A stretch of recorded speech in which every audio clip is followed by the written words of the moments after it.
Baltimore, Maryland, as they leave the Kelly Benefits headquarters, getting ready for 120.4 miles.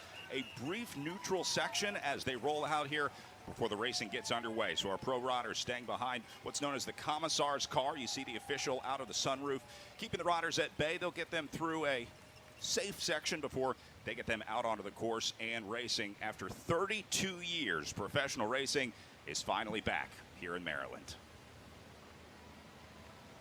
Brad Zona here alongside Olympic silver medalist and Tour de France veteran Bobby Julich as we get ready for some big-time bike racing back in the United States. Bobby, good to have you here in the commentary booth. Welcome to the other side of the fence, my friend. Thank you very much. Thank you very much. Go easy on me. Man, just watching these guys roll out gives me goosebumps a little bit. I mean, you can see they're chomping at the bit already. The pace is quite high, and they're going to be getting after it really quick right now. Well, we're going to go through what today holds as professional racing returns back to the United States. You're always good to have some of the international riders and, of course, some of our world team riders back out here as well. We'll run through some of the big names in this race here in just a bit as they get through the neutral section. But this is a big day for bike racing here in the United States. American racing fans finally get to see their heroes back on American soil. And it's such a big thing to be an American on your own home turf, racing against these guys that came over from Europe. They're going to be extra motivated. You see Quinn Simmons on the front already. As soon as that flag drops, he's going to be going. So this is almost full gas, and they're still in the neutral zone. You see the commissar looking down, waiting for the all clear. They're also using this opportunity to make sure everyone's in the group. They don't want any riders getting dropped early. If you have mechanical on the line, flat tire, something like that, they'll let those riders chase back on before they turn the paddle green. There it is as they hit kilometer 0, and we're underway in racing. Attack number 1 already. Team Novo Nordisk going off the front. Oh, this is a crucial time of the race here, Bobby. The first 5 kilometers, a lot of times we'll see the first breakaway of the day get formed here. So really aggressive riding early on. You're starting to see some of these smaller teams look for their opportunity to get into the breakaway today. Yeah, you know, everyone's been playing poker. Everyone's being kind of cards close to their chest, and we're going to find out pretty soon what the tactics are. Is there going to be a breakaway? Are these world teams going to let these guys go up the road? It's going to be interesting. Couple 5, 10, 15K here right at the beginning to really see what these guys are made of. Pro Touch and Novo Nordisk getting the party started, bring a lot of riders with them. Now, this part of the course, this undulating up and down section, this is pretty much the story all day, Bobby. All the riders have said in our pre-race interviews, this course profile is deceptive. When you look at it on paper and when you get out there and ride it in real life, there's a stark difference from the way it looks in the tech guide. Big time, big time. I was blessed enough to go out and ride the Bridges of Hope charity ride yesterday on some of these roads, and you hit the nail on the head. I mean, in a big group like this, you can kind of roll over these little undulating climbs, if you will. But if you're not in the front, it's kind of hard to deal with that pace, change of pace.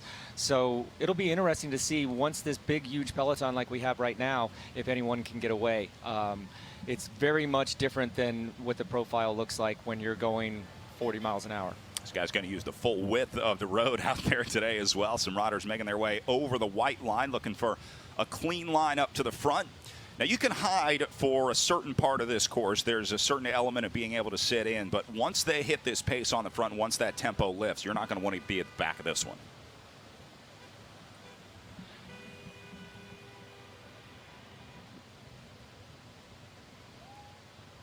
Yeah, I think everyone's just trying to figure out, get their legs going, you know, get that warm-up in. I think there's been a lot of nervous people. This has been a big build-up to this race. These guys flew in a couple days ago, so it's going to be pretty interesting little start here. But right now it looks like a little neutral stalemate.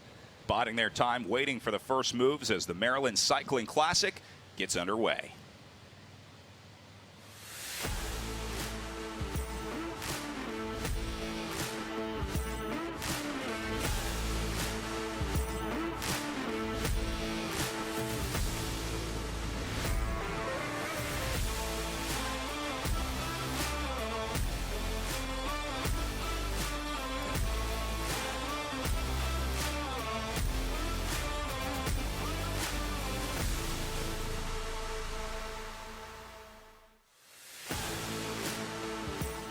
32 years since professional cycling last graced the streets of Baltimore, Maryland, and it's back today for the Maryland Cycling Classic. Beautiful views, beautiful weather, and a beautiful course set up for the riders today. 86 degrees, the current temperature out there right now, hovering right around 54% humidity. Just a couple clouds in the sky with hardly any wind to speak of out there. So should be a great day for the return of professional racing to Baltimore. Once again, Brad Soner here alongside Bobby Julich as we get ready to welcome our professional peloton back into downtown Baltimore. They started just about 20 miles outside of Baltimore earlier today, raising the flag signaling the start of the Maryland Cycling Classic. Earlier today, here's the finish line waiting for the riders. Live images coming from downtown Baltimore, again starting just outside of town. They'll make their way in, and then, Bobby, really interesting finishing circuits on the line today.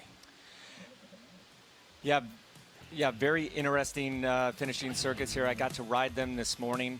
In every urban circuit finish, you always have a tricky road surfaces. So that's what these guys are going to have to learn on that first lap, where those potholes are, try to avoid them on the second, third, and especially the fourth lap when they're lining up the finish line. 3 KOMs on the course today. This section, right around the first 20 miles of racing, it's all about the rolling hills. It really doesn't show it on this map, but you're either going up or you're going down when you're out in Baltimore County.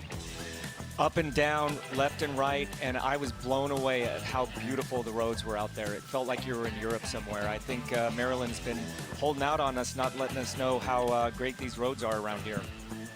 And should be some pretty smooth roads out there as well. After they go through the first KOM, they'll work their way around Pretty Boy Reservoir before heading over Pretty Boy Dam. They do a loop around the reservoir before returning back down for a long run back into downtown Baltimore. So there's kind of 2 circuits. There's a top circuit kind of out in the country north of the city. This is them going around the Pretty Boy Reservoir right now. And then a long downhill run to get in. There's also another KOM there. That'll be the second one up to the top of Spook Hill before they rejoin that circuit. Then the next line that they'll hit will be the intermediate sprint line. Only 1 intermediate sprint on the day today, so that should be interesting to see how many of those sprinters can survive up and over the first 2 KOMs.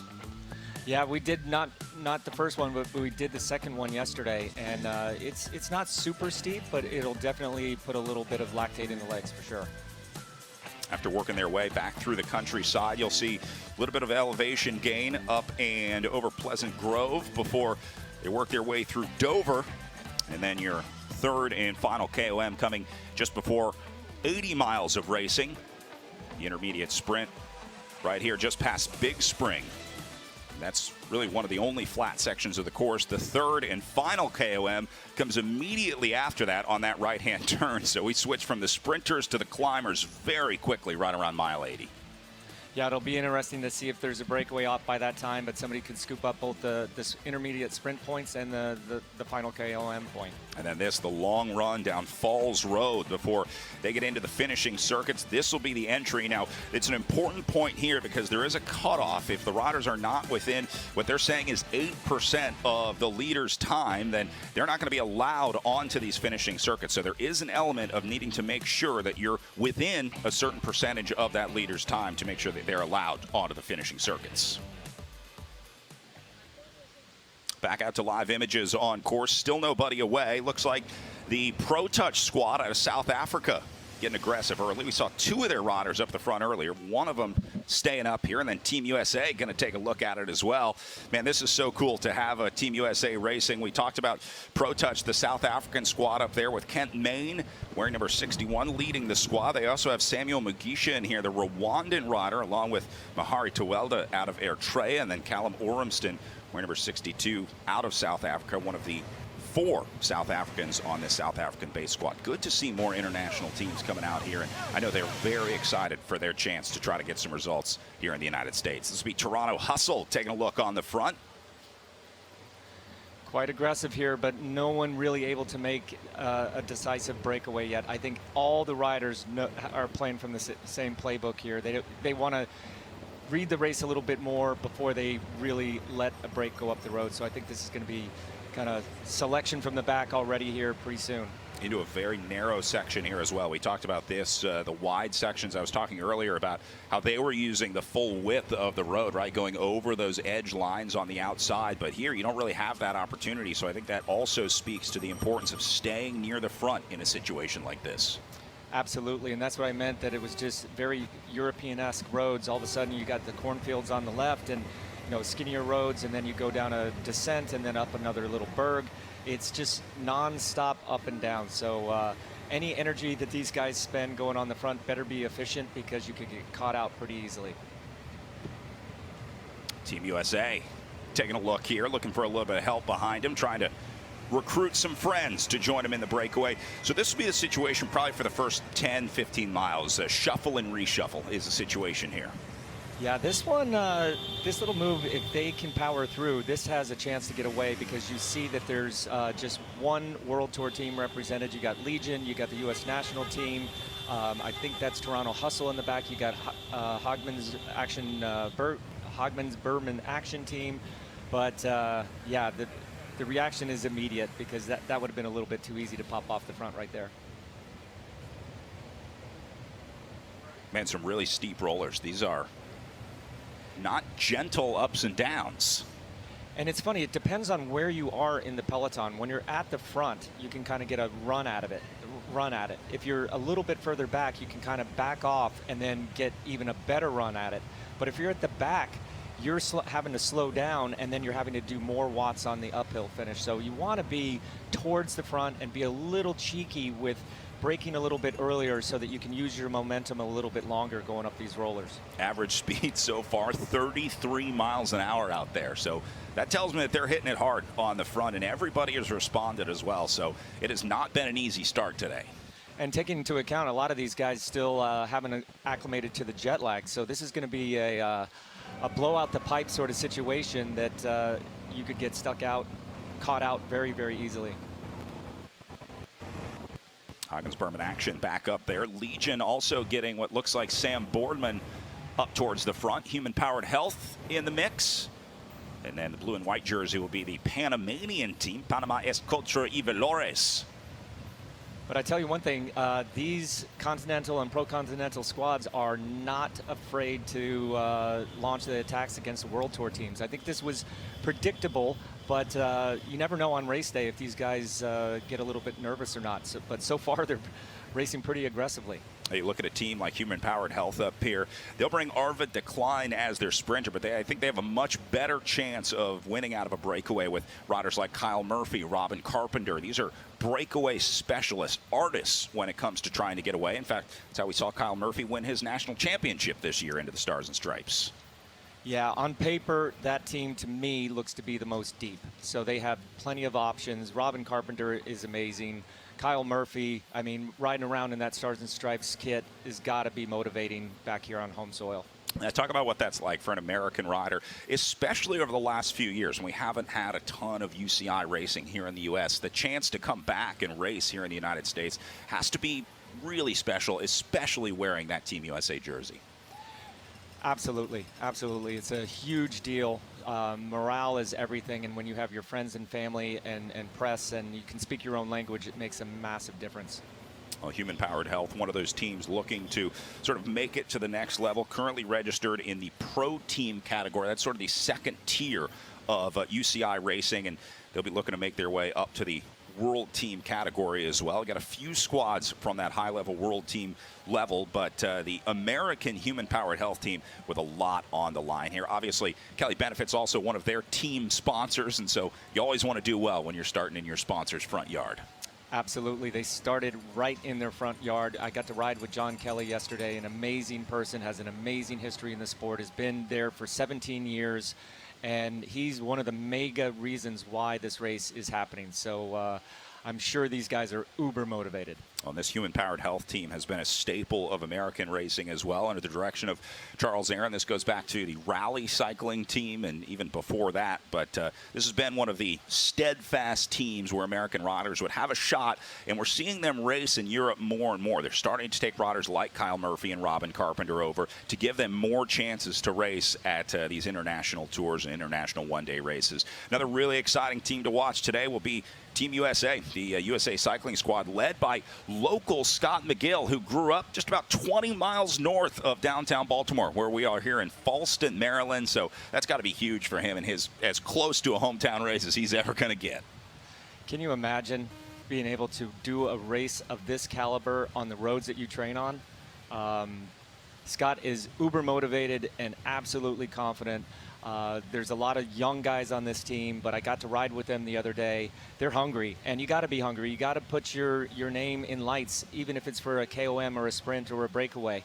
And really looking forward to seeing how this team, directed by Mike Sayers, comes through today. I remember Team USA, a composite team, so riders on loan from their trade teams, but a lot of these guys will have teammates. Scott McGill, for example, has one of his teammates from that Wildlife Generation Pro Cycling team in Noah Granigan on this squad. It's always nice to have some familiar faces with you on a team. Little bit of a split going here. Big group. This might be too many guys even, but we'll see how they play out here, and it's really going to be about the response of the field and the makeup of this group. So, Bobby, what kind of things are you looking for in a breakaway? I mean, what makes a good breakaway early on here? 120.4 miles of racing. There's going to be plenty of time for them to bring the break back.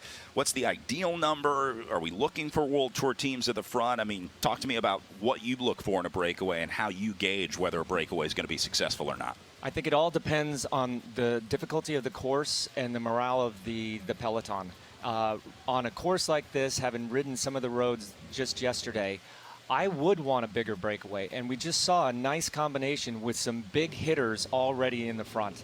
So the peloton better decide what they're going to do here, or else that group could go up the road. Not seeing a whole lot of panic here at the back. These guys relatively calm here, so that tells me that the pace not super urgent right now. We'll go up and try and get a look at the front group here in just a bit, try and take inventory of who's up there. These guys trying to do the same thing here. All right, so as this breakaway tries to establish off the front, we'll keep our eye on the gap and take a quick break here from the Maryland Cycling Classic. More live action coming up after this.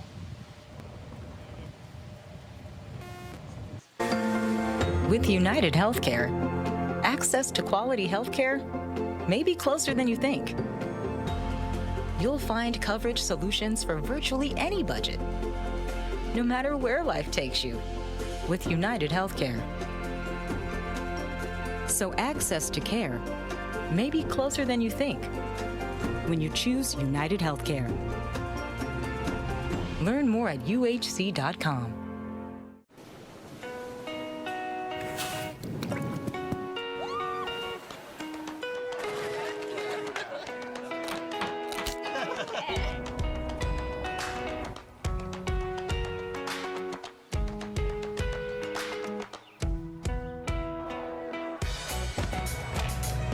If you're open for an unforgettable vacation, we're open for you. Plan your trip today.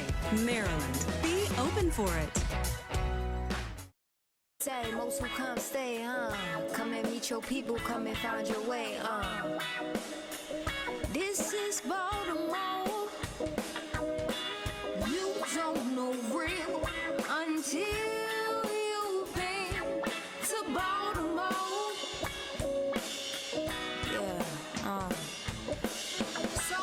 So pure and real for sure. This is Baltimore.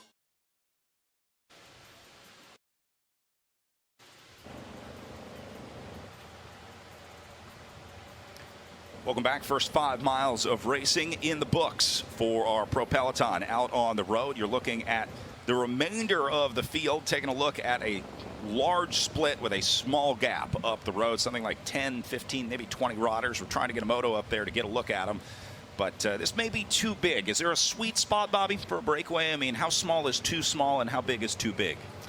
It definitely depends with the number of riders in the move, as well as the different teams that are in the move. You look around very quickly when you get off up the road in a situation like this. You don't want to go up the road when you're by yourself and then there's 3 guys from another strong team. So in this situation, there is no magic number. It's just got to be a great composition of the teams and strong riders, because there's no one that's going to be going off the front on this parkour that just slipped into the breakaway. They're going to actually have to really work at it, and we'll see the condition of these riders pretty quickly. Is it tougher to work in a breakaway on a rolling course like this? I mean, does it make it, just call it tougher for a break when you've got to work with these uphills and downhills? I have to imagine it's tougher to keep it steady. Exactly, you hit the nail on the head there. It's always difficult to be in a breakaway because you can't really get into a rhythm. You're scared to go a little bit too hard. Other guys are trying to just soft pedal up the climb. So it's kind of this on-off, on-off, compared to if you were on the flat road and everyone just does their 15-20 second pull and then pulls off and goes to the back of the group and waits their turn again. Here you're going to have, you'll see some guys sitting on almost immediately, and it's probably not even on purpose. It's just that they're not into that rhythm yet. And remember, these guys are fatigued. They're riding in a different country on different roads.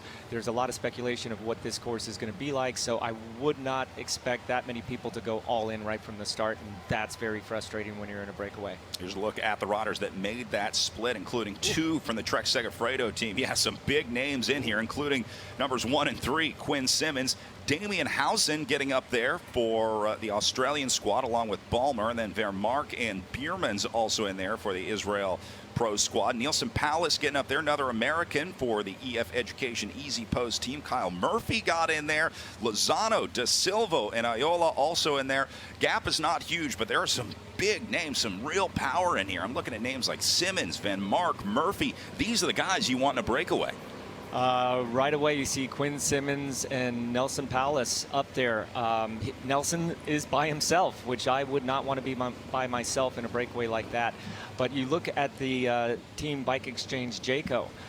They have 2 of the race favorites, and they're not in that breakaway for a reason. Those other 5 guys on that team are going to have to do this grunt work. They're going to have to represent their team so that they don't have to chase, so that those 2 guys, Michael Matthews and Dylan Groenewegen, can stay nice and protected in the group. But this is just a free-for-all now. You can see the guys up the road, and it's not easy. Right now, guys are already starting to suffer. In a scenario like this, with multiple levels of teams, we talked about the 3 different levels of teams: world teams, pro teams, and continental teams. A lot of that responsibility will obviously fall to the world teams on the front. So they're going to be looking at EF and Trek and teams like that to chase this breakaway down. But if they have a rider like Palace or Simmons in there, maybe that takes some pressure off of them, and they can try and turn it over to a pro team or continental team that missed the breakaway. Absolutely, but these lower, the Continental team and the Pro team, they need to get eyeballs. They need to get their sponsor's jersey on TV. So it's a very tough situation when there's the Continental teams, the Pro teams, and the World teams in the same race, because there is a big discrepancy in power, endurance, experience, tactics. Already some riders coming off the back here. Jorge Morales of the Panamanian squad coming unglued here. So the first victim of this brutal pace being set on the front.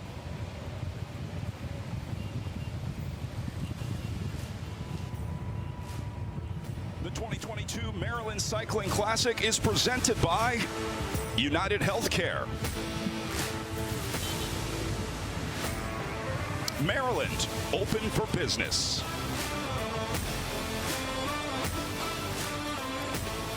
Kelly Benefits. And by Visit Baltimore.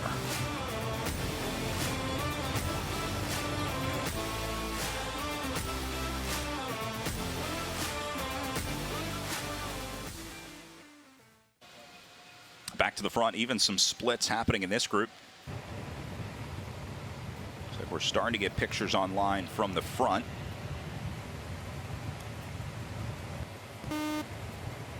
So I think more riders have joined up in here, because I'm seeing a lot more pink jerseys than what's on this list here. And that's Tom Screens right there on the front as well. This is a pretty strong move, and it's a big group. So there's going to be some decisions to have to be made very, very quickly in the peloton. Because when you put this sort of horsepower up the road in such a big group, it could be dangerous. Again, our apologies, trying to get our pictures online here as quickly as we can. Obviously, the rolling roads. Look at this. An EF Easy Post Assault mounting on the front here. Absolutely. He called up his reinforcements. Now there's 2, if not 3 more guys with Nielsen up there. If these guys can find a rhythm instead of trying to just attack each other, this could be a pretty interesting move for sure, because there's a lot of teams represented with a lot of the big riders.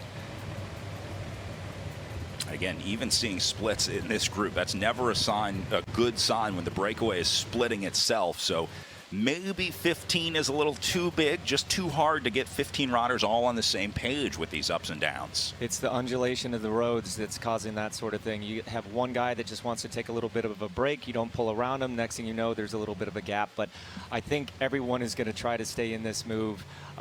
Very, very little selection from the back here. You see the Stars and Stripes jersey of Kyle Murphy making his way up to the front for Human Powered Health. Didn't know if he would have the opportunity to fly that jersey here in the United States. For the American riders, a lot of times they go to Europe and they'll never get the chance to race in the U.S. in the Stars and Stripes. So really great opportunity for Kyle Murphy to get a chance here at the end of the season. I got to watch him win the national championships when it was streaming. But yesterday or the day before was the first time that I saw him in his U.S. national team kit. And I went up to him and I was just like, that must feel great. I never got to wear the national championship kit as a amateur or as a pro. And those guys, man, they got the helmet, they got the shoes, they got the socks, everything's Stars and Stripes. It must be an amazing feeling.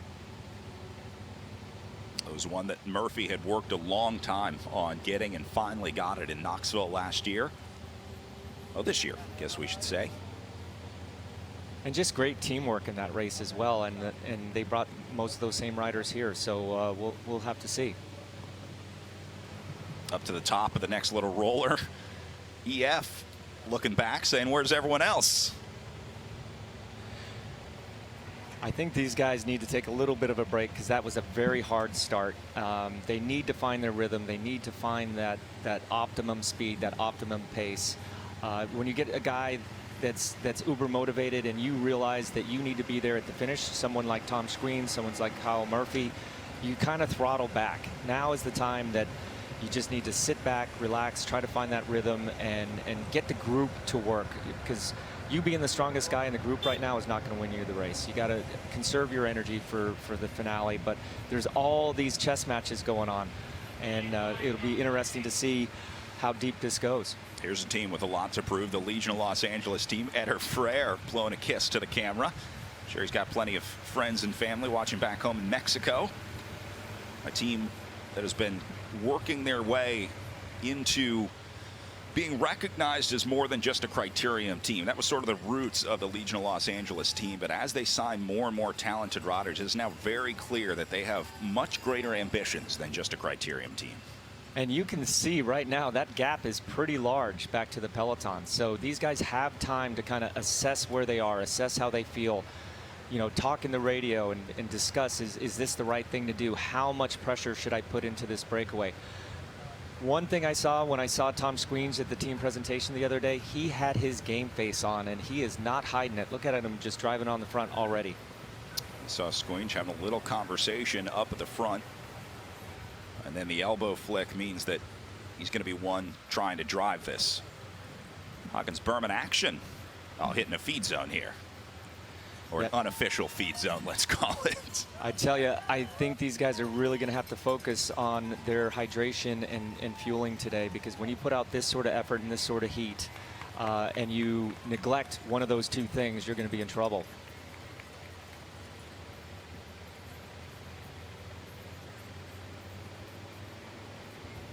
It may be impossible today to get a traditional looking pace line going in this front group. It's going to look chaotic a lot out there, but that's mostly just because it's almost impossible to stay in that single file line when you have these big ups and downs on the steepest part of the roads.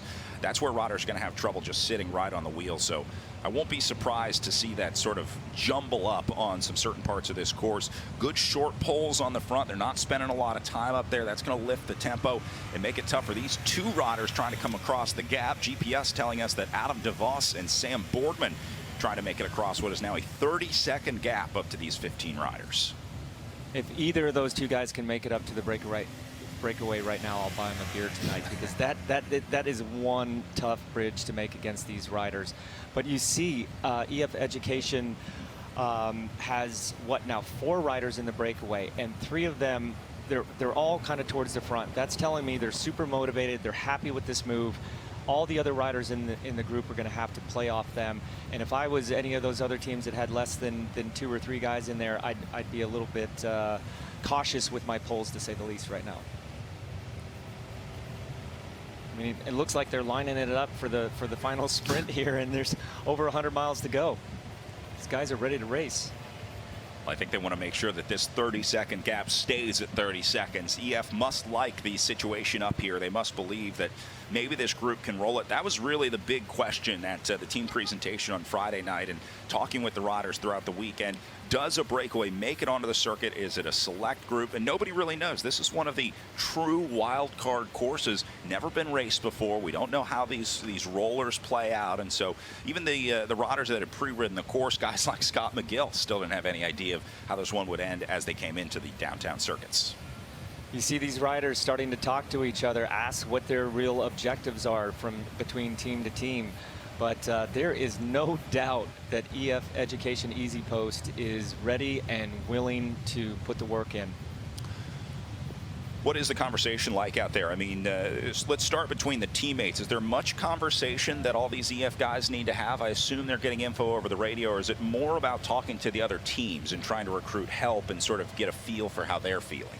Yeah, you're hearing everything over the radio, so you really don't need to talk to your teammates very much. But when you're trying to motivate other members of other teams to join into the breakaway, sometimes those discussions are 2 words, sometimes they're expletives, sometimes it's quite verbose. So right now, I think everyone else other than EF Education Easy Post is the one to kind of sit back and just take a little bit of a break right now and see what happens, because that's a big gap right away. 4 EF Easy Post riders in this group, 3 of them riding on the front, and they're hanging one back. Is it too early to read into that? I mean, should we be saying that these 3 are going to be the worker, the one guy sitting back, or are they just keeping some powder dry?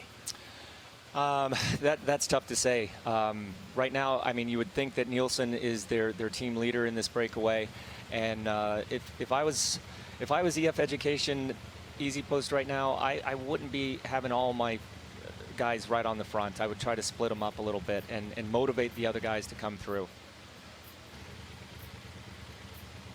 Again, the breakaway always looks to the biggest teams. It looks like EF will be the best equipped here on the front. They've got the strength and numbers in this breakaway.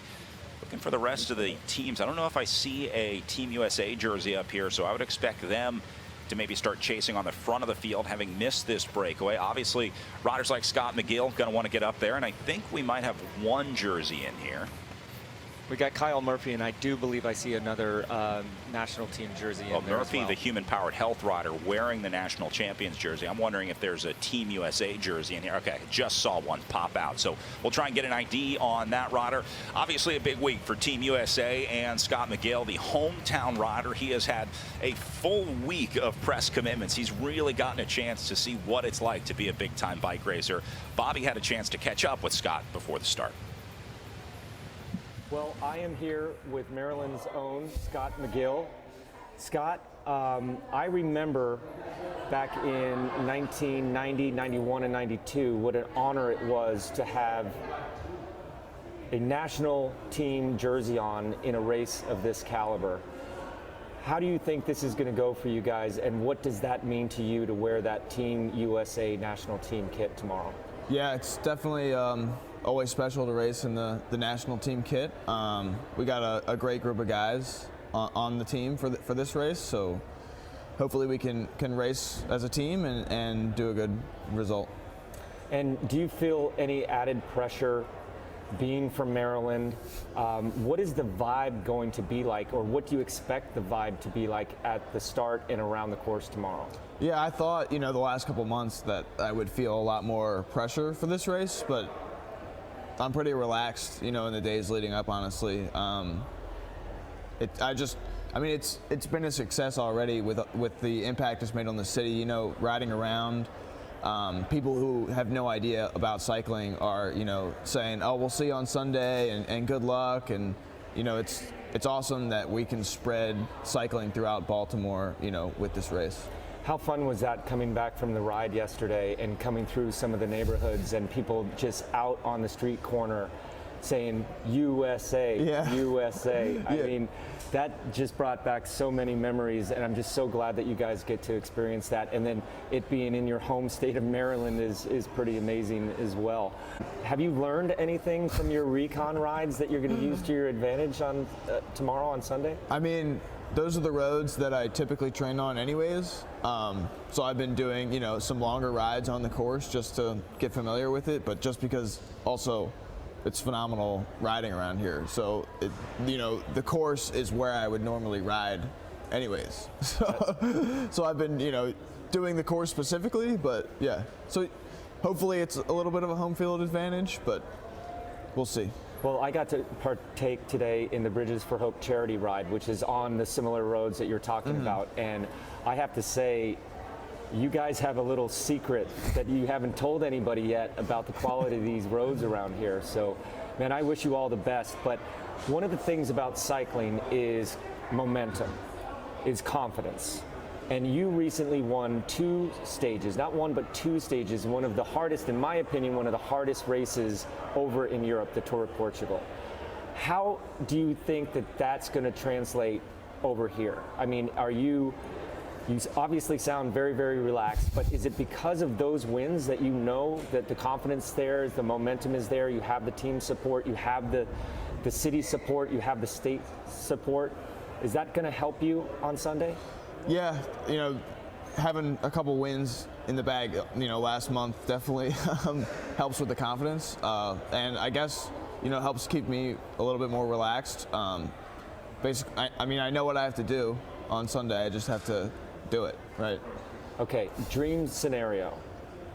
How would you see this race panning out in an absolute dream scenario? To win. You never go into a race thinking anything else. Okay. Well, all the best for tomorrow. Go Team USA. All right. Thanks. One goal, win the bike race. Gotta like the confidence of this young man. Absolutely. It was a pleasure talking to him, and he's so young, and he said that he wasn't like this crazy talented junior, but you can see his progression. And to quote one of my best bosses ever, Dave Brailsford, he always said, focus on the progression, not perfection. And Scott is doing it right, and he's taking that step by step, and this is a big opportunity for him. Really, for any young American looking for exposure to these European teams, you don't get a lot of opportunities like this. We did see Patrick Welch in this breakaway as well, the young American who normally races for the Kelly Benefits Devos squad, got called up to Team USA, the reigning amateur time trial national champion here in the United States. So this will be a guy that can put in some big efforts in that breakaway, and if it works out, can you imagine an amateur time trial champion getting a chance to go up against World Tour teams at the Maryland Cycling Classic? And you can see just with the time splits right there, if they're correct, everyone is having to go equally as hard right now. So no one's really getting a free ride. Do see some team cars up feeding the riders at the back of the group. They also have some cars into the gap. So we saw Kyle Murphy back at the car earlier. And normally they won't put cars in that gap until it gets closer to a minute. So I'm wondering if this 30-second gap might be a little outdated. I would be surprised if they put this many cars into a 30-second gap back to the field. Yeah, it's a super hot day. These guys need to stay hydrated, but when you see the cars going up, you know that it's more than 30 seconds. Team Novo Nordisk moving to the front. I'm sure the riders will try to get fed from the back, but right now in that breakaway, if you can get a car behind you and constantly get some water, some fuel, and some of those ice socks you see in the back, the little lump on the rider's neck is actually like an ice sock just to stay a little bit cooler, because it is warm out there today, especially directly in the sun. Adam DeVos and Sam Boardman trying to make it across this gap. Those are your two chasers sitting between the breakaway and the field. So we're calling this chase 1 up on the front. These are both guys that can do it. Boardman and DeVos are huge diesel engines. Boardman has spent the better part of his season riding the front of the American Criterium circuit in support of his sprinters, but this is a guy who can put in a huge 20-minute effort, and I'm wondering if that translates onto the rolling hills outside of Baltimore. This is tough. I mean, like I said, I'll buy these both these guys a beer, because for two guys to bridge that group, it's going to take a while. You're not going to bridge that in 1 mile. You're going to have to take it slow by slow, bit by bit, and after a while your morale starts to sink and you realize maybe I should just go back into the peloton and try something later in the race. How do you make that decision to pull the plug? I mean, is it just a feeling? Is it kind of tapping on the gas gauge? Do you give yourself a gap that you try and hit? DeVos already coming unglued off the wheel here. Bike racers are very stubborn, and that's what makes them able to go out and train and make the sacrifices that it takes every day to be a professional. And sometimes it's a little bit led by ego. So hopefully the DS in the car will say, hey, listen, this is probably not the best way to use your energy. Just save it, and maybe we can do something later. But I don't think Adam's going to get that free beer tonight. So Boardman going to be on his own, trying to make it across the gap here. Again, that is a huge gamble for the Legion of Los Angeles rider, because if he doesn't make it, he's going to have burned a lot of energy trying to get across here. And I'm sure he would love if EF Easy Post would let up on the front a little bit, give him a better chance to get back in. But it doesn't look like these guys have any intention of letting up. On a flat road, when they start to let cars go by, you can kind of get a draft and get sucked along and maybe get a little bit of a free ride back up to the lead group. But on these undulating roads, those cars can just punch it when you can't, and the gap is made and you're not getting any real draft from the car even for 1 millisecond. It's got to be tough for Boardman, because he was in that first split. He was the guy that was trying to drive it, trying to go. No one went with him, and now he's like, now you guys want to go into the breakaway. So Boardman trying to redouble his efforts to get back into the break that he really started. I guess we know what the team tactic was, and Sam is not giving up, and you never know. These guys let up in the front a little bit, and maybe he can actually go faster by himself instead of waiting for Adam. And Boardman's such a selfless teammate. That has been my biggest impression of this guy watching him race here in 2022. A guy that's not afraid to sacrifice his own ride for the sake of the teammates. So I got to think that Boardman's sole focus here is getting up there to help Eder Frere. This is not about Sam Boardman trying to win the Maryland Cycling Classic. He's saying, I got a teammate up there that's stranded. I got to give this guy some help. Yeah, you don't want to be solo in that move right now, especially when EF Education Easy Post has 4 riders. Trek has at least 2, and those 2 guys are their big favorites. But right there, you see what's going through his head. He's like, what am I doing? Am I making any progress? And all you need is that little carrot. If you can start to see the back of the caravan of the cars, if you can see the back of the peloton, it's going to give you so much more energy. But man, when you can't see anything, that's when your morale starts to fade. And as you can see on the front right now, these guys are not messing around. They're getting their rhythm going. It's going to be very, very interesting to see what the real time splits are in this group right now.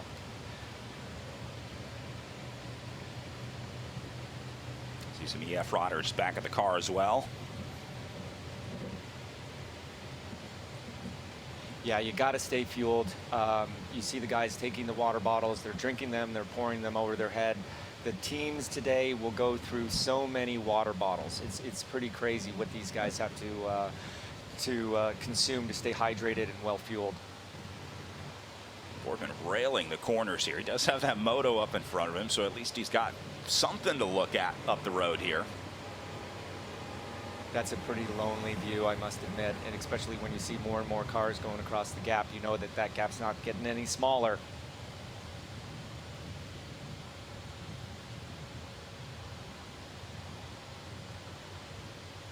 And then this will be the back of the peloton, which I think is mostly still intact. We haven't seen many riders coming off the back, so once this break gets established, those guys in the break, or those guys in the field, might be able to relax a little bit. Boardman 7th place at the Time Trial National Championships this year, so he's not a terrible time trialist. He can do some individual efforts, but for how long is the big question, and then how much he'll have left if and when he does get up there. The Breakaway right now has such a big advantage over these rollers because they can blob up and basically roll up half of the roller and not have to really do that much work at the bottom when Sam has to do it all on his own. I think it's just a matter of a few kilometers here before he has to make a decision because he's really just beating his head against the wall right now. It's tough. I mean, these guys work so hard, and obviously his job was to be in the breakaway. He wants to represent his team and himself in that breakaway, and maybe he feels a little guilty that he hasn't been able to make it, and he's going to give it his all to at least try. Boardman's got no help, no car with him, no other riders with him at this point. Just him and his thoughts. Maybe the team radio in his ear. Do you want to hear anything from the team director at this point? I'm not sure who is driving in the car for Legion of Los Angeles, but is there anything that you can tell Sam Boardman? Are you giving him time gaps, or do you kind of just let the cards play themselves out? Well, I think it's CJ Williams in the car today, and I'm not sure if they're in communication. A lot of the times when you are separated with these kind of like canopy covered roads, radios don't really work that much. So Sam may think he still needs to make it into the breakaway when his director is telling him in his ear that he can't hear, that he should probably slow up. But 5K to go before the KOM. It's going to be interesting. There's only 3 of these.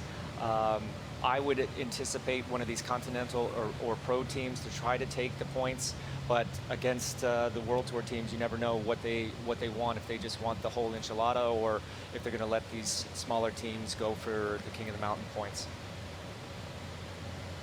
World teams lining it up on the front here. Trek Segafredo, EF Education Easy Post. But you can see they're in a little bit more of a rhythm now. It's not just EF Education Easy Post. You got Trek Segafredo, you got Bike Exchange Jayco, you even got Kyle Murphy pulling through. They're starting to get a rhythm, and that is going to be kind of a bummer for Sam trying to chase on.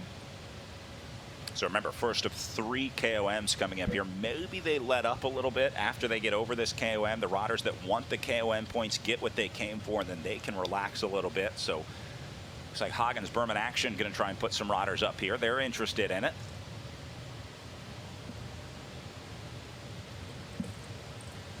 And Tom Squeenge, he races so well all around the world, but especially when he's over here in the U.S. Like I said, he had his game face on. He looks fantastic today. Let's just hope he saves a little bit of energy. But yeah, there's going to be some teams going for this. There's no doubt about it.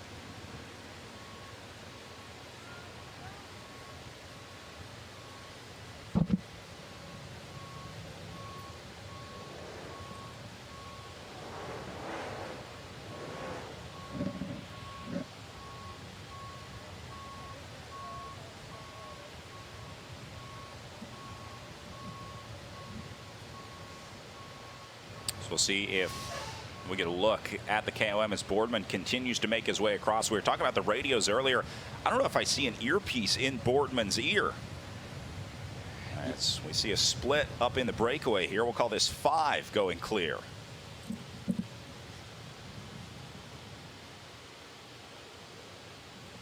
That's a really good point. You know, these guys don't do this level of race that often. They probably don't need the radios, so you got to wonder if Legion of Los Angeles even has them or wants them in this event.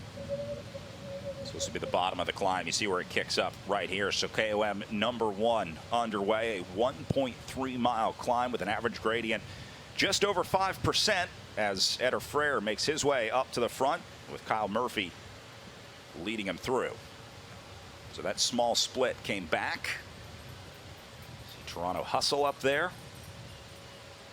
But this will be a big tell. This will give us a good idea of who's interested in these KOM points today, who's going to be going for the next 2 KOMs after this, and who's here to try and win the bike race out of the breakaway.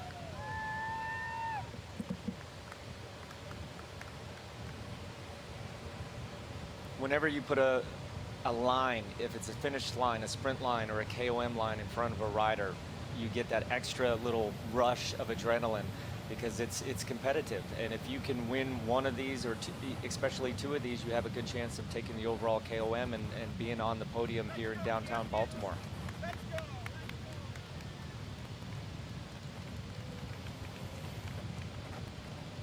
See Simmons keeping an eye on it off to the left-hand side of the screen. We did see Pierre-Andre Cote up there in the Canadian National Champions kit, although he has since faded back. Eder Frere up there as well.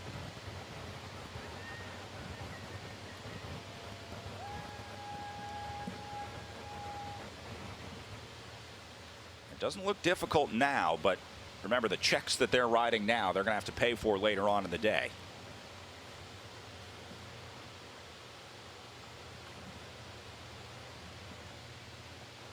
And how cool must it be for Oscar to be on the wheel of Nielsen Powless, who had such a great Tour de France.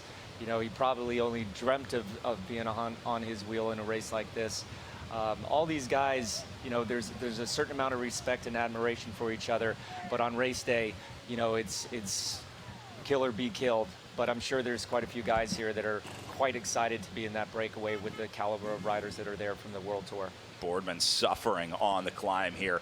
If he didn't make it before the bottom of the KOM, that's not going to fare well for a solo guy trying to climb here. You can see the stark difference in speed between those 15 up the road, or 14 up the road, and Boardman back here. Here's Nielsen Powless back up on the front. Remember, Nielsen hasn't raced since the Tour de France. So just for him to be up here already in his first race back since the Tour de France says that he did some really good training this last couple weeks. Inside 1 kilometer to the King of the Mountain line. Believe this will be Alexander Camp up on the front trying to work for Quinn Simmons. And this certainly looks like a setup for Simmons to try to pick up maximum points here. Eder Frere will be locked in right behind him. I can't imagine all of these riders are interested in points. Maybe 3-4 guys go for the KOM here.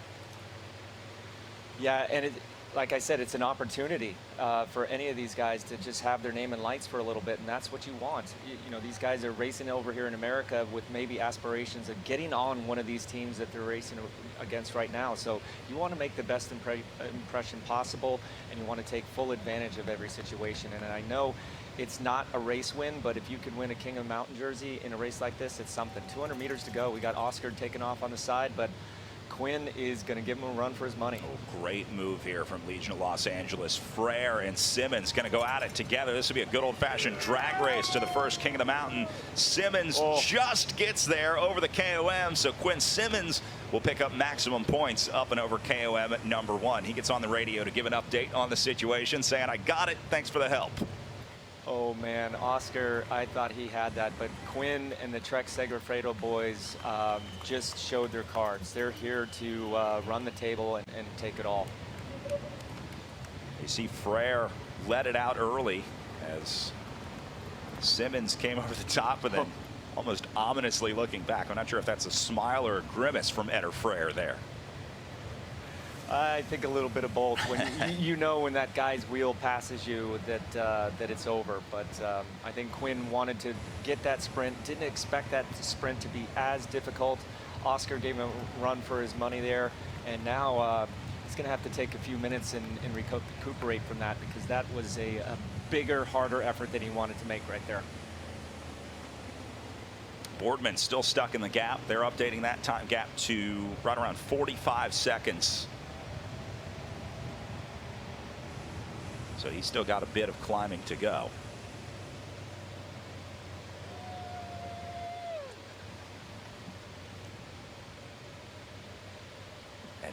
These guys are just out of sight for Sam Boardman. You can't quite see the back of that caravan to the back of the peloton, partly because of the turns and ups and downs in this road. But once he gets a glimpse of them, he might be able to get in there. We'll see if he can pick up speed going up and over this KOM. Yeah, he's going to have to find a lot of speed here. Along with Bobby in the booth with me, we also have Rasan Bahati with us here this week, catching up with some athletes both before and during the race. Rasan had a chance to catch up with Sam. The day's here. Big day is here. How you feeling? I'm excited. I honestly can't really express really just how much it means to have a race like this back in North America. I think it's been a long time since we've been able to see a race of this caliber, but also a race of this nature. It's very rare in America that you are able to get a course as dynamic, as challenging, and as supported as this one that you see, where we're going to have some really super cool roads up in North County before heading down into a Baltimore city circuit. So I think you're able to embody a lot of what makes road racing cool in Europe, which is that cool Ardennes style up and down hilly country roads, but then we get down into downtown Baltimore and that embodies everything that American bike racing is, which is hot, badass American speed and urban setting. Awesome, man. You guys brought a really, in my opinion, a really good team. You have a couple cards to play. What is your role today? My role is just to try and support the team as much as I can, be it getting into a break or going back to the car and getting bottles. That's just been my role all year. The entire time that I've been on the team, I've devoted myself to being a workhorse, and I relish the opportunity to just make sure that I can get my teammates to the end of the race in as fresh a position as possible. Awesome. Well, I know you guys are like America's team, so everyone's rooting for you. Good luck today. Thanks, Rasan. Well, Boardman trying to do the impossible and make it across this gap. He has a 45-second deficit to make up to the 14 leaders up the road. We'll keep our eye on that as we take another break here from the Maryland Cycling Classic. We'll be right back after this. UnitedHealthcare offers coverage plans designed for your unique needs, no matter where you are in life. So access to care may be closer than you think with UnitedHealthcare. Learn more at uhc.com.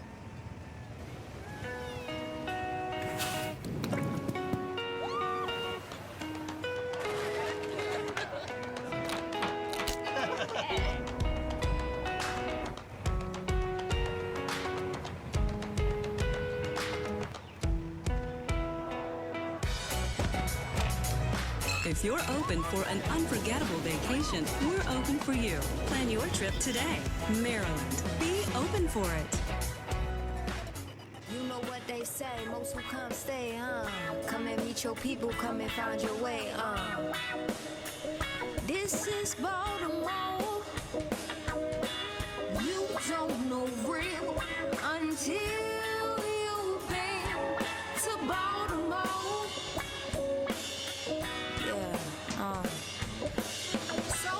So pure and real for sure. This is Baltimore. Back up to the front group. EF Education Easy Post continuing to drive the tempo up here. This has been the story for most of the day since this breakaway formed. The American squad has really taken charge of this breakaway today. Absolutely. I don't think we've seen many other guys on the front besides that team, and there's a couple guys getting a free ride in the back, which is exactly what I would do right now. But you're starting to see the gaps being established, and now it's just a chess match out there. Who is strong in this front group? Who is keeping their powder dry? And we're going to see pretty much the same of this, I think, for quite the next few miles. See some riders already pouring bottles down their back, trying to cool off. And temperature only 86, but there is going to be some heat coming up off of that pavement. Obviously not a lot of shade on this section of the course, so trying to stay cool. Saw a lot of riders starting with ice packs down the back of the jersey. We talked about that as well.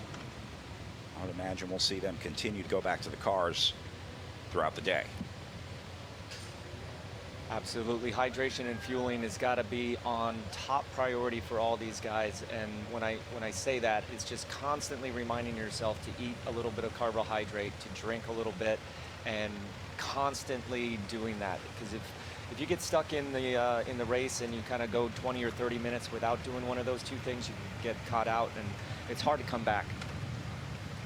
Tom Scoinge taking over on the front. Team Skyline also getting Michael Pincus up into the breakaway, and a wave from Kyle Murphy up on the front. Now that the KOM is behind him. Boy, these guys are not spending a lot of time. Very quick turns up here on the front. Seth Vanmarcke takes over next. He'll turn it over to Tom Scully. Some strong boys up there, that's for sure. Yeah, and they're working.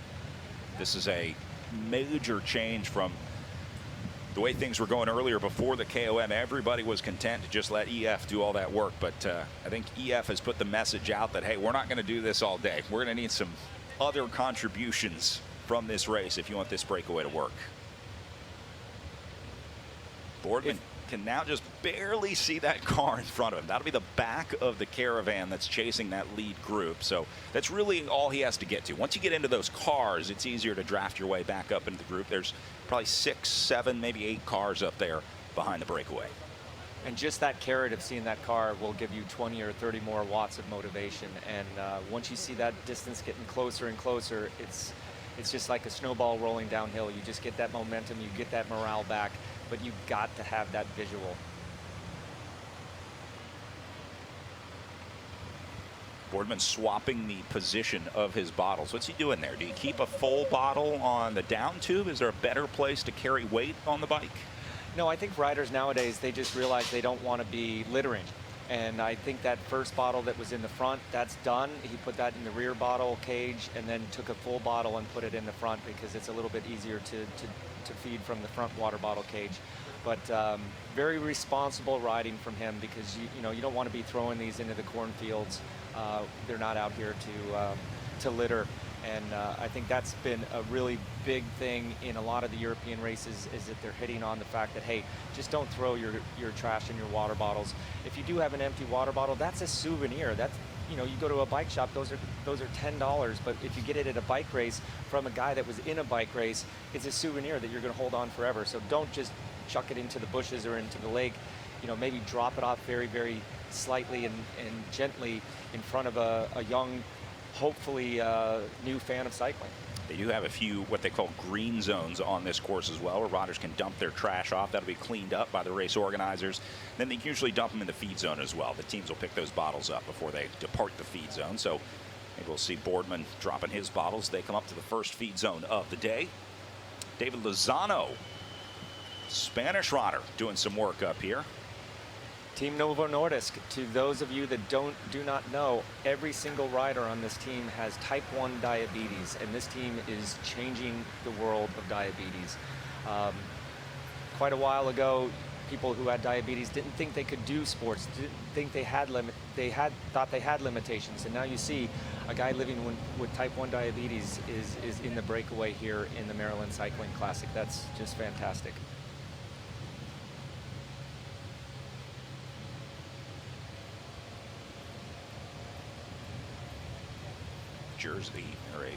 Jersey bottle coming from the human-powered health rider. Not sure where that came from or how long he's been carrying it. Look at these guys. They're all mowing down bars and gels, getting those carbohydrates in because, like I said, that was a hard start. And, the glucose or the stored energy that you have in your body, it's like a debit card. If you take out too many withdrawals and not put in any deposit, you're going to be, empty at the end of the race. So these guys are constantly training themselves to remember to eat and drink. And when you have a earpiece in your ear, it's a little bit easier because your director's constantly telling you that. But some of these guys just have to do it on their own. Oh, this is the first time that we've actually seen what's left of the peloton, isn't it? Yeah. So DeVos will be back in this group. Sam Boardman is going to be the only guy left in the gap between the breakaway and the field. So this is what's left of your race. And looks like Team Bike Exchange Jayco leading the chasing up on the front here. They've got riders up in the breakaway, but maybe the wrong riders there, just not comfortable with the makeup of that breakaway. But you saw that pan shot. These roads are just like a roller coaster. It's just constantly up and down, constantly taking your speed, constantly increasing it. And wow, this is interesting. You got Trek Segafredo with 2 really good, strong guys in the break, and now Team Bike Exchange Jayco doing a little bit of work on the front. but you can kind of see the difference in speed and focus and intensity right now. This will be interesting. Well, Bike Exchange Jayco want to get there for either Michael Matthews or Dylan Groenewegen. They have two very strong cards to play if they can get those guys into the front group coming onto the circuits. As long as they can deliver a guy like Bling Matthews, this is going to be a perfect closing circuit for him, this last little sprint.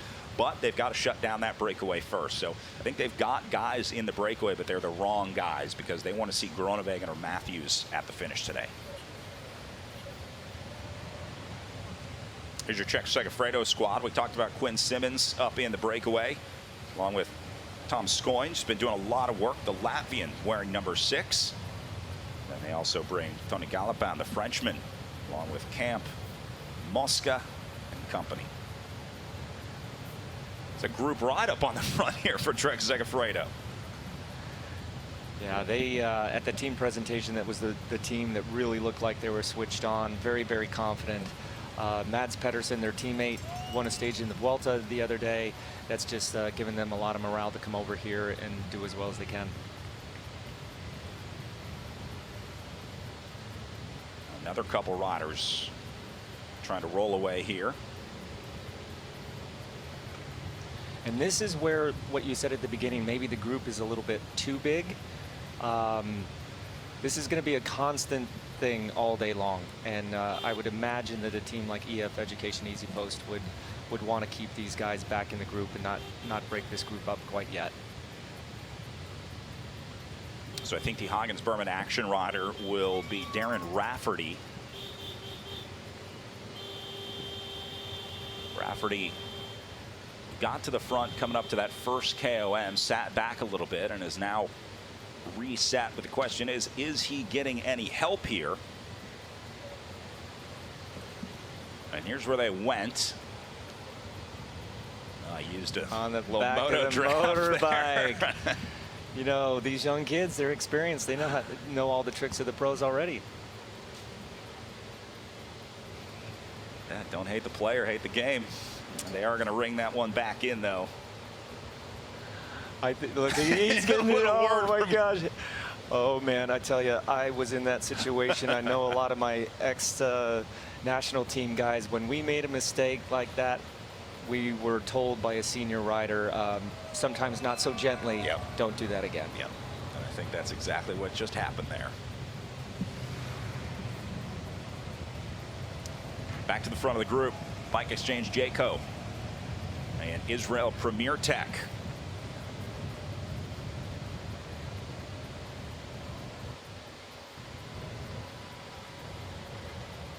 You see Trek Segafredo a little farther back. This will be the human-powered health car finally making it up into the gap. Not sure if they were maybe waiting to go across or if this is just the first opportunity that they've had. Man, I'd hate to say it, but Team Bike Exchange Jayco is in a little bit of a disadvantage here because the other teams, the world teams up the road, have guys that are leading team leaders. Their two guys, which are arguably the best, both of them have won stages in the Tour de France this year. They're going to have to sacrifice some guys here and then maybe even bring back the two guys that are in the breakaway once we get a little bit closer to the finish. It's not time to hit the panic buttons yet, but they need to keep a little steady tempo here or the impetus is going to go totally out of this group and the gap to the breakaway is going to balloon. Again, they have Schultz and Balmer up here in the front group, but these guys back in the field are going to be working for Matthews and Groenewegen. So I think it's just a matter of having the wrong riders in that front group. Bike Exchange Jayco bringing a 7-rider squad. Again, Matthews and Groenewegen going to be the leaders. Damien Housen maybe has a chance. Schultz, Jan Maas up there as well. And then Alexander Balmer, the Swiss rider, along with Elmar Reinders, rounding out that squad for Team Bike Exchange Jayco. An Australian registered team, but you'll see this with a lot of these international teams, especially as you get to the world team level. Just because a team is registered in one country, they'll have riders from all over the world. There's really no relationship between where the team is registered and the riders that they have on that team. A lot of times they will try and have those riders, whether it's a sponsor obligation or just wanting to have an identity for the team. But when we talk about the nationality of the team, doesn't have anything to do with the riders on the squad. Here's young Liam Flanagan back feeding at the car, getting some bottles and advice from Mike Sayers, one of the best in the biz for these young guys. That national team jersey looks good on him, that's for sure. And when you're back there getting bottles, you see him stuffing a couple bottles down the back of his jersey. Not the easiest thing to do, especially when you're taking your hands off the bars, but he's trying to go up there, give as many bottles as he can to his teammates so that they don't have to come back and do the same sort of thing. Flanagan, another rider that came from that Kelly Benefit Strategies sort of Devo program, trying to get those riders to the next level. So when the team doesn't get an invitation to a race like this, being able to get onto the Team USA composite squad is huge for these American riders. So we talked about riders like Scott McGill, that Wildlife Generation Pro Cycling team, not in the Maryland Cycling Classic, but McGill gets the opportunity with the Team USA composite team.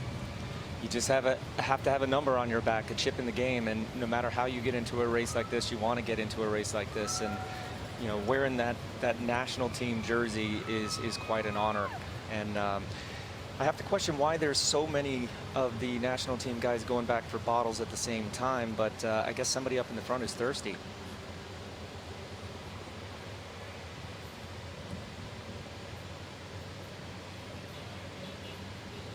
Gap going up here. They are approaching 2 minutes to Boardman, already over 2 minutes to this field. So this breakaway's gone, at least for a while. This is going to be the status quo for probably a good chunk of this race, unless a miracle happens back in the field. With guys like Quinn Simmons driving on the front here, I have a hard time seeing how this gap comes under 2 minutes anytime soon.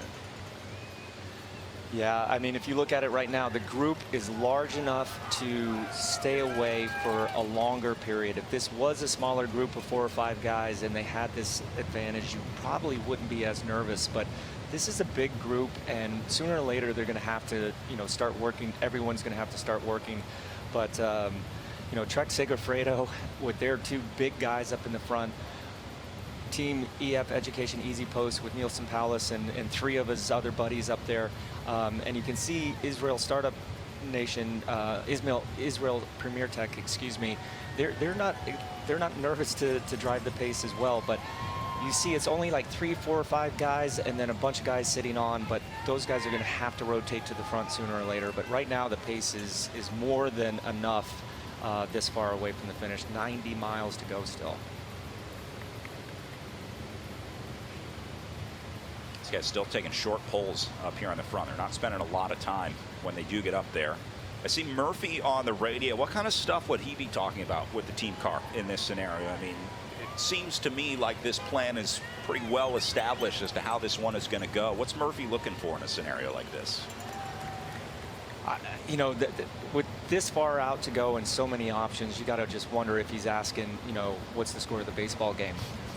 You know, something to kind of take his mind off of what's going on. But you see, this group is just not really working well together. Once you get off the back here, and then another guy drilling it in the front, somebody's going to have to close that gap. So this interesting little tactics that are going on here, but it's still fast enough. Somebody's going to close the gap to the group, and they're going to get back together.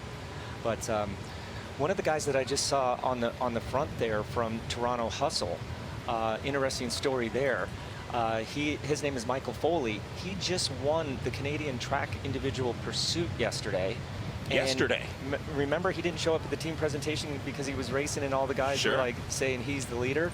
Well, he got in actually this morning at 12:30, and now he's in the breakaway here, just off of winning the Canadian National Individual Championship. So, Michael Foley, good on you, mate.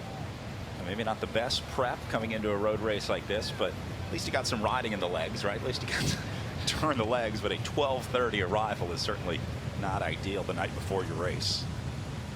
I'm sure his teammates are happy because they were really touting him as the leader of the team, and we'll have to see if he's recovered from that individual pursuit title enough to stay in this breakaway and make a difference there at the end. But you can just see Michael Matthews right now. I think they realize that they made a mistake. But that comes with the territory. When you have two of the biggest favorites in the race on the same team, the other teams are going to look at you. And I must say, they got outmaneuvered here. I'm not saying that it's over. There's a long way to go.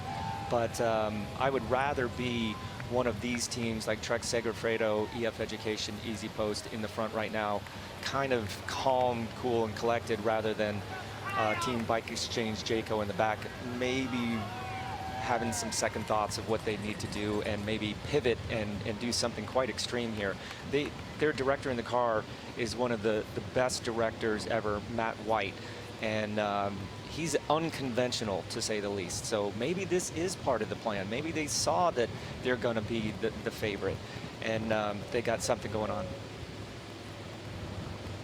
A lot of history along the course here in Baltimore as they make their way back down into town. We'll be talking about some of the historic sites along the route, including Fort McHenry National Monument, which we had a chance to visit.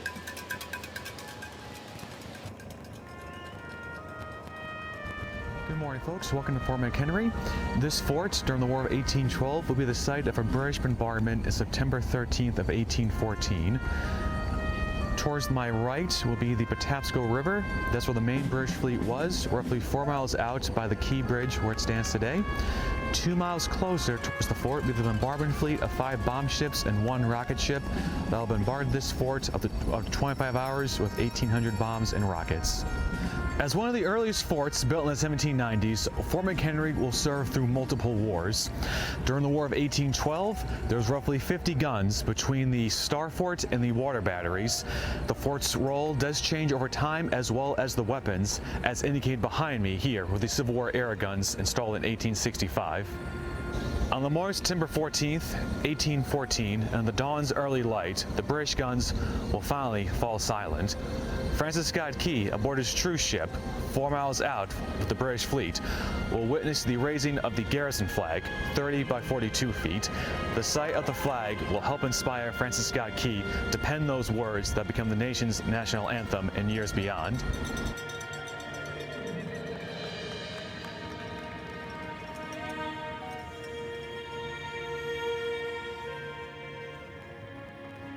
Live action. EF Education Easy Post continuing to press here. Yeah, with that many riders in the breakaway, they realize that they have to take the responsibility.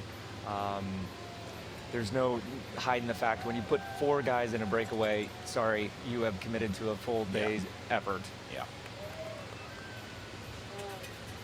Yeah, if you don't want people asking for money, don't be flashing your money around. And if you don't want people asking for help, don't be flashing your strength. That's exactly what EF did here. The best equipped team in this breakaway. But look at these roads. They're so nice, and you're a lot of the times under a canopy, so it's a little bit cooler. But riding out on the roads the other day was just phenomenal. Horse country, never really put these sort of roads into what Maryland has, but they have quite this little secret here that we're finding out this weekend.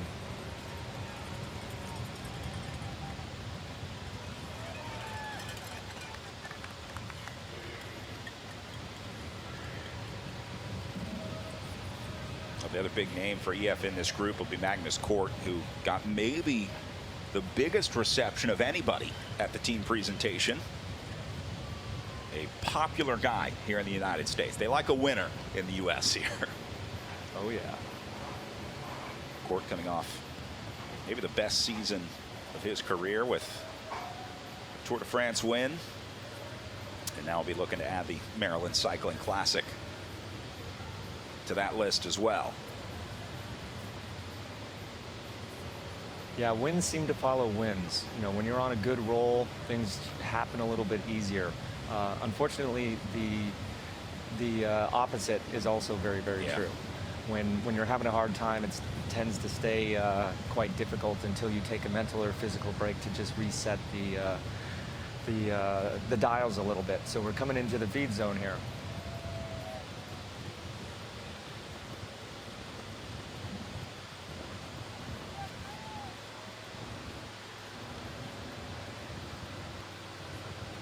back up to the front group. Trek Segafredo getting out of the saddle a little bit. It seems like there's sort of two different battles being fought by the two teams up on the front of the field. Trek Segafredo doing some work up there with Team Bike Exchange Jayco, but it seems like Bike Exchange is trying to chase. Trek seems like they might be on the defense a little bit here. Are they happy with Quinn Simmons in this scenario? I mean, Quinn Simmons could absolutely win out of this group, so do they just let Quinn do what Quinn does? Absolutely. Not only him, but then Toms is up there as well. So you got your two best guys in the breakaway when the two best guys from Bike Exchange Jayco are not there.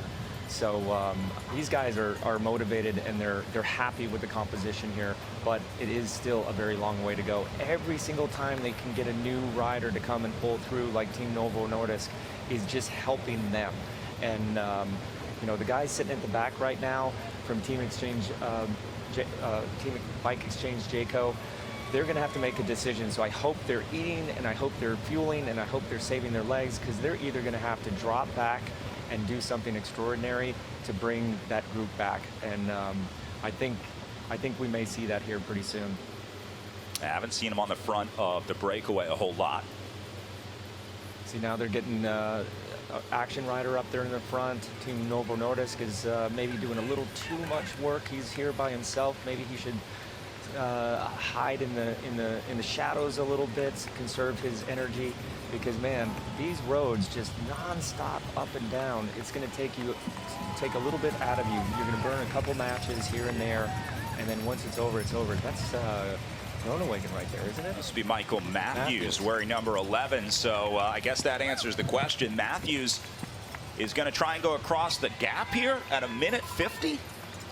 Wow. Well, if anybody can do it, it can be him. And I guarantee you those two riders in the breakaway from Team Bike Exchange Jayco have just put on the brakes, and they're going to drop back and try to pace him up. But he's going to have to do a lot of this on his own. And he looks really, really good right now. But that is a large gap to cross. But you can see they just had to pivot. And this is a very desperate move. Yeah, they must be worried, because that team tried to bring this back. If they were unsuccessful in bringing any time back, I mean, if you keep getting minute 50 time checks when you're putting the entire team on the front trying to pull that back and you're not gaining any time, at some point Matthews just has to say, guys, I got to do this on my own. You can tell that the pace is picking up, because we're seeing more and more riders coming off the back, coming in glued off the back of this one. So a bold move from Michael Matthews here, trying to go across what is just under a 2-minute gap. Sam Boardman wasn't able to do it. Adam DeVos wasn't able to do it. And now we'll see if Michael Matthews can do it. Well, I guarantee you the peloton did not let Michael Matthews just nip off the front and not try to chase him. So I am sure it is full gas behind Michael Matthews right now, because Trek Segafredo, all these other teams that were on the defense, they realized that the 5-star favorite is trying to bridge up to the breakaway. So I foresee some very difficult racing coming on here in the next 5 to 10 miles. Good look at Michael Foley there. Again, a late arrival to the race last night. Robinson Oyola up there as well. Haven't talked about him a lot today, but just been sitting in, biding his time for the Medellin squad out of Colombia. And again, for most riders in this breakaway, the advantage or the smart play is really to just sit back. If you've got a team like EF Easy Post with that many riders in here, you've got Trek Segafredo, there's really no reason for you to be taking poles on the front. Let those big teams do the work. Let those big teams take those poles. And now you see the Bike Exchange Jayco guys starting to drift back a little bit. So at some point, will they drop back and try and pick up Michael Matthews? I mean, is that what's on their mind right now, or do they just sit here and wait for Matthews to arrive, although he might not show up anytime soon, because he's not getting a whole lot of time off the front of this field. Like I said, they did not just let him nip off the front.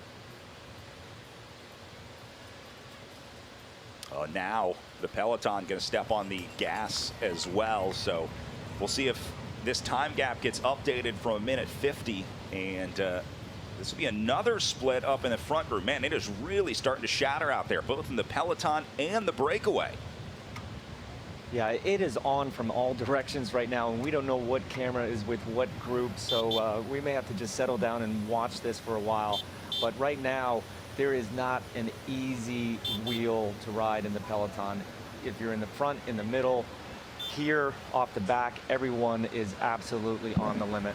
So the problem here is everyone's looking at Michael Matthews and saying, you know, if he's going to go, I want to go with him, right? I want a piece of that as well. But if everybody tries to do the same thing, then that's a problem for Matthews because he's just going to drag that whole field up with him. So this is not the ideal scenario. Maybe taking 2 or 3 riders that could work together like the Boardman-DeVos scenario, but I don't know if it's taking 10 guys with Michael Matthews. I'm not sure that's what he was planning on. But this is bike racing, you know, the pieces are constantly moving on the board. There's always a reaction to every action. And you always think that you have the right idea, but things can go sideways really, really quick. And especially when you have to get the cooperation from the other teams, which he really doesn't look like he's getting so much of at the moment. These guys are like a bad cold. Matthews just can't shake it. And that's going to be it. Pro Touch will take over on the front, the South African squad, but you can see they have remade contact with the rest of the field here. So Matthews' short, ill-fated attempt to try to get across the gap has now been shut down. Beautiful views out here. Hard to believe we're only 20 miles outside of downtown Baltimore.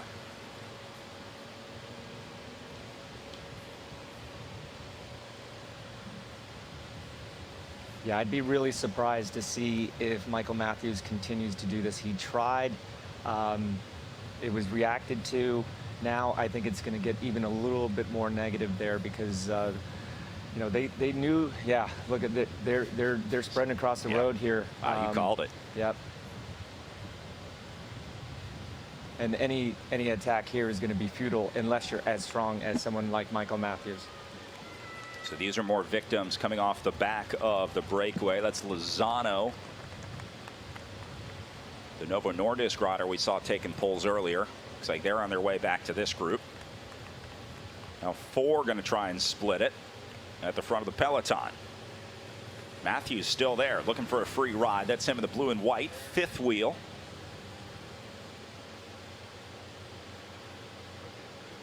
Yeah, you know, you asked about those 2 Bike Exchange Jayco guys just sitting on the back and not dropping back. There just wasn't enough of a gap for them to make that decision to go back there and help them.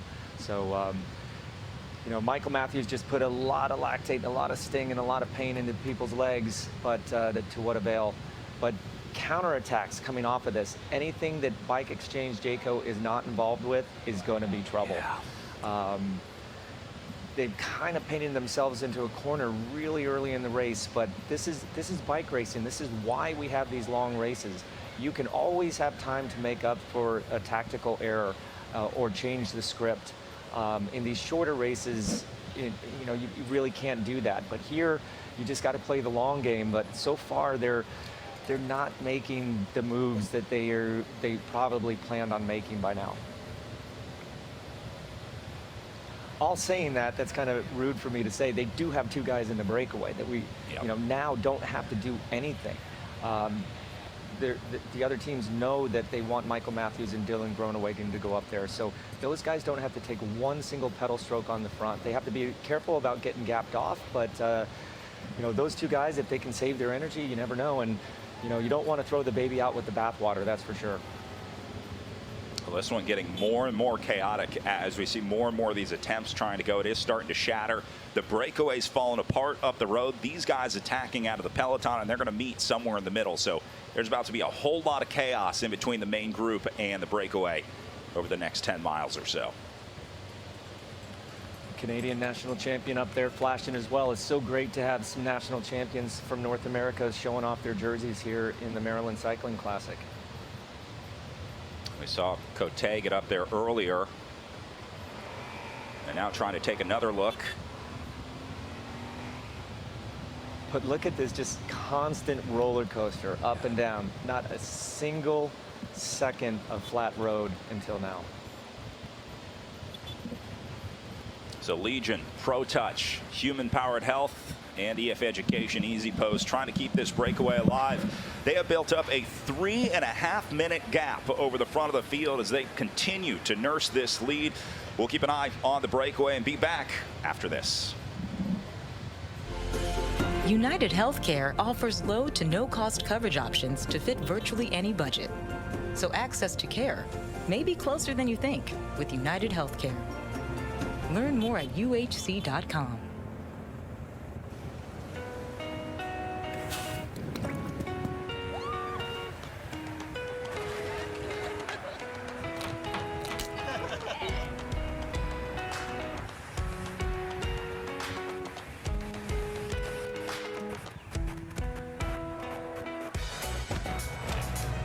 If you're open for an unforgettable vacation, we're open for you.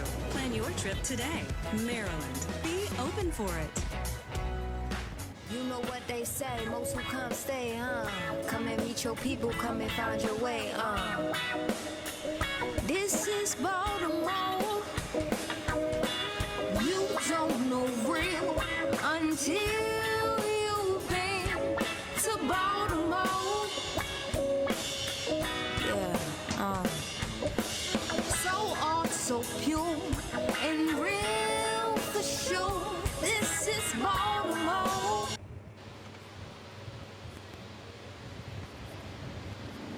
Keeping our eye on what I guess we'll call chase number 1, coming off the front of the field and trying to join that breakaway, which is now 3.5 minutes up the road. Pierre-Andre Cote, the Canadian Road National Champion, the red and white jersey up at the front.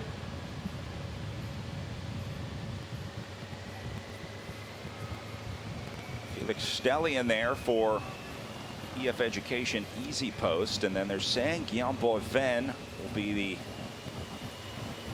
Israel Premier Tech rider up at the front now. There's a few more in there. We'll try and ID them. I do see a Bike Exchange Jayco jersey slipping in there. Not sure if that's Matthews or not. That could be Groenewegen. He looks a little bit bigger, and he's a little bit gassed by making that effort. I would say that I would be really surprised if Michael Matthews was able to make that counterattack move after he just made such a big effort before. There's also a Team USA jersey in there, and then Trek Segafredo has even one more. Quinn Simmons going to do his best to keep him out of this group, though, as he steps on the gas up at the front. All right, so these are your chasers. That will be Dylan Groenewegen. Good call, Bobby. That's Groenewegen at the very back, number 12. Another U.S. national team rider. This is can't quite get his number yet. Trek Segafredo rider is Jacopo Mosca. And I think, well, let me wait for confirmation on the Team USA rider. Might be Noah Granigan up there. Yeah, that is going to be Granigan, 154. There's Sam Boardman up the road, the black jersey that you see up on the right side. That's Boardman coming back. Remember, he's been out there all day solo after getting dropped off by Adam DeVos in a 2-rider bridge attempt. That didn't go so well. So we'll see if Boardman tries to tack onto this group. There's a lot of talent in here. You got to think Boardman at least gives it a try. You got to at least give it a go to try to hang in here, or is he done? You got to stay in this group. I mean, hopefully he throttled back a little bit when he knew that he couldn't make the breakaway, and now he's just hoping to fit in here somewhere.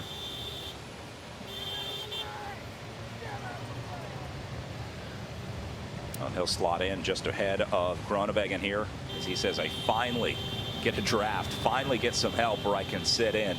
I don't think anyone's going to expect Boardman to do any work in this breakaway, or this, well, I'll call it a chase, anytime soon, because they know that he's gassed. He is a passenger for now. They'll give him a little bit of time to recover, and then they'll start expecting him to do work. But for right now, Boardman should be able to just sit in and see if this group makes it up and across the gap. And here you have another EF Education Easy Post rider, as well as the Trek Segafredo rider. So those are two teams that are well represented in the break that don't have to do too much here. The pressure falls on some of the other riders, and I can't see who that is that's attacking off the front there. But this group has to get a little bit more in sync if they want to make any inroads on bridging to the breakaway. And you see here, these guys are settling into a rhythm, right? They're on the front. They're not taking many big accelerations. They're never really slowing down either. This is just that constant slow burn pace compared to this on-off stuff that's happening behind them. Oh, these guys have had time to settle down and work out the rhythm. They've had some of the bigger teams, the bigger names in this group sort of whipping this breakaway into shape. That has not been established in the chase yet, but it may soon.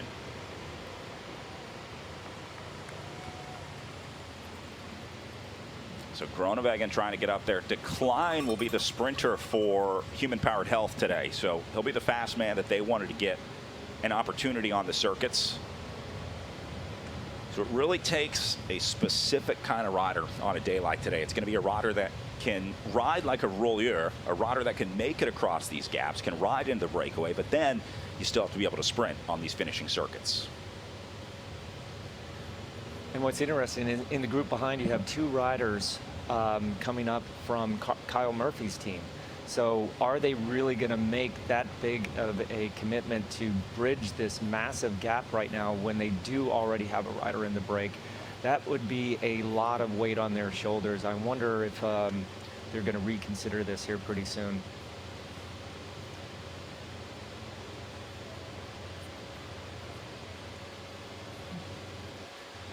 Garmin, the rider, EF Education Easy Post rider, probably checking his Garmin to see how many feet of elevation we've already done, because it's just going up and down, and those feet of altitude feet and altitude meters are just clicking up.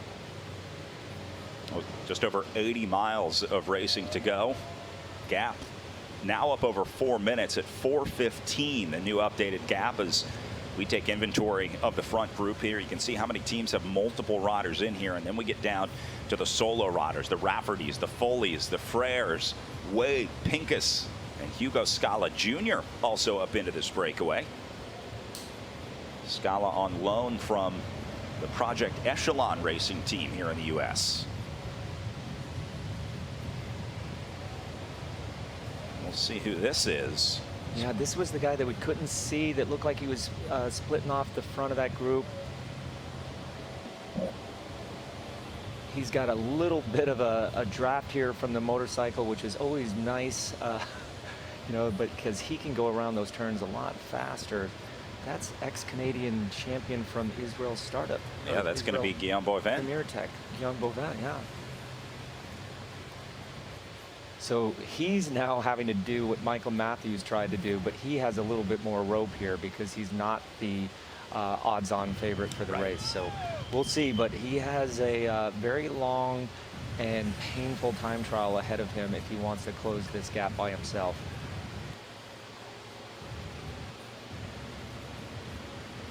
It takes a certain kind of confidence to think that you can make it across a 4-minute and 15-second gap.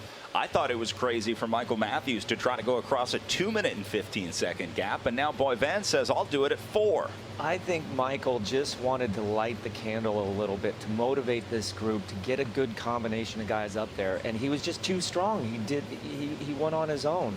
If he did it with 3, 4, 5 other strong guys, maybe just came off a little bit, then they would have had a chance. But he was obviously strong because, like I said, they were not just putting around out there and let him roll off the front. He did that a la pedal, which means by the pedal, not by any sort of luck. But yeah, look at these roads. It's just amazing how much elevation gain, and nothing quite too long, but just constantly up and down. Staying on it, out of the saddle, attacking those hills, riding through the hill, as they say. Gives a little glance under his arm to those of you that are new to the sport that wondering, you don't really want to stand up and turn around your head totally, because then you'll kind of move to one side of the road or another. You just kind of look underneath your arm. That'll give you enough of a perspective if there's someone behind you or not. And they're there. They're not letting him go, but there's no one directly on his wheel. Giving the riders an update here on the time gap and the upcoming KOM. They're approaching the second KOM of the day, just about 4 miles away from that one. So they'll be looking for more points. 4 points for a KOM win, 2 points for second, and 1 point for third. So we'll see if Quinn Simmons, who picked up maximum points on KOM 1, gets back up there and tries to add 4 more to his total. He's got 4 right now. We haven't seen so much of him since that last KOM sprint, have we? Maybe he's being a little cagey, saving his energy. If he went for that first one, he's going to want to go for this second one. Oh, and this is the other guy who went for it, Eder Frere up there, Legion of Los Angeles rider. Yeah, Eder has to have the knife between the teeth right now. He got beat on the first one, just barely. He knows that he's going for the KOM. Quinn has other objectives, possibly. Not just this one. There's one more to go. Frere has to get as many points as he can here, and then see what happens in that third sprint.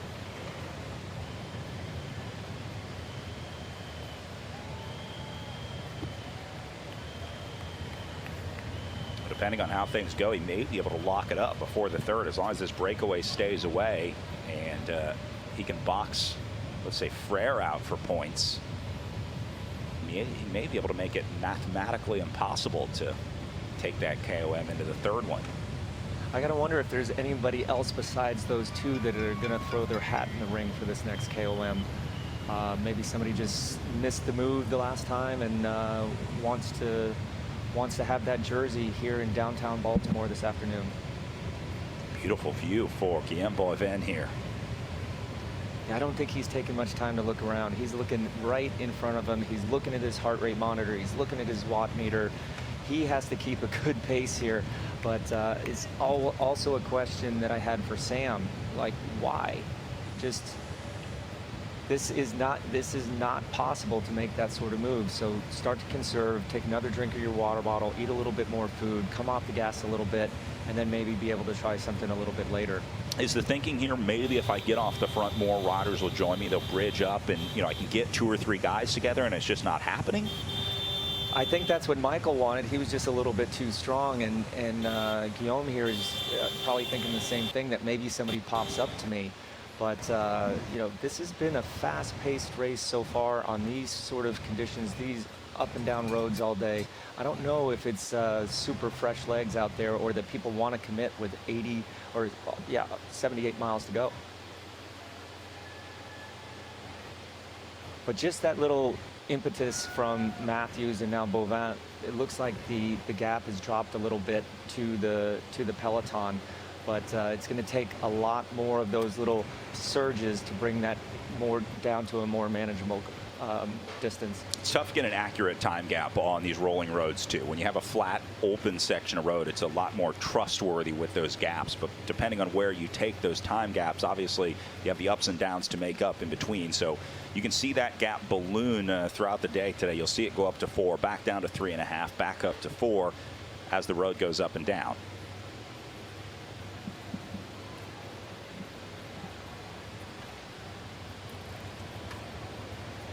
Graphic showing Quinn Simmons in chase 1, which would mean that he came off the back of this group. Maybe had a mechanical or stopped for a nature break or something. I would not expect, looking the way that he did on the bike today, especially over that first KOM, that he got dropped by this group. And it certainly wouldn't be 325 back if it was nature break or a mechanical. So we do see Eder Frere up here now, the Legion of Los Angeles rider, getting ready for his KOM.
then we should be able to see Simmons up the road from Boivin if it's only 10 seconds.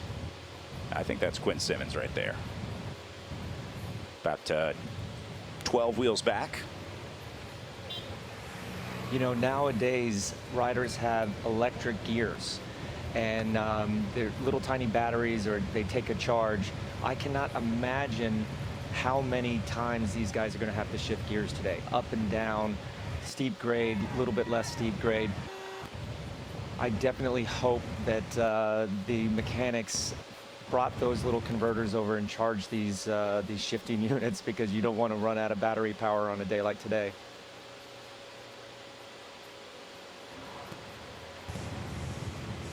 Just add one more thing to the list of things that could go wrong with these high performance machines, but any gain, I guess, is worth chasing. Yeah, we haven't seen Nielsen Powless in the front. We haven't seen Quinn Simmons. We haven't seen Tom Squeenge. All those, we haven't seen John, Murphy from his team. These guys are starting to save their legs, but EF Education Easy Post has to take up the brunt of the work and try to motivate this group here. And now Nielsen Powless on the attack. Here we go. Is he going for the KOM? He must be on the way up to the top here. Powless gives himself a little bit of a gap for EF Education Easy Post. Trek Segafredo getting into it as well. But Powless may have given himself all the gap he needs. I did not see that coming. I thought he'd be sitting back on the wheels, just trying to save as much energy as possible, but obviously he's feeling good. 1K to go.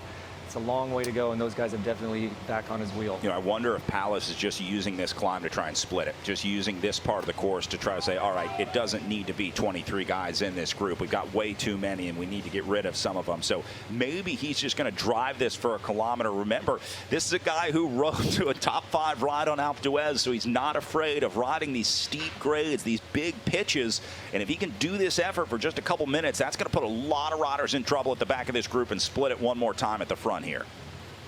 They are lightening it up, but Oscar's there, Quinn is there. This is going to be a carbon copy, I think, of the first KOM sprint. We'll see who comes up on top. All right, so confirming Simmons has made it back up to the front of this group. I don't think he ever left. He was just hanging out at the back of the group, now into 3rd position. So it'll go Powless, Frere, Simmons, 1, 2, and 3. And now we're just waiting for either Simmons or Frere to jump. Remember, Simmons picked up maximum points in KOM number 1. Frere was 2nd. All right, I'm not sure if Nielsen Powless got any points out of that one. It only goes 3 deep. But those are really the only 2 guys going for it. And now seeing the way that Powless is riding here, this tells me that he's not going for the KOM, but instead he's riding here to try to split this. This is not the way that you ride if you're trying to pick up maximum points, because you know Quinn Simmons is going to come right over the top of you in the last 200 meters and take maximum points here. What happened to Frere? Yeah, he didn't have it. He was trying to stay up there and surf the front, but I think we're going to have a different KOM winner here, because those guys may have fried themselves on the first one. Now Simmons going to drop back. Oy, oy, oy. So I think that'll be Walter Vargas Alzate, the Median rider. Taking a look here. And he'll pick up maximum points over the line. Well, that 3rd sprint is going to matter now, yeah, because Quinn didn't get any points there, neither did Oscar. Well, not the way we saw KOM2 going. I guess there was a little bit of radio communication by team Easy Post, EF Education Easy Post here, because they just probably put, I'd say, 30 to 45 seconds into the peloton with that effort there, because you know the peloton is not going to be sprinting that hard for the KOM, because there's obviously no reason to. Well, don't forget about Guillaume Boivin, who has been stuck in the gap between the main group and the 24 leaders up the road. He's trying to overcome what is now a 3-minute and 25-second deficit.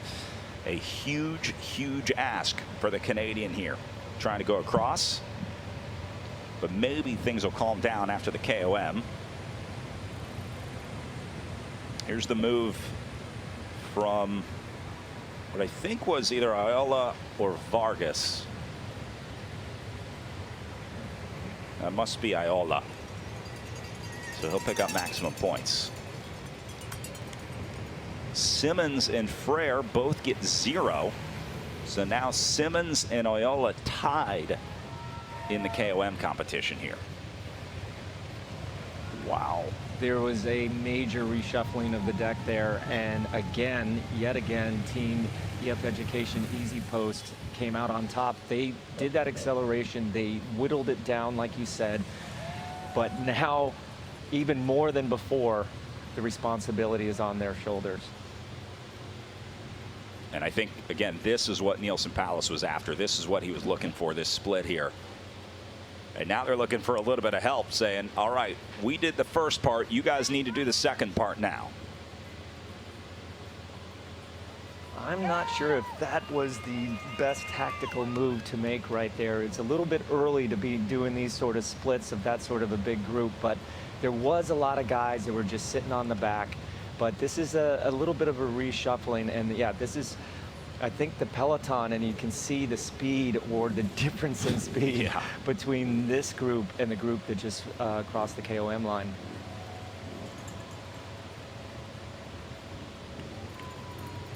This looks like the difference between you and me on the UnitedHealthcare Children's Foundation charity ride yesterday.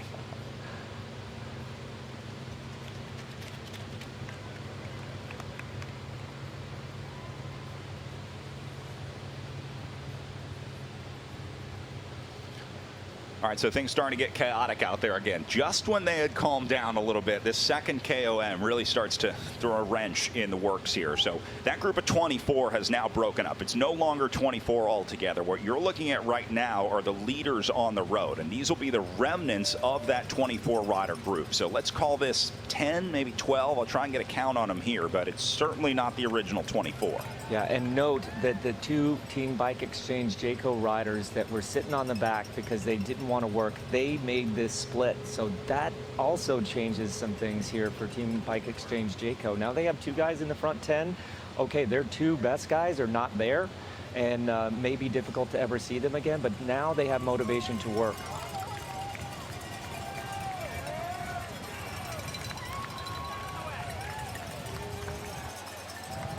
Guys looking for any rest they can get. And I don't see Kyle Murphy here or Tom Squinge anymore. Yeah. I do see one rider from Human Powered Health and from Team Novo Nordisk. This definitely changed the composition of this breakaway quite considerably. Or is that Tom's right there? This might be Squinge on the front here. Okay, he is there. But Murphy is still MIA. Oh no, that's Camp.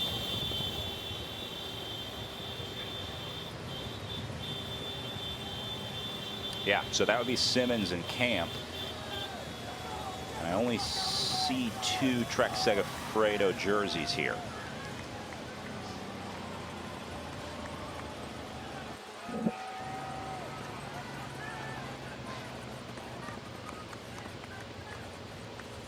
This is the second part of the breakaway that just kind of got split off there, right?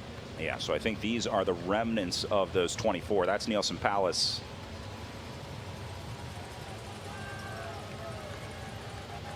So we'll call it 10 and 14 splitting up here. And now that group going to split again.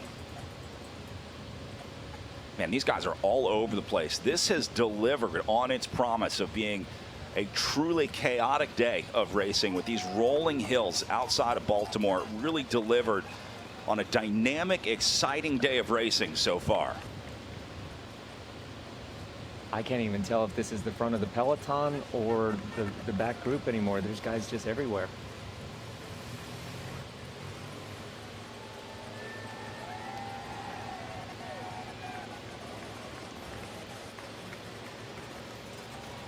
You see, this is the problem. You lose so much momentum up at the top of those little rollers like that Pro Touch rider. Just looking back and saying, how did I get this gap? I'm not trying to break away. I don't want this gap.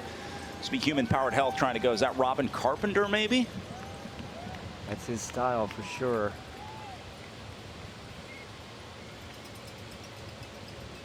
Carpenter trying to go, and then Back up at these guys looking like they're on a bit of an alpine climb here. Good bit of fans out there cheering the riders on.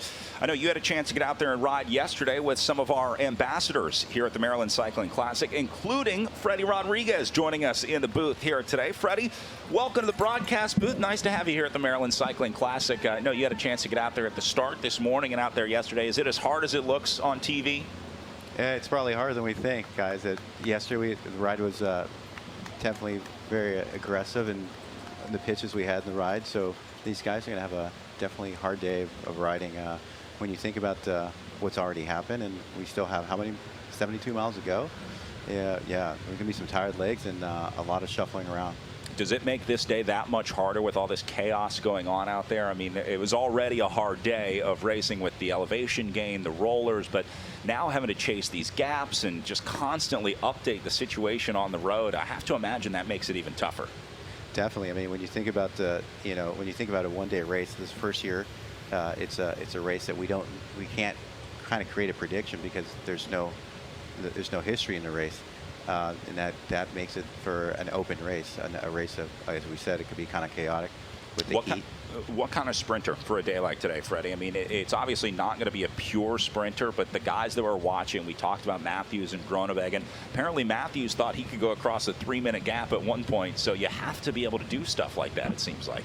Exactly. I mean, the fact that he's trying to make a move like that early in a race can show you, tells you that it's really a race that wasn't predictable, and definitely a sprinter that's going to be strong, not even a sprinter. I mean, at the amount of energy you're going to expend throughout this race, a GC rider could definitely contest a sprint.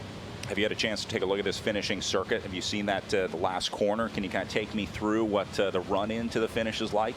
I mean, the run-in's a typical, top-level run-in. You're going to have a lot of speed. You're going to have a lot of time. But with the groups we're going to coming in, it's going to be a small group. It's going to be select. So they're going to have a lot of time to kind of jockey around and try to find the right position, and it can be kind of a slow lead out. Yeah, a traditional bunch sprint is looking less and less likely with each passing kilometer out here. Freddie, how important is this race to American bike racing and the young American riders in this race? We've been talking a lot about the Team USA riders that are getting a chance to race at the world level, the international level. What's this mean to have big-time American bike racing back on American soil? I mean, it's huge. I mean, it's the first race back on the calendar. These young riders need these kind of exposures to make it to the next level. This is a race that's over 100 miles with this heat, with the terrain. They'll learn from this. Beautiful roads out here. How impressed are you with this course? I'm blown away so far today. Oh, it was amazing. Just riding yesterday through the county, it was just gorgeous. I was impressed. I saw some slow-moving riders after that ride going into the race this morning. Bobby, you might have been among them. I mean, it's tough. It's not an easy day. Not at all, not at all. But Freddie, you were the master at saving energy in races. What group would you want to be in right now, considering that, with 72 miles to go, would you want to be up in this group pulling, swapping off with the guys? Would you want to be in that chase group? Would you want to be in the peloton or even further back? Because, there's a lot of guys with a lot on the line right now. Are they going to just say this is it, or are they going to try to come back? But where would you save your energy, and what group would you want to be in right now? I mean, ideally you want to be in the first group. I mean, you want to save legs when it's not critical moments. But when it's a critical moment, you see key players being at the front, you can't miss that. It's just hard for me to say that that's the absolute critical moment because there's 72 miles to go. But when you look at the composition of the breakaway, you're like, gosh, who's going to bring these guys back? Exactly. It's tough. I mean, at this point, you can't use your normal tactics. You have to think a little bit outside the box and take a little risk. Sometimes you might spend an extra bullet. But you're still in the game. So it's a really hard call. I mean, that's for me, I always did better when the races had a tradition and we can kind of find a rhythm in the race and understanding of what most likely will happen. And you can see it from years of experience. So having a new race like this really opens up the peloton to anybody can win this race. But look at the way these guys are working together now. There's a different speed in the way that these guys are pulling through. It's through and off, through and off, through and off. Not many people sitting back there. There's not any excess baggage just trying to stay on the wheels. These guys are here because of some of the strongest riders in the race. So I hate to say that this is the move, being 70.5 miles away from the finish, but if they keep up this tempo, it's going to be really difficult for any group to organize in the back to track these 11 riders down. Yeah, it's definitely difficult when you think about it. You know, when you're this early in a race, putting this much energy into it, the fact that they're rolling consistently together. As you remember from yesterday's ride, Bobby, if you're at the front or the back, you're putting out a lot of energy just to get through the course. So no one's saving energy here. Everybody's having to put out the same effort, which is a big deal. And when it comes to, you know, you think about the guys that might have some legs for speed, they're going to be crucial players to have to keep this race in control. We also talked early on about how much these guys were eating and drinking. It's really taken its toll on this field. I mean, I don't know that it's been a while since we've seen guys hitting gels that early in a race like this. Well, Bobby would know better than me, but you know, you think about the amount of glucose these guys are going to have to go through and to try to balance it with the hydration. It's definitely going to be key to stay hydrated, but also taking that right amount of energy you need to sustain this kind of effort in this heat. Yeah, being able to monitor that stuff would be huge on a day like this. I mean, being able to tap on that gas gauge and get an idea of just how much is left in the tank to keep it topped off. One of the hardest things to do is eating and drinking the right amount in bike racing. But these guys not leaving anything to chance. I think they're already reaching for Cokes out there. Especially on a day like today, you can easily overdo it. You can overcoat the energy.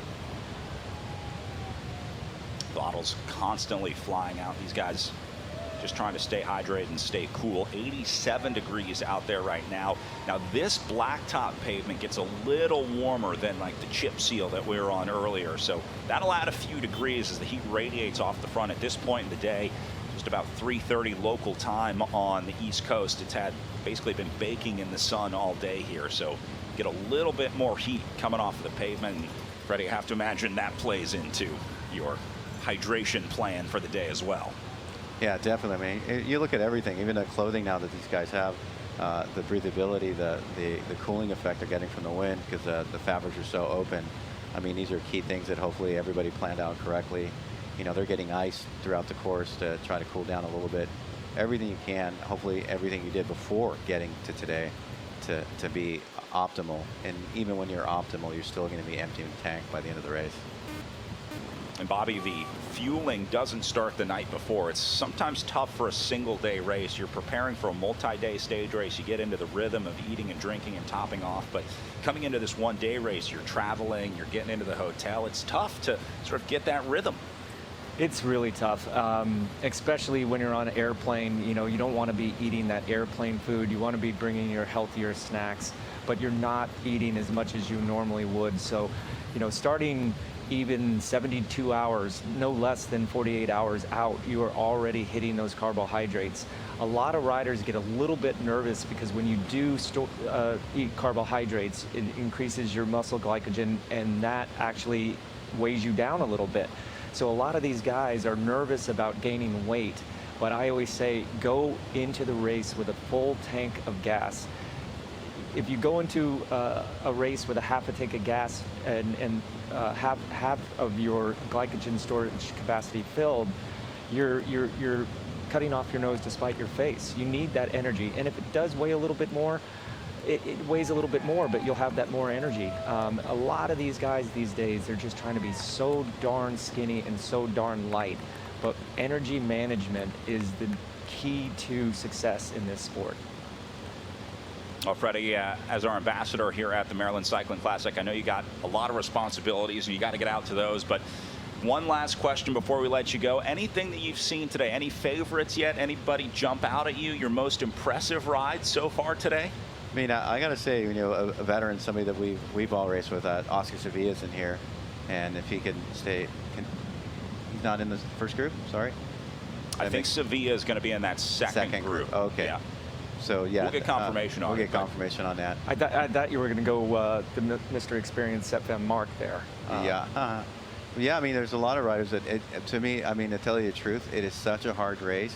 It's so hard to predict who can be the winner at the finish of this long race. I mean, as a classics rider myself, you know, we always our main goal was to have numbers at the finish of the race. As the more numbers we can get to the finale of the most important parts of the race, the more likely we are to win the race. And you know, so we look for those kind of angles. You know, EF has a lot of number here. So we're looking for that. We're looking for that superiority. You know, you want to have that advantage as a team, and also look at who's connecting, who's working together. You know, what kind of riders want to stay together to help each other. 68 miles to go and still a wild card out there. Freddie, thank you so much for being with us in the booth here today. Right. Four-time national champion Freddie Rodriguez here at the Maryland Cycling Classic.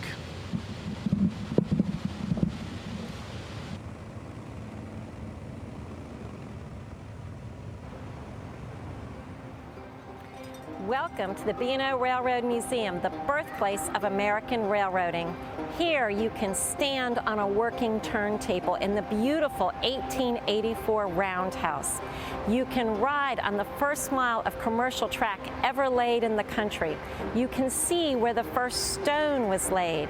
You can see an amazing collection of locomotives from the first 100 years of American railroading in our roundhouse. When Abraham Lincoln was on the way to his inauguration, he was under threat of assassination. So he snuck through Baltimore at night, and he was pulled by this very locomotive, the William Mason, the number 25. It was built in 1856. It is a gloriously beautiful locomotive, and it is still operational today. And it's also a movie star. It's been in several movies, such as The Wild Wild West and others, so come see it. This is the number 51, the first streamlined diesel electric engine in the country. It is absolutely beautiful. It was built in 1937 for the purpose of competing against the burgeoning airline industry at the time. The railroads wanted to keep their passenger travel against the airline industry, so they built the 51. And what's even more spectacular about the 51 is it just came out of our restoration shop last year, and it was completely restored, authentically restored to the actual colors. Even that ampersand sign is exactly how it looked, and those metal wings were molded by hand so they lay flush. Every detail was accounted for. After World War I, the French were so thankful to the Americans for their help that they created gratitude cars. They sent one boxcar to every state filled with French goodies to thank the Americans. We have the car for the state of Maryland.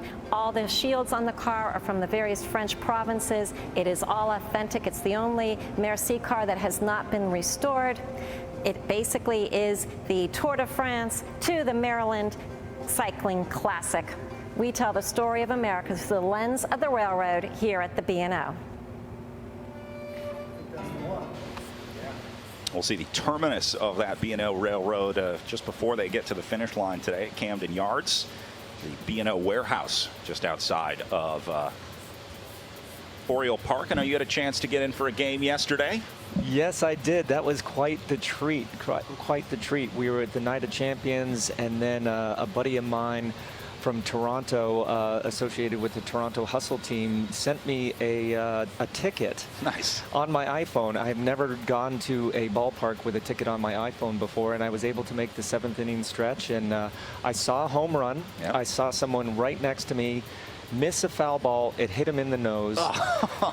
His brother started yelling at him, like so embarrassed that he didn't catch it.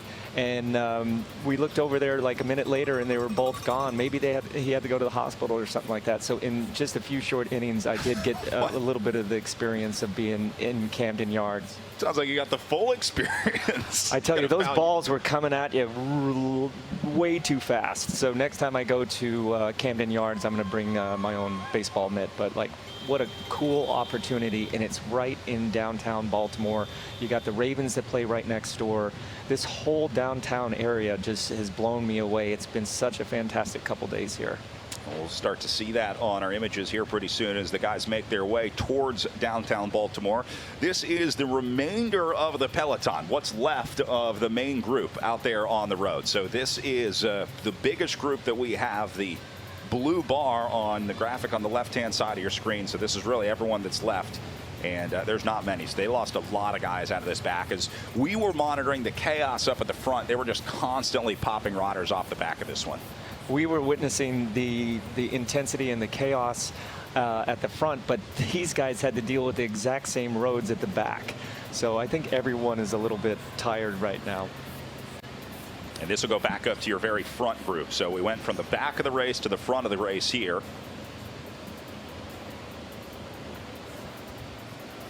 So Simmons and Scoyne still in here. Hausen, Schultz, and Balmer representing the Bike Exchange Jayco squad. Sepp Vanmarcke and Jan Biermans from the Israel Premier Tech squad. And then Palace, Court, and Piccolo for EF Easy Post.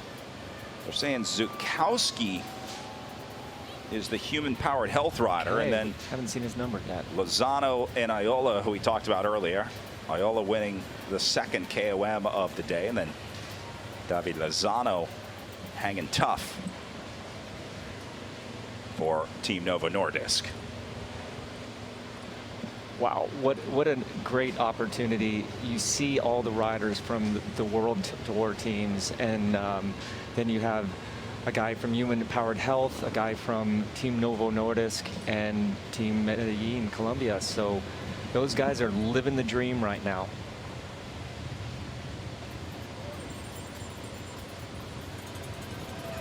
Really no pure sprinters in that front group of 13, but certainly some finishers in there. Got to think Magnus Cort liking his chances here. And then Quinn Simmons has a pretty good finishing kick as well, depending on how things go on this finishing circuit. There's Simmons on the front right here. Lozano just over his right shoulder. And then that'll be Zukowski, the human-powered health rider, come to the front here in the sort of orange to purple fade. Sepp Vanmarcke right behind them.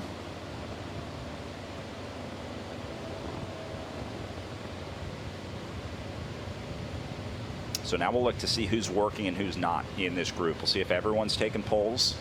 Obviously, these guys back at the cars aren't expected to take their polls. They'll get to skip a few.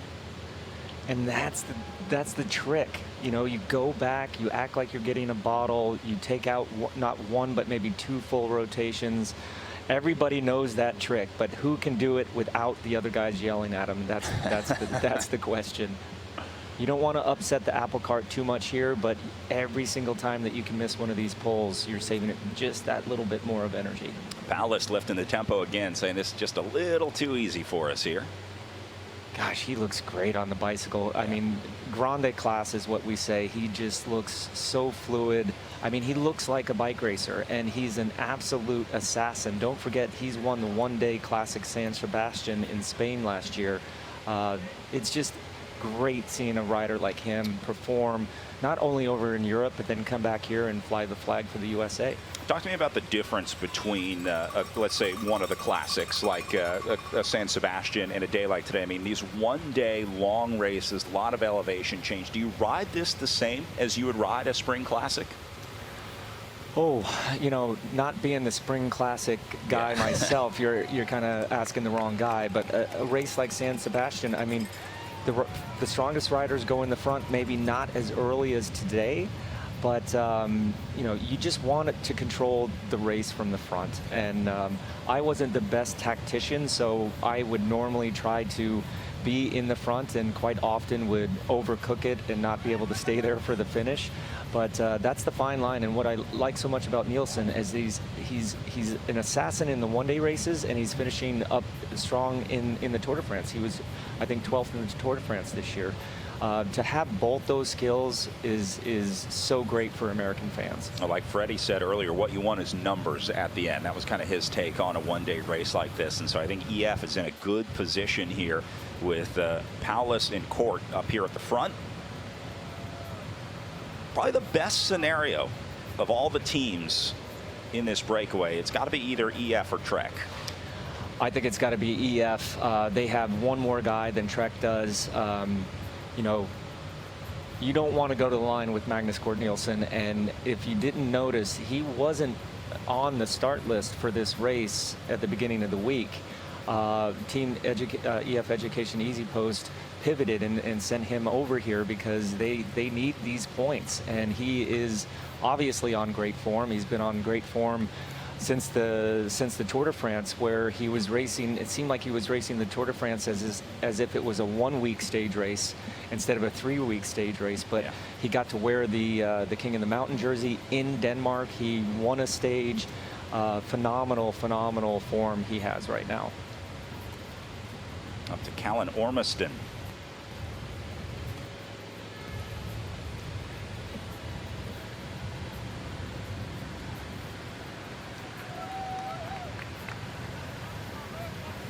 Not quite the same cohesion in this group compared to the front, that's for sure. Still over 100 kilometers or 64 miles to go here.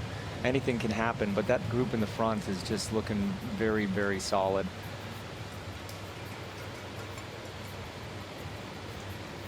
And I'm super impressed with these teams that aren't in a world team. They're up there taking pulls. They're not sitting at the back. They're swapping off with these big guns. This is phenomenal.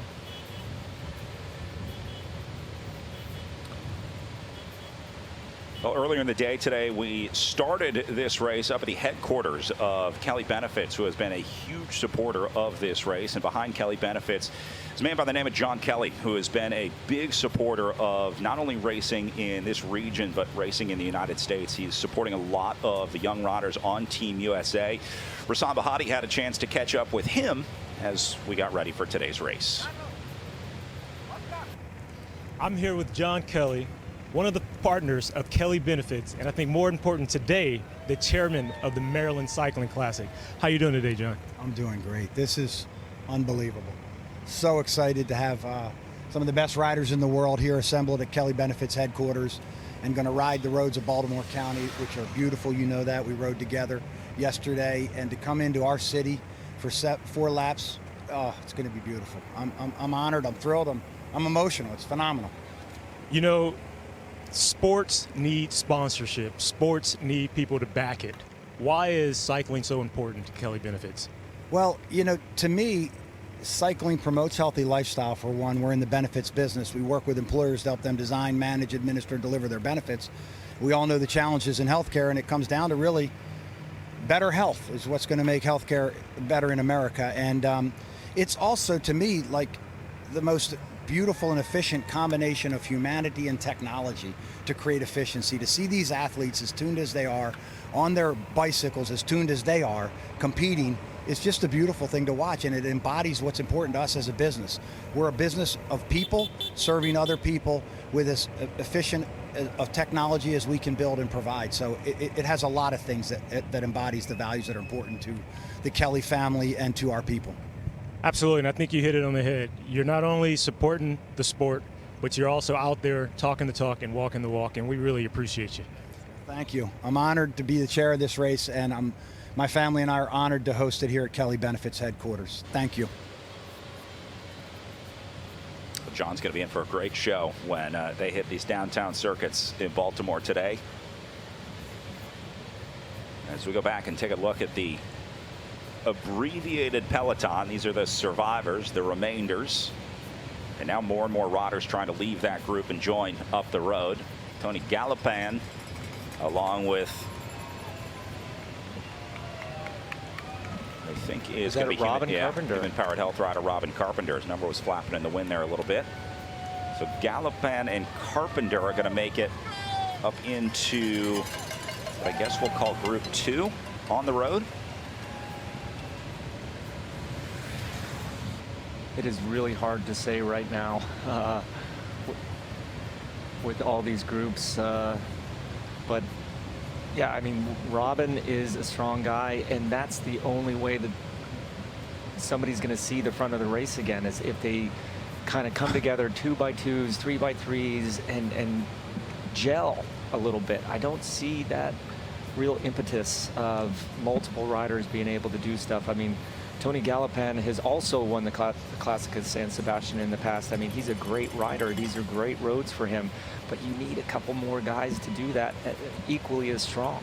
Eder Freyr going to try and tack on to the back of this one. So that was the second group of leaders that they just went through. Remember, it was 24 riders. That got split into a lead group of 12. Eder Freyr got caught in the second group after the second KOM, and now he's tacked onto these guys. So I think this is going to be 13, 14, and 15th on the road right now. Yeah, when you look back at it, that second KOM absolutely exploded the race, not only in the front, but also in the peloton.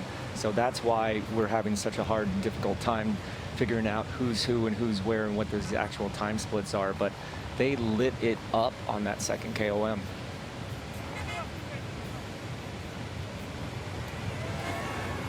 Gallipan shouting some words to Robin Carpenter. And good on Freyr to redouble the efforts here. Just when you thought he was out of it, he gets a ride back up to the front group. And that's all you need. You just need a couple strong guys, get back in there again, get the momentum, get the morale going. And you never know what'll happen. Like we said, it's a long way to go still. This is back to the peloton group. See Freyr's teammate, Freddie Ovett. Freddie Ovett is one busy character these days. He's doing gravel. He is actually training for the Berlin Marathon. I was going to say, I've been seeing him running a lot. Yes, yes. This guy is the jack of all trades. There's no doubt about it. And the unique thing about the Berlin Marathon, he doesn't only want to run it, he wants to break 2 hours and 30 minutes. Wow. And let's just say he's not out running right now. He's out on the bicycle, which uses totally different muscles.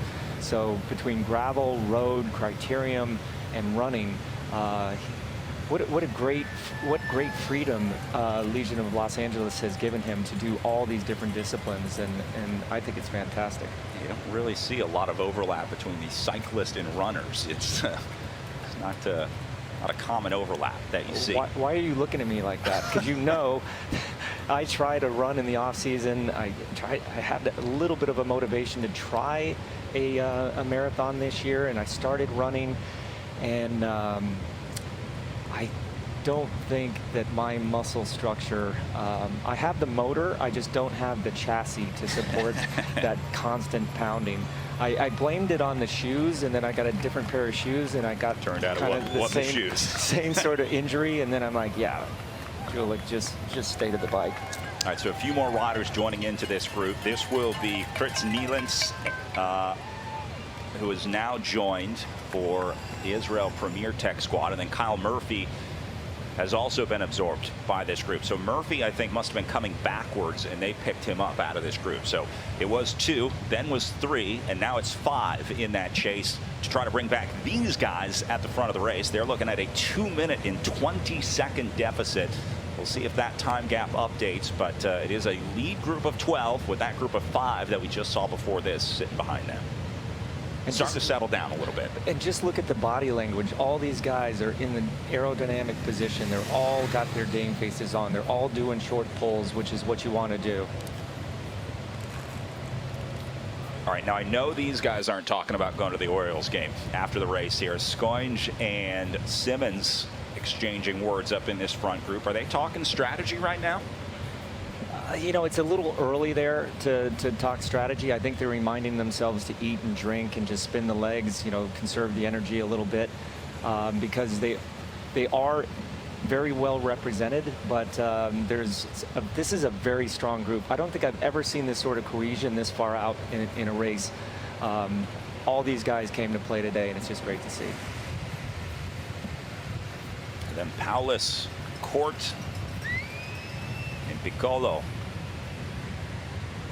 The EF Education Easy Post riders linking up here as well.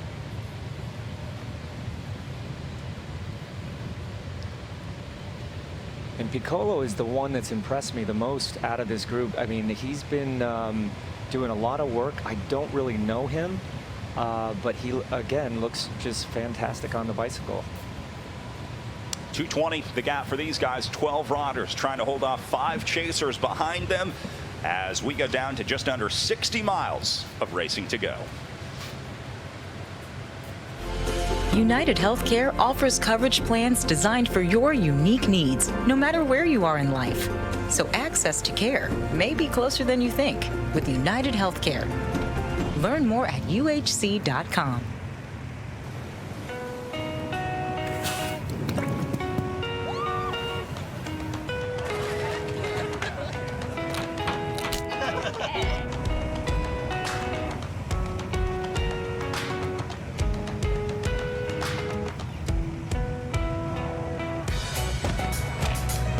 If you're open for an unforgettable vacation, we're open for you. Plan your trip today. Maryland. Be open for it. I like to think of Baltimore as a crab. If you've never eaten a crab before, you won't know how by just looking at it. You have to sit at the table, listen to what people tell you and follow. Once you open the crab, you get hit with a blast of flavor. You discover all of the great things the crab has to offer. You now see why it brings families and friends together. All that goodness can happen only under one condition. You have to crack the crab open. Back up to your front group, 5 riders trying to chase, and you can just see the back of some of those vehicles up the road in the gap. Again, Eder Frere, part of the original 3, as they picked up 2 more, trying to bring these guys back. And I think this is really what Nielsen Palace was after. He wanted to get this separation. This was the group that Palace was trying to form, just trying to get rid of the riders that didn't really need to be there. He knew that it wouldn't be 20-something riders at the end of the day, and I think Palace was just trying to split that a little earlier than the rest of the group. I mean, you called it. I was wondering what they were doing there, but that was genius. But you have to, when you're that strong, you have to make sure that you don't drop, you know, your teammates out of the break. But he didn't. You know, Magnus is still there, and so is Piccolo. So. You know, whatever he did right. And I just got a little text information, and this is always the fun part of doing this sort of stuff. Jonathan Vaughters, the general manager at EF Education Easy Post, just texted me and said that they actually redid Nielsen's position after the Tour de France. Really? Yeah, and I tell you, and this is his first race back after the Tour. And he looked great in the Tour de France. So I'm trying to get some details of what actually they changed, but quite interesting. And I mean, Nielsen is just an overall stud. And if he could, you're always looking for those tiny little changes that can make you better. And bike position is a big thing, and it's not static. It's constantly changing with how you develop as a rider, basically your overall body fatigue.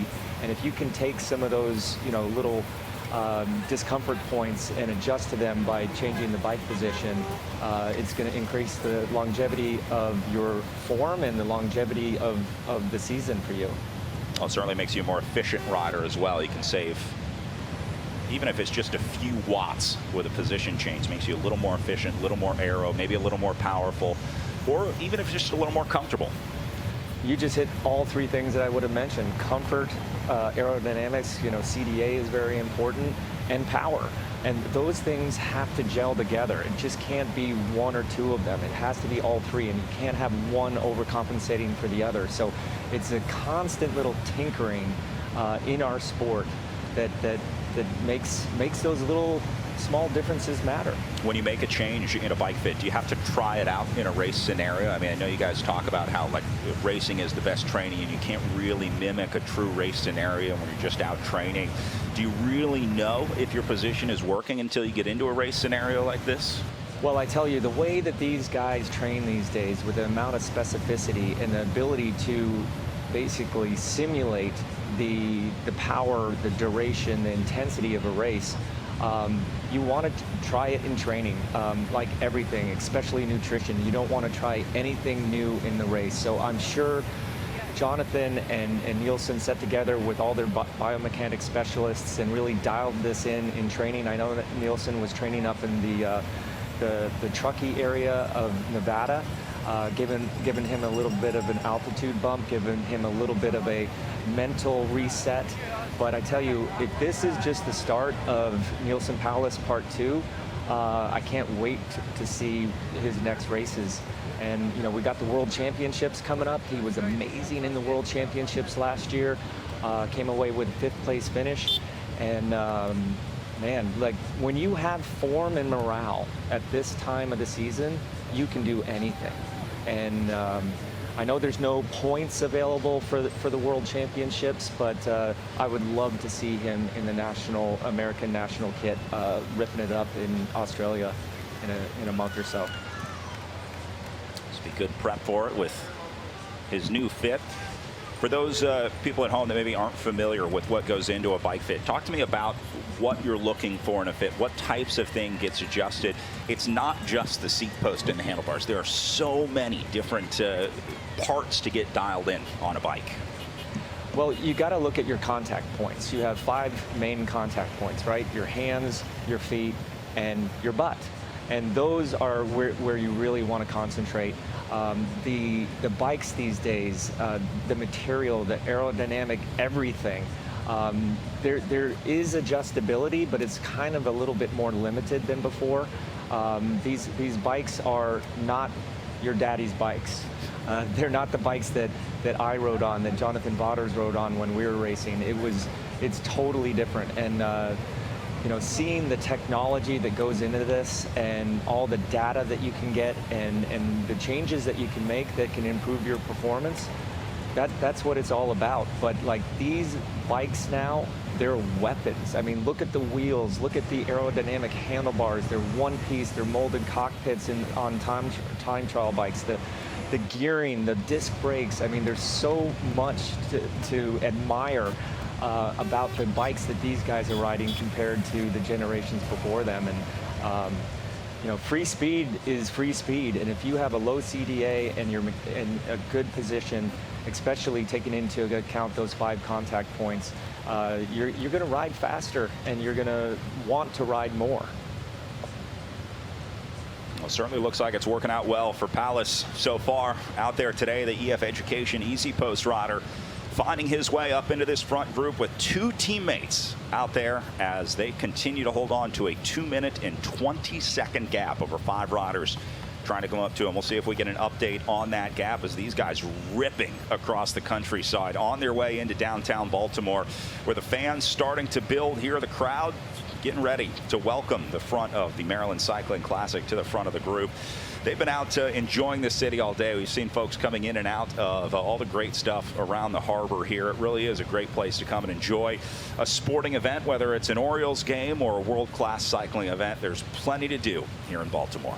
2 young riders there on the front, one from the USA national team, Patrick Welsh, and number 103. If anyone was at the team presentation when number 103, Jack Draga from New Zealand, went up on stage, it was a question if he was even out of high school. I mean, he looked so young and he was so skinny, and he had such a really cool personality. It's just great seeing this young generation be able to cut their teeth a little bit at this sort of massive event for not only the USA, but for the state of Maryland. It's been nice seeing the riders really getting a chance to enjoy this race as well. They bring them in a little bit before. You get to kind of see the city a little bit, kind of get used to the place that you're going to be racing. So it was nice to sort of hear some of the stuff that a lot of the riders had a chance to enjoy, including the art museum, very popular among the riders at the pre-race presentation. Welcome to the Baltimore Museum of Art. This building was designed by John Russell Pope and has been standing for over 100 years. This is also the home to the largest public collection of Matisse in the world, as well as our cone collection, contemporary collections, African, Asian, and Oceanic collections, European collections, and our sculpture garden.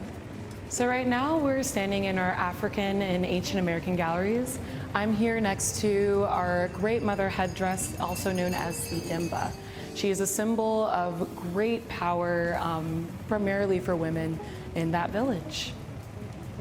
This is our cone collection.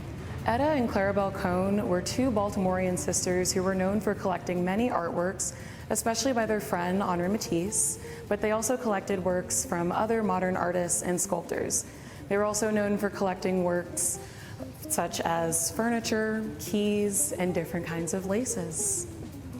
Be sure to visit our beautifully landscaped sculpture gardens. Thank you for coming with me to visit the Baltimore Museum of Art today, and I hope to see you soon. That was it. Bobby, we're going to have to extend our stay. We still got a lot more to see here in downtown Baltimore. I tell you, one of the coolest things that I saw, not only guys coming back from just walking around, but some of the Team Coratech guys, I was in the elevator with them, and they had just walked over to the stadium and bought baseballs. And they were, showing each other the baseballs that they bought. And I just started laughing, because obviously baseball is America's pastime. And Sure. If you're coming from Italy, like, you got to go home with a baseball, right? Not one to the schnoz like we saw yesterday up in the stands. It's easier to just buy one. Yeah, just buy one. Just don't try to catch those foul balls with your face. I think you can buy authentic balls there. They have game-used balls that you can buy over there, and then you can actually track where the ball was used. So I hope they got a good piece of souvenir. The one thing that I'm curious now is the morale and the mentality of all these different groups out here. When you're in the front, right, you don't have that carrot.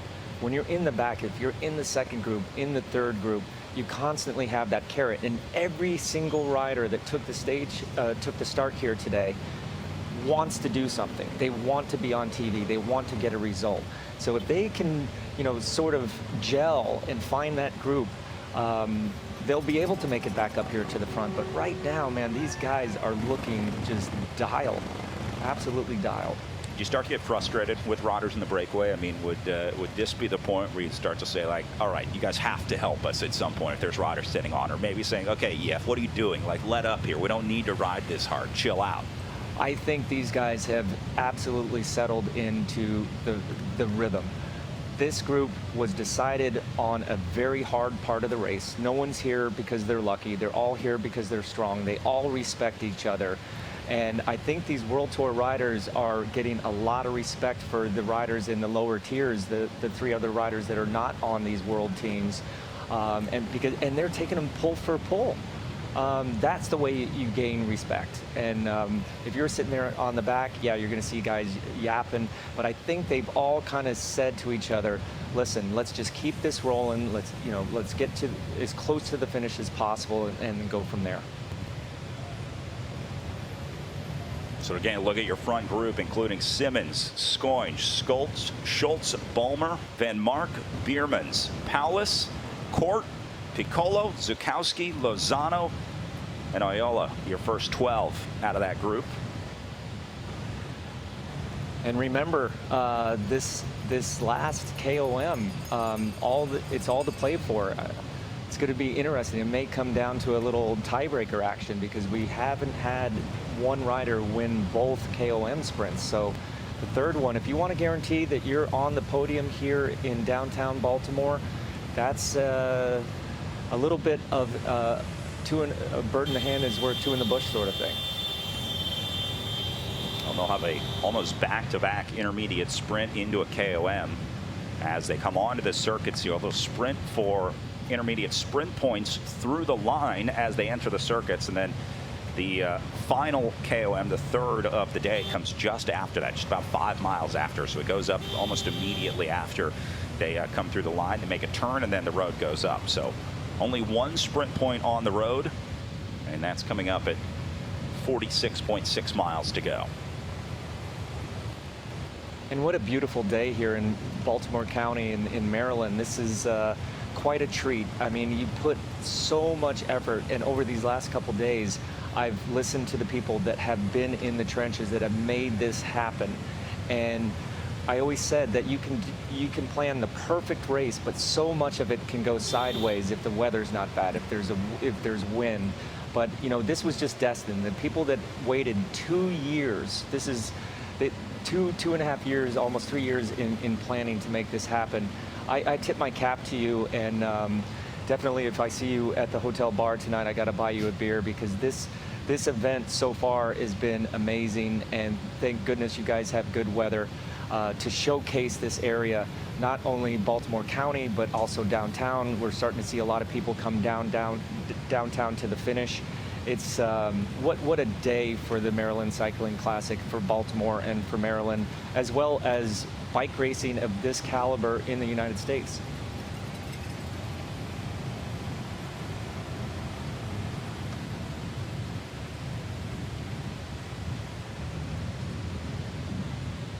Double pace line going for those guys up the front. These are the chasers that we've been keeping our eye on, and our last time check at 3 minutes and 35 seconds showing them losing time to those 12 leaders up the road. So this is not trending the right direction for Kyle Murphy and company here.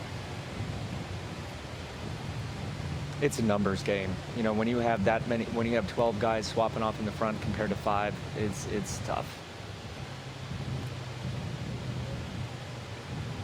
Well, we talked about some of the folks that helped make this race happen here in Baltimore, and one guy who has been working tirelessly behind the scenes for the last 3 years really is a man by the name of Terry Hazeltine, who has been a huge part of bringing this race to Baltimore and bringing professional racing back to the United States. I'm here with Terry Hazeltine from the Sports Entertainment Corporation of Maryland, and we are here at the start of the Maryland Cycling Classic. I know it's been a long time in the making. What are you feeling right now? Well, seeing it all come together and seeing this beautiful vista up here at Kelly Benefits and seeing all the teams out here, I mean, what a great way to showcase the entire state of Maryland through an event of this magnitude. International riders from all over the globe, guests treating them well on the streets. This is going to be a spectacular day, and I'm so glad to finally see what is about 4 years of hard work and sweat and tears come together. So I'm just elated. You talk about 4 years. I mean, that's got to be like pulling teeth to make sure that this actually happened, and the day is here. And I know, like you mentioned, the festivities are going on. We've been here since Wednesday, having a really good time. I had an honor to hear you speak and show your passion about this event. What are you expecting at the finish line today? A lot of people really seeing how well we showcase the entirety of our city, of our county, and of our state. People are going to walk away saying, holy smokes.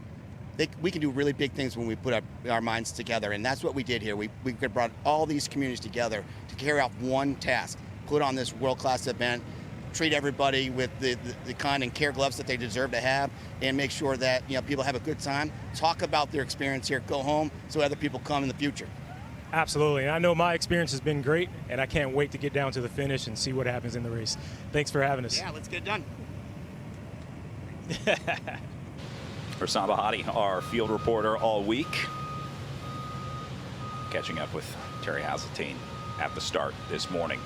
Quinn Simmons back up on the front, your lead group of 12 riders trying to make their way into downtown Baltimore with just over 51 miles of racing to go. They're going to start entering the circuits here very soon. Now, Bobby, before they get on to the finishing circuits, there is this ripping downhill. They'll see some pretty fast speeds on the way in before they get onto the circuit here. So that's maybe one last opportunity for these chasers to try to bring back time. But as we get down to close to 50 miles of racing to go, I'm wondering if these chasers are going to have time to even get in there. And at some point, we're going to have to start wondering if this peloton is going to make the cutoff onto the circuit.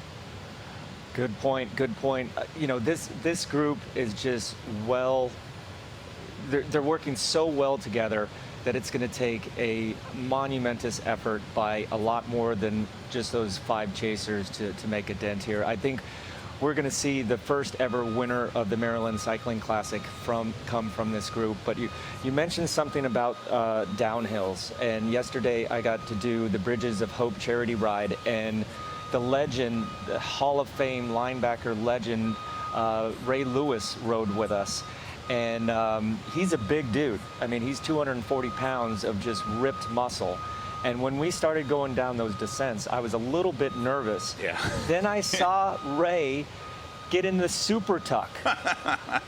I have never even gotten to the super tuck because it scares me so much. And I was holding my breath like, what is he doing? What is he doing?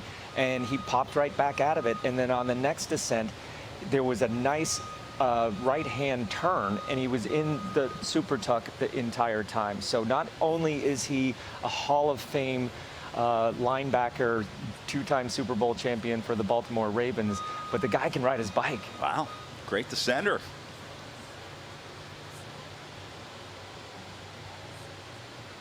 Palace getting on the radio, and they're going to have to start working out their strategy because they are rapidly approaching downtown Baltimore. It's hard to believe that they're going to be in downtown here in less than 30 minutes, but it goes from these rolling, beautiful terrains to a tight urban circuit very, very quickly.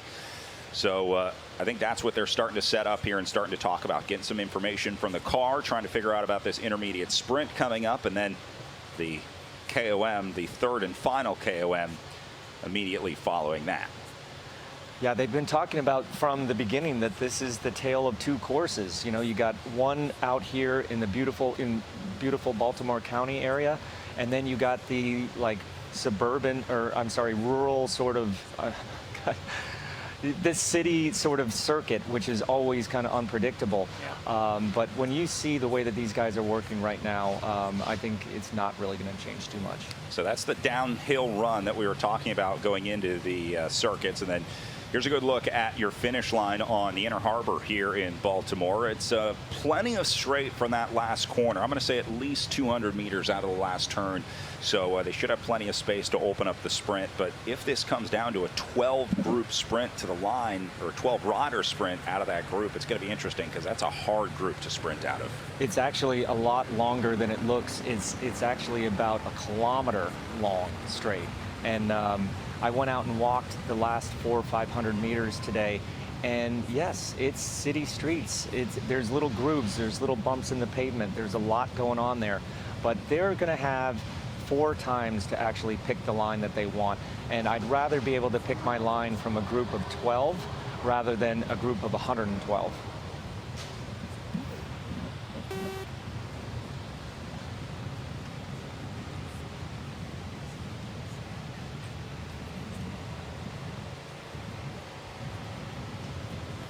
Even some gaps forming here into the corners. You can definitely see that these guys continuing to push the tempo on the front. EF has not given up all day. These guys own this breakaway right now. They have made all the right moves, and as we say in this game, you can make all the right moves, but you got to make the right move at the end. So their work is not done yet. I like where they're at. I'm sure they're happy where they're at. But you know, when you have a rider like Tom Squeens, like Quinn Simmons, you got to finish it off, and this would absolutely be just the cherry on top of the cake if they could do it. But what a ride here today by Team Novo Nordisk in the front, taking these guys, these World Tour teams, pull for pull. This is one of the best rides I've ever seen from this team, because he did not just float into this breakaway. Well, getting a good look at our front group of 12 here. Nice shot from the moto up on the front as we get a good close-up look at everybody here, including a freshly drunk Nick Zukowski knocking out a bottle. And the Biermans. Yeah, there's a couple riders in here that, you know, it's been a while since I've been this close to a bike race. Can they sprint? Have they won races? Do they have the legs to upset the apple cart today? We'll have to wait and see. But yeah, we have quite a bit more racing before. I'm noticing every time Tom Scoinge goes through and takes his pole, he's exchanging a few words with these EF guys. It's happened the last 3 times that Scoinge has come to the front here. So not sure what they're talking about, but man, would I love to know. Yeah, we asked him a pretty funny question during the team presentation of a rumor that I had heard how he learned how to speak such good English. And he told us that it was the Cartoon Network. Yeah. You know, who says The Simpsons is not good television? Well, now living out in Colorado with his wife, Abigail.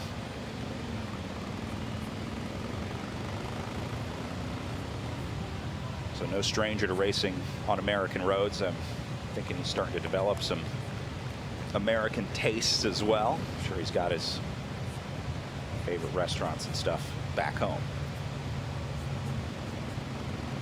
Double pace line here. Yeah, the speed, you can just see the speed is different. The impetus is different. The body language is different.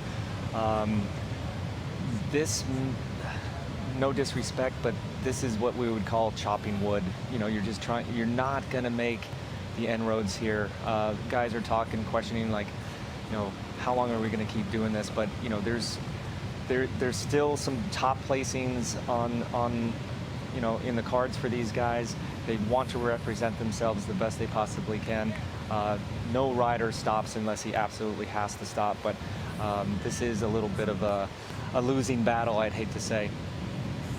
Well, you never know until you try, right? You got to stay out there for, let's say, at least 30 minutes, 40 minutes, whatever. Give it a go and see if you can bring back at least a little time. All they're trying to do is get that trending in the right direction, right? If you see that you bring a minute back, all of a sudden you're like, okay, we can do this. But if these guys are still getting this 3.5 minute time check, that's going to be mentally tough on this group. Yeah, you want to see that time gap coming down, but it's not that easy. So Gallipan, Nealance, Murphy, Carpenter, and Eder Frere here. A group of 5 chasers. Funny story about Elder Frere. I was with some friends down south of Tijuana right before the whole pandemic kicked off, and we were doing a Gran Fondo. And we stopped at one of the feed zones, and all of a sudden we saw this kid in Legion of Los Angeles kit, and at that time he was national champion, out there doing his intervals. And we invited him to come over, and we took a picture with him, and yeah, it was the first time that I met him, and it's just great seeing him out here now doing a great ride. I mean, he just maybe slipped back a little bit too far when Nielsen put down the hammer over that KOM, second KOM, and or else he would be in this group right now as well, representing the country of Mexico. Back up to our front group of 12. Surprise, surprise, EF Education Easy Post back up on the front. I'm trying to figure out if there are any passengers in this group. We talked about some riders in here that we hadn't really seen a whole lot of, and really no reason. Riders like Nicholas Schultz, I mean, I can't really see a good argument for a guy like Schultz to do any work in this scenario. No, not at all. And remember, I was a little bit critical of the Team Bike Exchange Jayco team because they had these 2 guys in the front, but they're 2 favorites in the back. So maybe they're hiding something. Maybe Nick Schultz, you know, he's a 27-year-old Australian kid. I haven't met many Australians that can't sprint.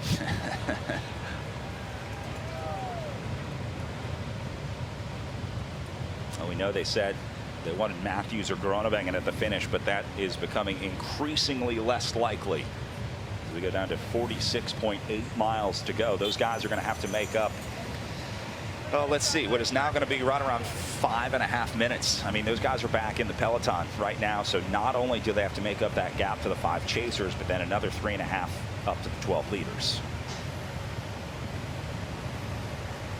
Talking about sprinters, I need to do my research on the Medellin rider. You never know, because there's a lot of great sprinters coming out of Colombia these days. And man, if you're flying under the radar, this is absolutely a great opportunity for you. And to steal a quote from one of my last podcasts, Mr. Fisher said, Mr. Gary Fisher said, you got to give these kids a challenge and a chance. And these guys all have a chance right now. So they got to make the most of it. And this is going to be just an exciting last 46 miles. Oh, just like that, they are starting to make their way into this downtown circuit as you start to see the views changing a little bit. The road's starting to get a little more narrow as we get ready for our first and final point sprint of the day. Yeah, you got to wonder here if any of these guys want to really show their cards in the sprint, or if they just kind of want to see how their legs feel when they do click it down to the big gear and put the big watts to the pedals. It's a slippery slope. It's a risk because you're trying to keep your cards close to your chest right now, and you don't want to give anybody that little. You don't want to show anyone your tell that you are absolutely sprinting well, because I think The World Tour team guys right now are asking the same question to their directors over the radio. Who are these guys? Can they sprint?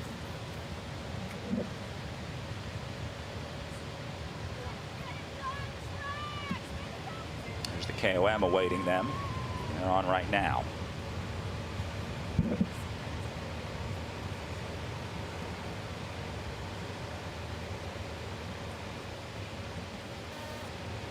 So that's Ayala on the front, who, remember, picked up maximum points through KOM number 2.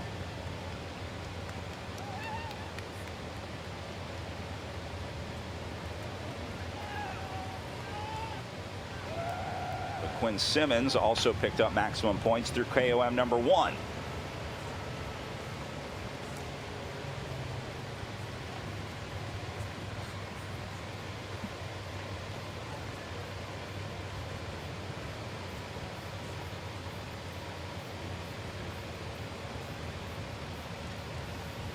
Yep, here we go, 1K to the top, and this is for all the marbles here. We may have to do a little count back and tiebreaker, because it could be interesting here. No clear-cut favorite. Yeah, we might have to go deep into the tech guide to figure out what the tiebreaker for a KOM will be here. I guess you probably go back to, well, usually it's either the most recent or the number of wins, number of maximum points. So I'm a little bit rusty on those sort of rules. This is not a scenario you have a whole lot. I'm going to go with whoever has the maximum number of points and who wins or has the highest point total on the last sprint. Right. I'll put my hand in the fire. It's don't quote me on that, though.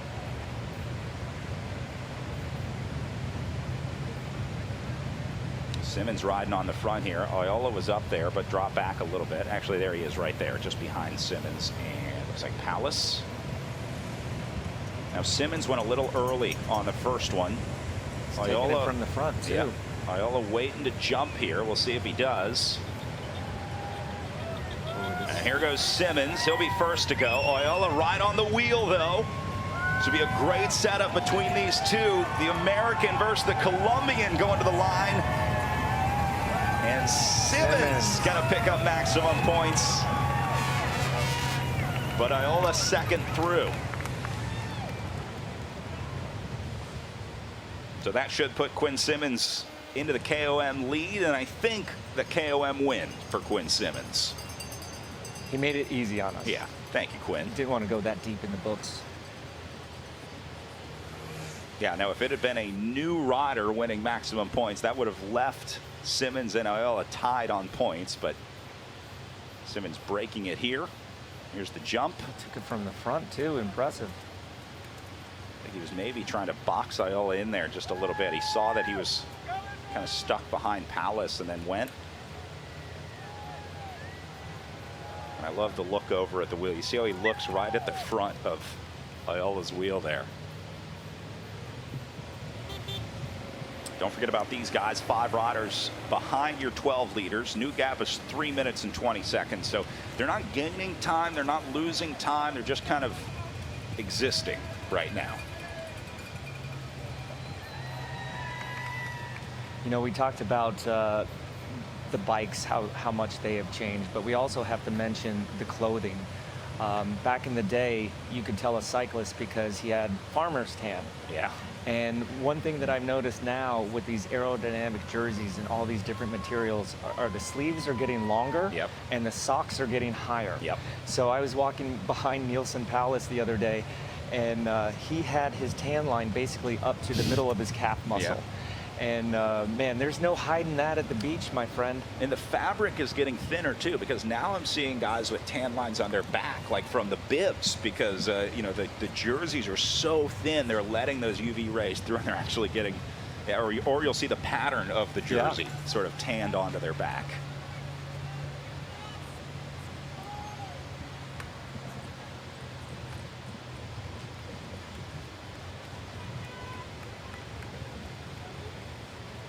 Now the chasers, these 5, working their way up to the KOM.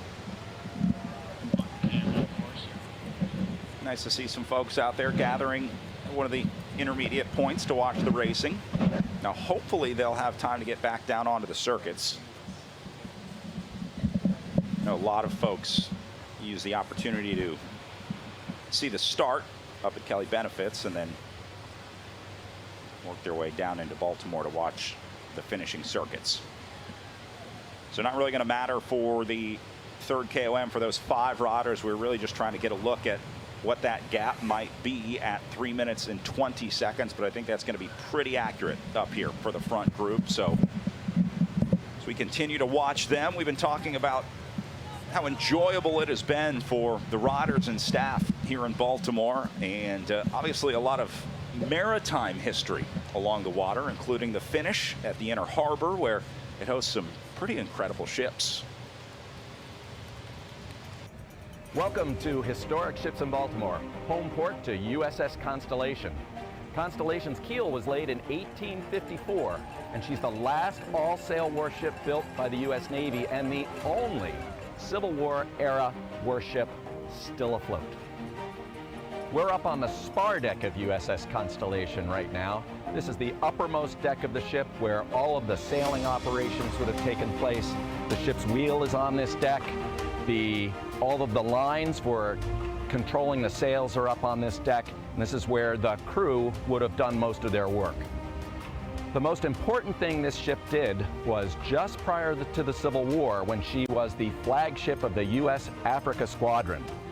The U.S. Africa Squadron was charged with the duty of capturing American flag vessels that were engaged in the illegal slave trade. Constellation captured 3 ships, 2 of which were empty, but the third had a human cargo of just over 700 men, women, and children on board, who were subsequently brought back to Africa after their rescue. We're on the gun deck of Constellation right now. This is the business area of the ship.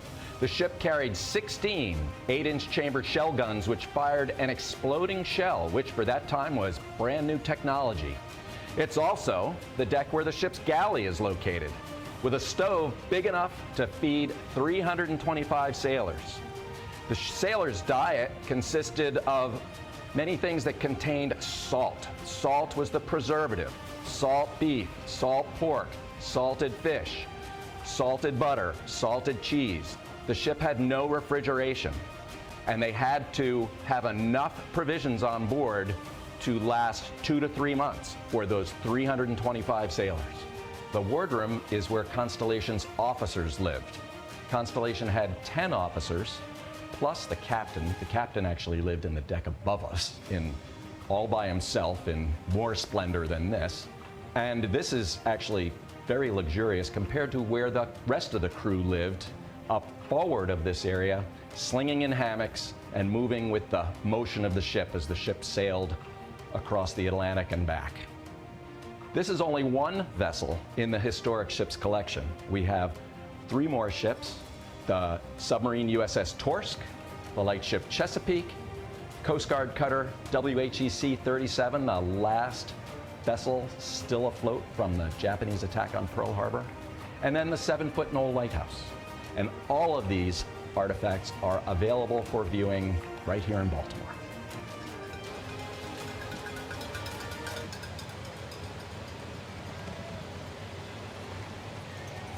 Out of the saddle. Up in our front group here as they go down to just under 43 miles of racing remaining. Looks like Quinn Simmons intent on keeping this one moving up in the front group. Nice to see that old Quinn grew his beard back, because remember in the Tour de France he shaved it and I didn't even recognize him. And then we see Piccolo and Paulus up here for EF Easy Post. Court at the very back here, so I'm wondering if maybe he's starting to save up or if he was just back at the car. Not sure.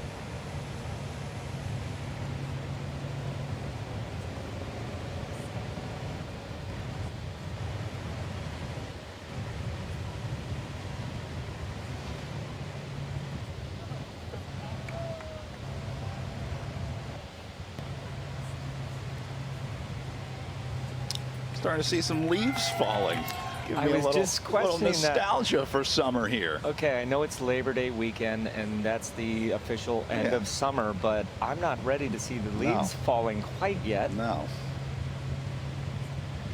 It's still warm. We still got that going for us. Yeah, what a great weekend up here in Maryland. It's been fantastic weather since we got here.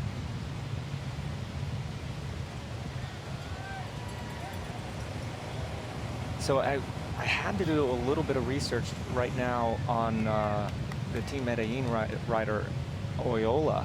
He's 34 years old. He hasn't won a race, so there's very, very little information on him.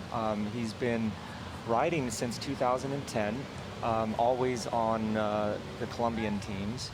But wow, 34 years old, hasn't won a race, and he's in this breakaway right now. Fantastic ride by him.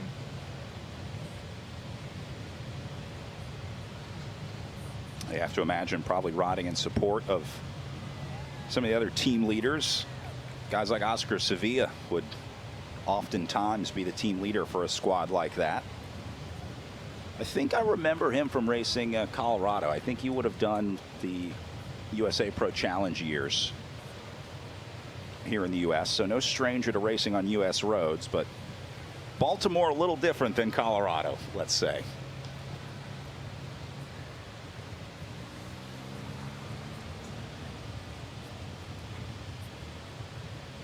I'm impressed by these 5 guys hanging in there. I mean, at this point, you're not racing for 13th place. I don't think anyone is really interested in a top 20 ride. They want to win this race or get on the podium. These guys' intent was to make it up to the leaders, and they're just not giving up. Yeah, not many bike racers have that mentality. There's always that chance that there'll be some disruption in the front group, and steady Eddie pace will get them back up there. When I mentioned the unique tan of current generation cyclists, you see old Niels Kreislands from the Israel Premier Tech team. He basically has a half sleeve jersey and those socks yanked all the way up there.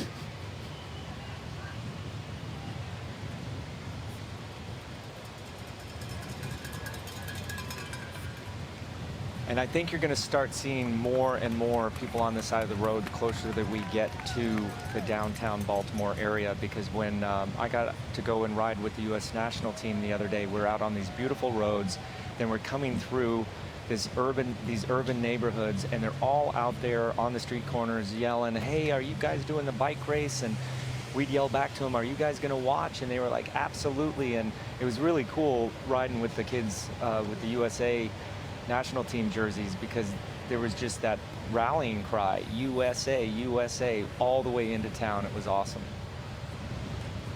These guys just about 9 miles away from entering the circuit, and looking forward to seeing what they do with this second group and the peloton as they enter the circuits. A lot of folks starting to make their way in from off of the course into downtown Baltimore after finding a spot out there on the road.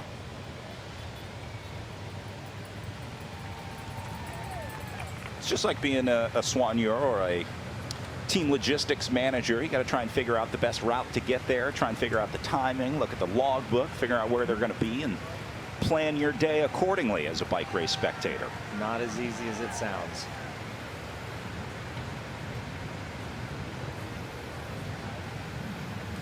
All right, 40 miles of racing to go as the front group works their way into downtown Baltimore. We are just about to enter the circuits here at the Maryland Cycling Classic. They're about 9 miles away from entering the city. With UnitedHealthcare, access to quality healthcare may be closer than you think.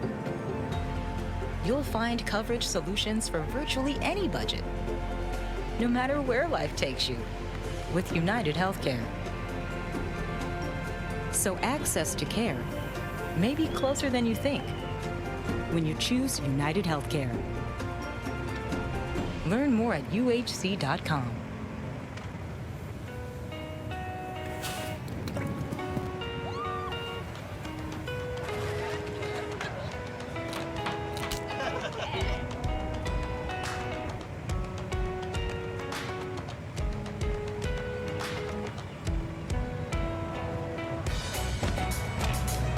If you're open for an unforgettable vacation, we're open for you. Plan your trip today. Maryland. Be open for it. Say most who come stay, come and meet your people, come and find your way, This is Baltimore. You don't know real until you've been to Baltimore. Yeah, so art, so pure and real for sure. This is Baltimore. Starting to pick up speed on the way in as they get ready to leave the elevation behind. Meanwhile, as we were in break, the lead group lost one. David Lozano has gone out of the back of that group. The Novo Nordisk rider coming unglued. So we'll call that 11 plus one chaser. Just saw Lozano going out of the camera shot here. So not sure if it was on an uphill or what happened to Lozano, but he did get popped out of this group.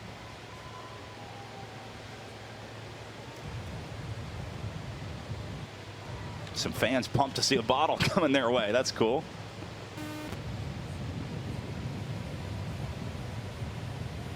Very similar to, I guess, catching an MLB ball, you know. Game used.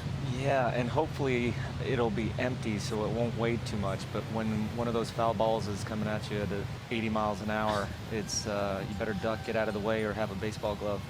Now, they usually do a pretty good job of putting it at their feet, right? You try and keep it low. Yeah, keep it low.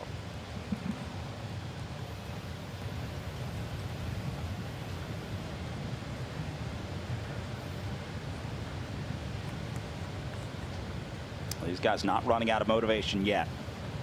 Kyle Murphy up on the front here in the Stars and Stripes jersey obviously wants to put on a good performance on his home soil here. And remember, Murphy may not race in America again during his national championship tenure. It may be until Nationals next year in Knoxville that he's back to racing in the United States. That human-powered health team has really been committing to their European racing program, building up their results there, signing more international riders, getting more opportunities to race at more of those European races. And so we've been seeing them less and less racing here in the U.S. And it's really a sign of success for that program that has been on this path and on this track for a long time, trying to build a top-level road team. And they are, and you know, you have to go to Mr. Kelly, who's put, you know, a lot of time and effort and resources behind the team, as well as their longtime director, Jonas Carney. I used to race with Jonas. He's been there for a long time. Don't really see his name in lights very often, but like if you're doing the same thing, developing riders for 17 years, you know, you're doing something good for the sport of cycling. And yeah, they are having to race over in Europe now because there's just not enough races over here. And you know, it isn't cheap, it isn't easy as an American rider to go over and, you know, be based out of Europe for months on end. But you know, this is a really, really good team. And, you know, they've got a rider in the lead group, and don't know so much about him as well, but he could surprise us also. I mean, 24-year-old Canadian, Nicholas Zubiowski, I believe is how you pronounce his name. Zukowski. Zukowski. Yeah, this is a guy who's done a lot of, I guess, North American domestic racing. Hasn't really gotten the crack at Europe yet.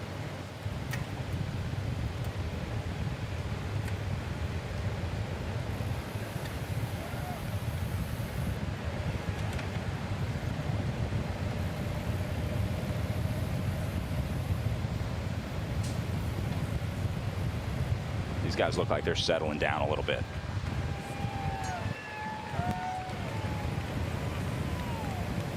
I mean, is this a race for 13th at this point? Like, do these guys, do they need the points? Are they looking at the top 20 ride? What's the motivation for this group that looks pretty clear that they're not going to get up into that front group. Are they counting on chaos up at the front? Are they counting on that group falling apart? I guess you never know. Maybe they start to fall apart in that group of 12, but with only 60K to go, it's a big ask.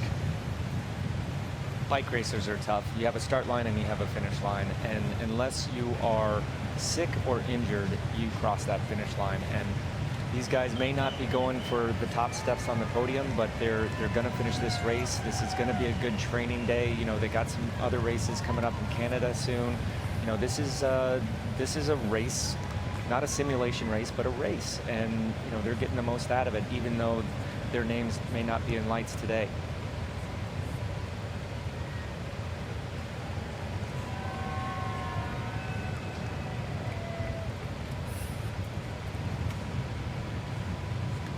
Murphy looking for something in the pocket here. Nice, trying to pull a gel out. Got to keep eating, even in a group like this where it's steady and you're not doing those, you know, very violent accelerations. You got to keep that constant carbohydrate fuel to the muscles.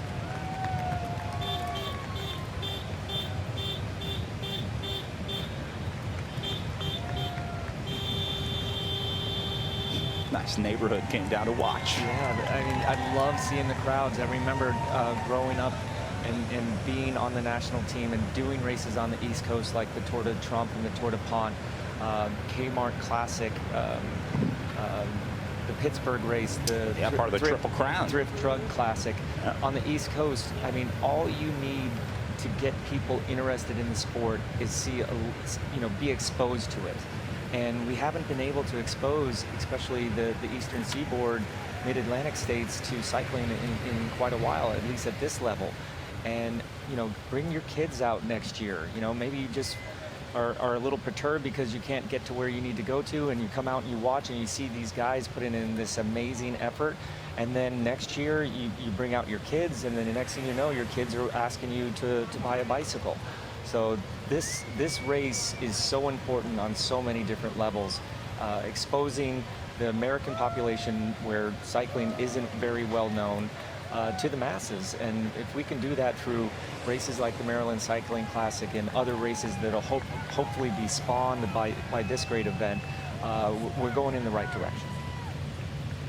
And for me, it was seeing my first race in person that really got me hooked on bike racing. I just didn't understand the speed and power and the blur of colors that makes it such a great spectator event. 100%, 100%. And if you're listening to us right now, I can understand that you weren't out in Baltimore County, but get on down to the circuit, post up on one of these rails, on one of the barriers, and watch and feel the wind when these riders come by you, how fast they're going. There's nothing like it. It is absolutely a game changer when you can see. It's like when you go to a hockey game for the first time and you see how fast these guys are skating on the ice, or how fast those foul balls are coming at you at the football stadium, or how big those NFL players are. These guys are warriors. They're out there racing, training, making so many sacrifices in their lives, and all for you to come out and watch them. So please come down to the circuit. You will not regret it. Still time to get down there. Just about maybe an hour and a half, 2 hours before the anticipated finish. Finish line right on the corner of Pratt and Concord in downtown Baltimore. If you're in the area, still time to get down. Yeah, this place is popping. So many great restaurants, so many great hotels. You got the Inner Harbor right here with all the boats. It's just a really cool downtown area.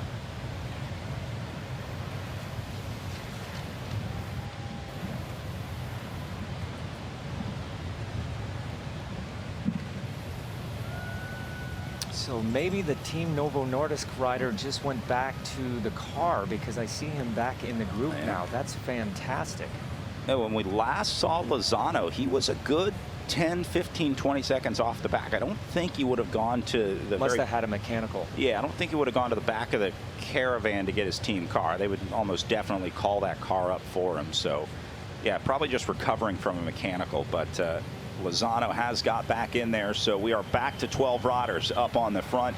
Their gap has gone up to 4 minutes and 10 seconds to the 5, as now they're just a few miles away from entering the downtown Baltimore circuit. We're going to take one more quick break before the downtown racing action starts here at the Maryland Cycling Classic. UnitedHealthcare offers coverage plans designed for your unique needs, no matter where you are in life. So access to care may be closer than you think with UnitedHealthcare. Learn more at uhc.com.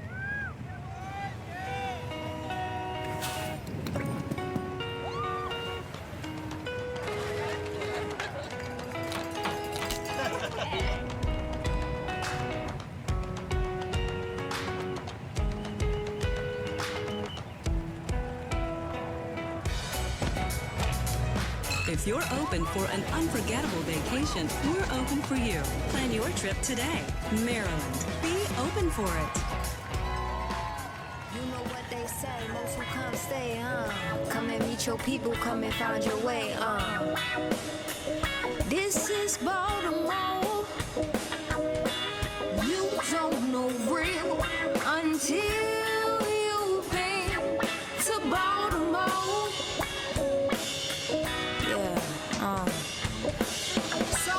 So pure and real for sure. This is Baltimore.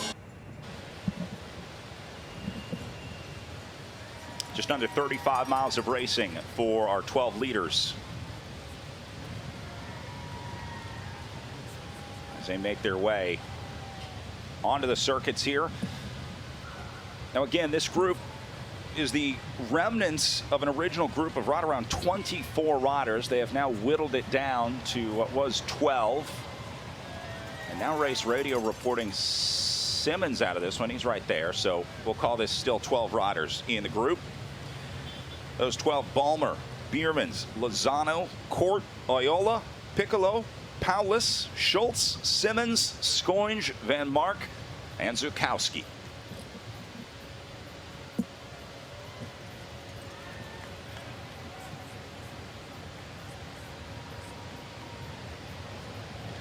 So we definitely have some of the main favorites, and then we definitely have some outsiders. So this is what makes the sport so interesting. You just never know if a guy's going to have the best day of his life and upset the apple cart here a little bit with these bigger teams. But yeah, what a race it's been so far. And once we hit these circuits, it's going to be super electric down here in downtown Baltimore.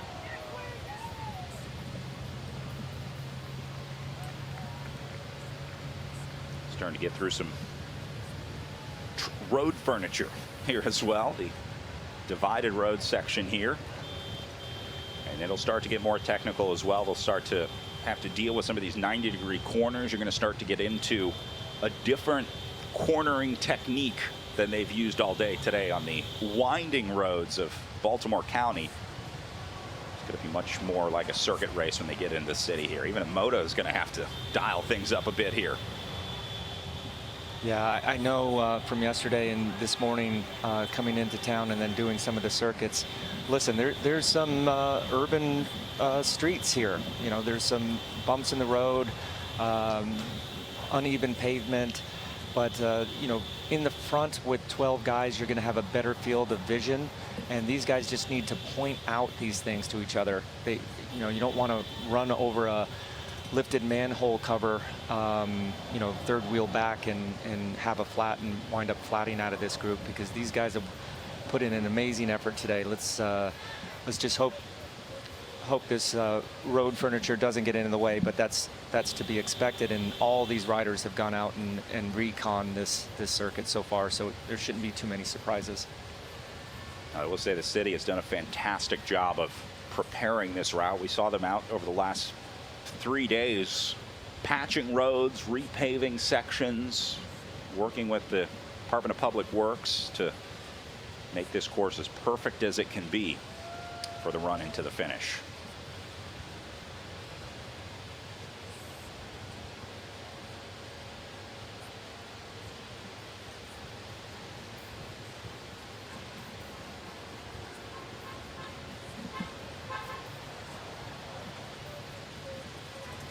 As Tony Galopin continuing to tap out tempo on the front, gap down to 4 minutes and 10 seconds. Again, doesn't look like these guys are going to make it up there. So it's really going to come down to a sprint out of that front group of what should be 12 riders. And no pure sprinters in that group, but we'll see who the best sprinter out of the breakaway is. It's going to be really interesting to see how they try and set it up and see this run into the line. Well, as we get into it, I want to bring in Rasan Bahati one more time as Rasan has made his way back down towards the finish. He is close to the finish line and sounds like he got a look at the line. Rasan, where are you right now? Oh, I see you right there. I don't know if Rasan can hear us. All right, I'm here at the finish line. We have watched an exciting race, and just in a few minutes, the peloton, the main breakaway group, will be here. Now, we watched the group of 24 turn to a group of 12. There are some many really good riders out there. Nilsson Powless, their team is absolutely stacked with Nilsson, Courts Nilsson, and I'm telling you, it's going to be, I think, maybe one or two riders to slip away from that 12 group, and then it's going to be a good sprint to the finish of a really small group. Out there as well. Rasan, looks like the crowd's starting to grow out there as well. Have you seen it starting to build where you are? We're seeing incredible pictures from our view.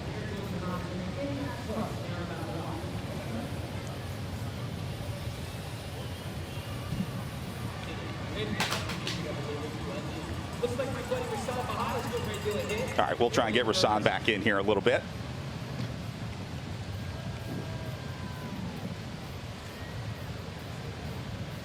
Couple porch parties out there, people enjoying, people being exposed to bike racing. That's what we want. We want the whole community to embrace this event and want to have it back. This is here to stay. Let's just sit back and relax and enjoy this last little part of the race, which gets a little bit more technical, but that's where it gets interesting because everything's to play for now. These guys went out, they rode 100 some odd miles out in the nice roads, and now they're coming back into the finishing circuits, which is always a quite unique way to end a bike race.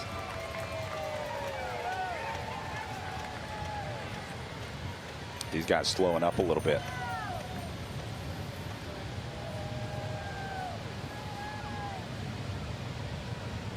So I'm not sure which group this will be. That's Tyler Williams, the Legion rider. I thought that might have been the Frere group. So I'm guessing this will be the, what, third group on the road? Yeah, gotta be. And that group does include Michael Matthews here. And this is not the group that Michael Matthews wanted to be in, that's for sure.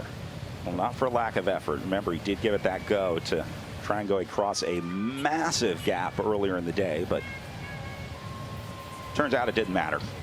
That group was gone once Matthews tried to go. He had already missed the train, and there was no coming back from that one.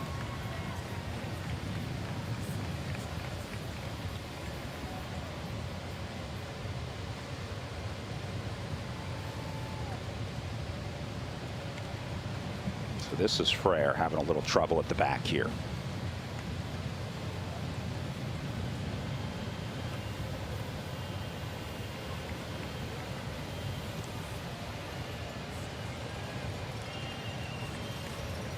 Guys all stuck together. Galopin, Nealance, Murphy, Carpenter, and Frere.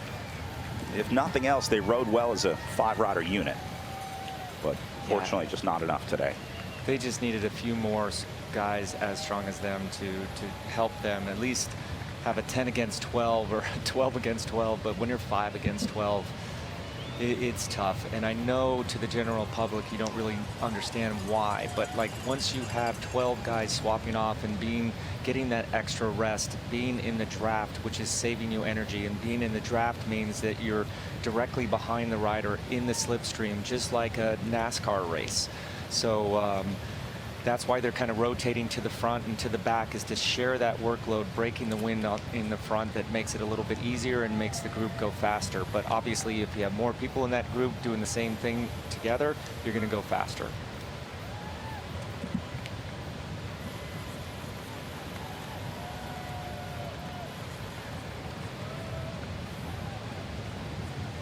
Looks like some of the Pro Touch riders starting to link up on the front. The South African squad getting a little time up there with Kent Main. And there's Michael Foley, fresh off the Canadian individual pursuit. He's still in this group, so he's had a busy last 24 to 36 hours, that's for sure.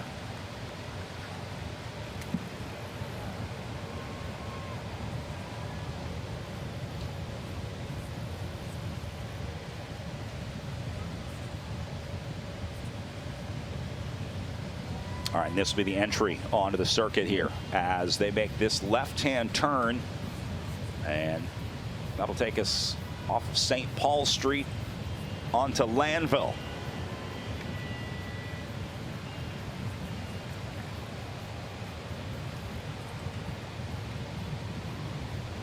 Nice shot from up above there, gives us a good look at the speeds. And now with 32 miles of racing to go, this becomes a much different race than it was out on the open roads outside of Baltimore. As now they get into the circuit, this is about cornering, this is about efficiency, and pretty soon it's going to be all about sprinting. Is there a chance that this group splits again? I mean, can you see a scenario where this doesn't come down to this bunch sprinting together? I think that they have to split this group up a little bit. I mean, these guys are tired, and there's 32 miles to go, so there's a lot going on here. It's not good. I don't believe it's going to be a 12-up sprint, but there's going to be some attacks. There's going to be some tactics included, and here we go. Somebody going for the sprint points right away. That's going to be the Medellin guys. Having a look at it. Lozano is back in the cars now. The Novo Nordisk rider, who has been sort of yo-yoing back and forth all day, is out of that group again. So it's down to 11. Lozano is about 10 seconds behind those 11, and then it's these 5 at about 4 minutes back from them. 4:20 on the GPS.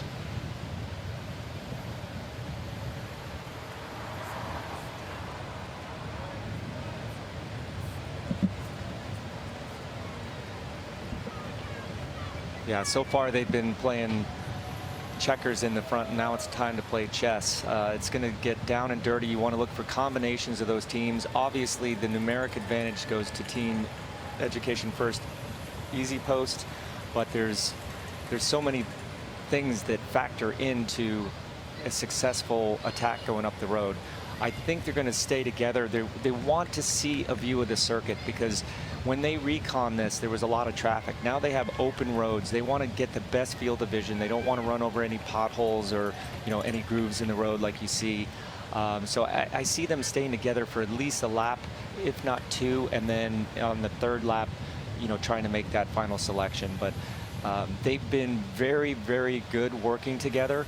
But once you get closer and closer to the finish, all those deals, all those pleasantries go out the window, because it is time to win a bike race. And you know, Mr. Nice Guy does not win the bike race. You got to be cagey, you got to be smart, you got to be strong, and don't count on the other guy to help you anymore. Like I said, I don't think I've ever seen a breakaway work that well together, that far away from the finish, but all deals are off now.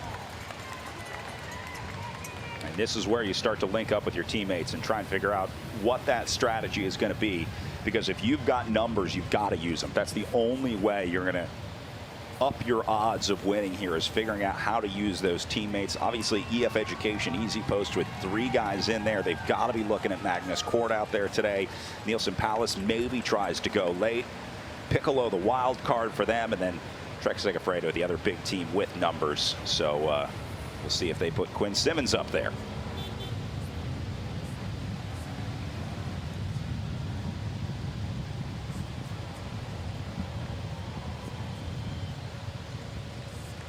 I think we're trying to get up to that front group with the motos here. Hang with us for a minute. Yeah, that front group is well into the circuit by now. There are some little tricky turns. There is some road furniture, like you mentioned, but they do go right by the inner harbor. And pretty beautiful over there.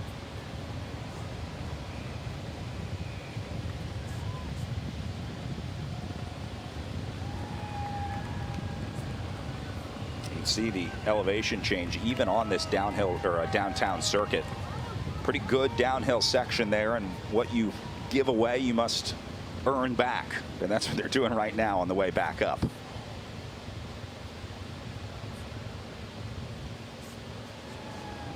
Is Simmons driving?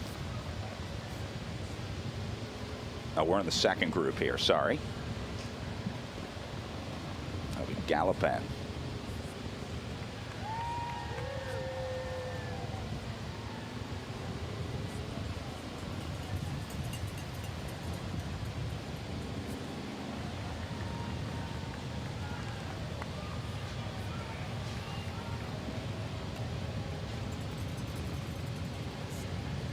Carpenter head down. Not a great sprinter, not a great finisher, but his best chance out of this group is probably going to be trying to split it here. Remember, they also have Kyle Murphy, though.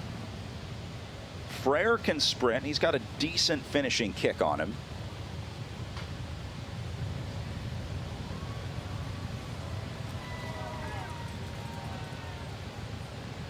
The tactics in this group is going to be a little bit different than the front group because they're not going for the win, but at the same time I do anticipate a sprint coming out of that chasing group.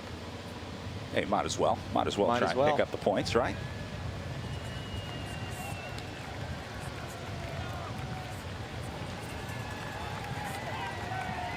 So now Carpenter coming through the line here, leading chase number 1 through.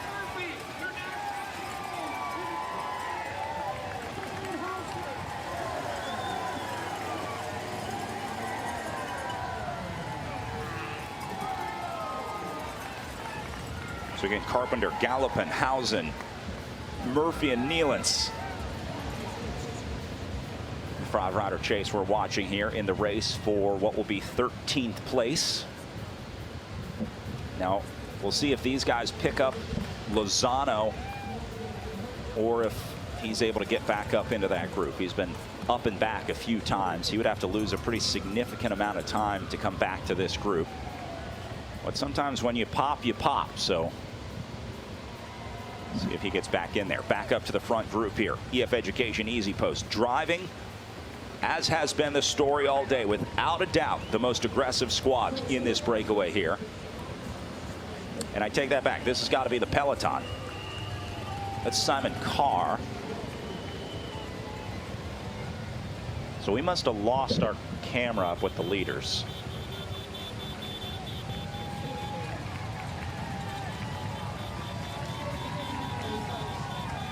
Yeah, because that's going to be Carr, Kukaleta, and Otto Vergara.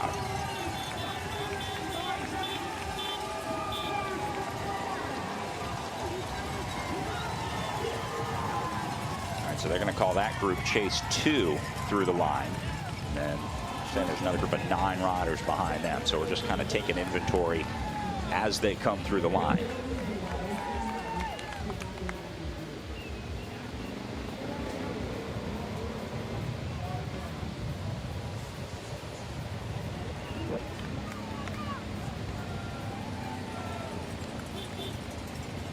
Supposed to be 18, 19, and 20 on the road. And then we must have missed Chase 3 because I think this is the remainder of the peloton.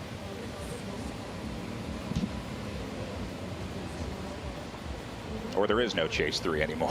Who knows? It's certainly more than 9 guys. I wish I could help you here, Brad, but I'm not quite clear what's going on. I think we did lose the moto in group number 1, and this is the This is the peloton. Yeah, so we'll call this the peloton. Chase 3, or what was Chase 3, has been reabsorbed. So this is it. If you didn't make it onto the circuit in this group, you're not getting into this one. So they're going to close the gates, I think, after these guys. And this will be the remainder of the peloton with 111 starters at the beginning of the day today. Not many left out there right now. I hate to see a missed feed. 45-year-old Oscar Sevilla in that group. 45 years old, still doing it. Yeah.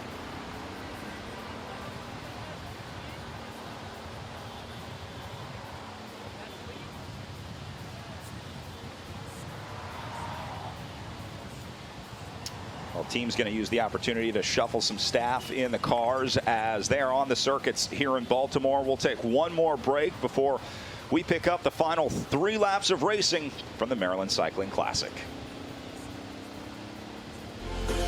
UnitedHealthcare offers low to no cost coverage options to fit virtually any budget.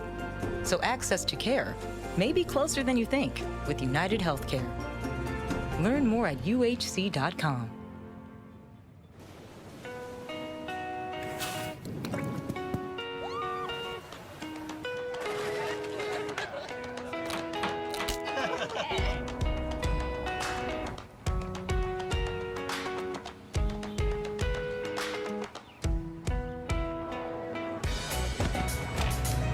If you're open for an unforgettable vacation, we're open for you. Plan your trip today. Maryland. Be open for it. You know what they say, most who come stay, come and meet your people, come and find your way, This is Baltimore. You don't know real until you've been to Baltimore.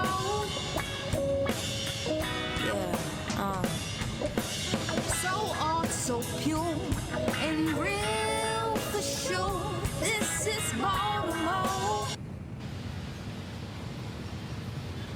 Welcome back. Finish line awaiting the second arrival of our front group. Should see them back through this finishing circuit here very shortly. Still holding on to a 5-minute lead over that chase group. We did our best to take inventory of the multiple groups coming through, but this one has just shredded on the way into the circuits. That was to be expected, but I don't think we expected this many groups. I think we thought it was either going to be a breakaway in the field or you know, an abbreviated field where a lot of the big teams would be able to drive to the front and just sort of minimize that group. But 12 with a 5-minute gap over 5 with a 1:30 gap over 3 is maybe not what was anticipated on a lot of these riders' pre-race bingo card. The fans getting their front row spot from 150 meters out. It's a good spot to watch. You have what's the best place to watch a finish? If you're watching a sprint finish at the finish line, would you recommend anywhere specific to watch the finish? Well, again, as a rider, I was never close to that. Right. So you're like the front of the race. That's the best place to do it. I would have to say I would want to see like between 150 and 50 meters to go. That would probably be the most exciting. Like that's where the guys are really making the action. And of course, right after the finish line, you're gonna hear who wins. You know, the riders are gonna see 3 laps to go on the way through this next time. And yeah, it's hopefully we can get the motorcycle back up to group number 1 to see what's going on. I thought that they would stay together for at least a lap, if not 2, but we just don't know at the moment.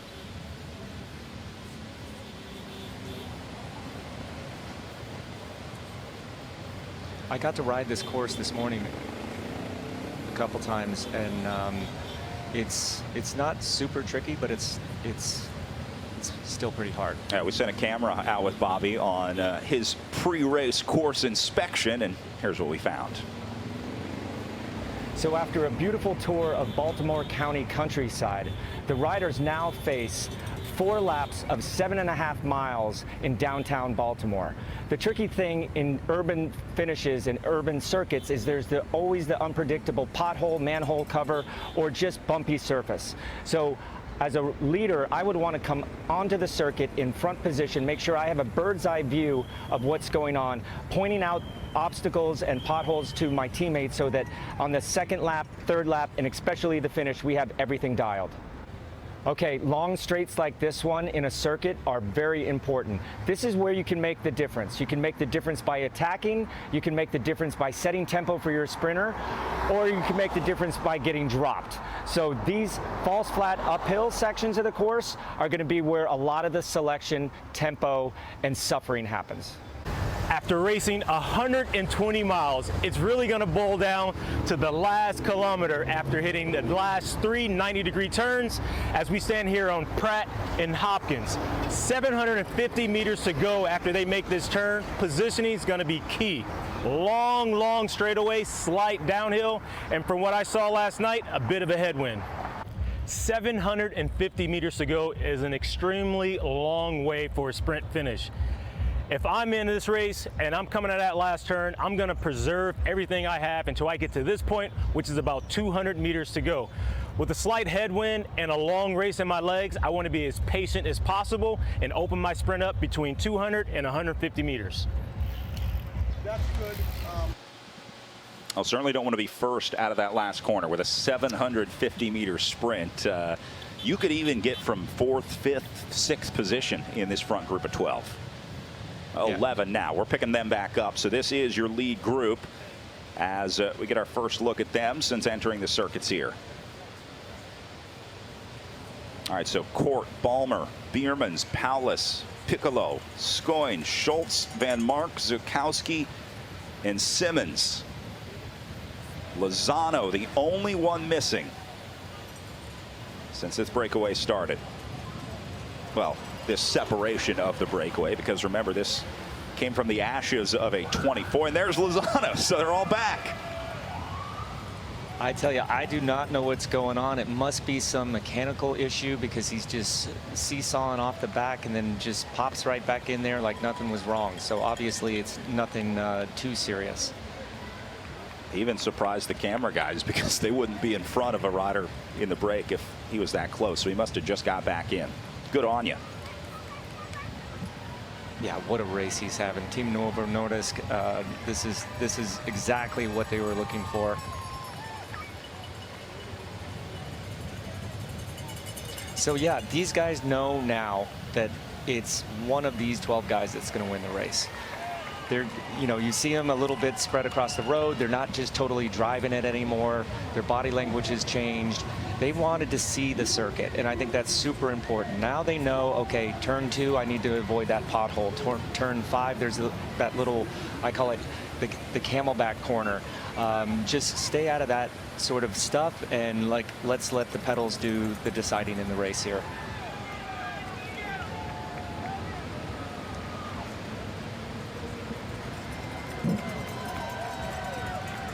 Still rotating though. I mean, now they've seen the course. They know that they're not going to be uber challenged in this circuit. I mean, there are turns. There are some uphill, gradual, false flat sort of things, but there's no real violent accelerations needed until somebody wants to make the decision to attack and go into the breakaway and try to win this race. But you know, there's so many things going on right now, and they're going back for their last couple bottles, maybe their last little bit of information, tactical information, suggestions, and maybe even information on these few riders that are not well known to these world team guys.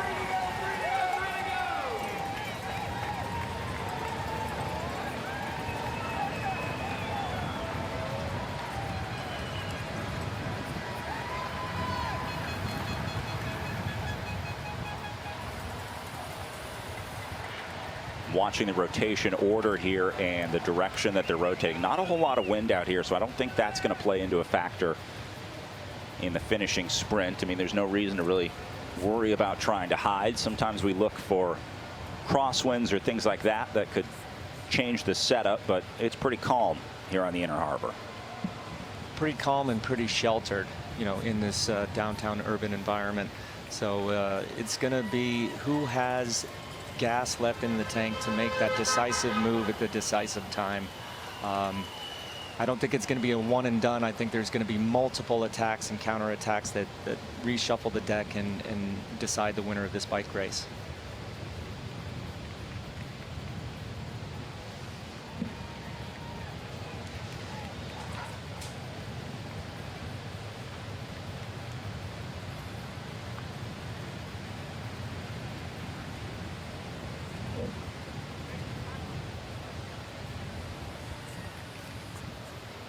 So this is back with Chase 1 now. Eder Frere leading the way for Legion of Los Angeles.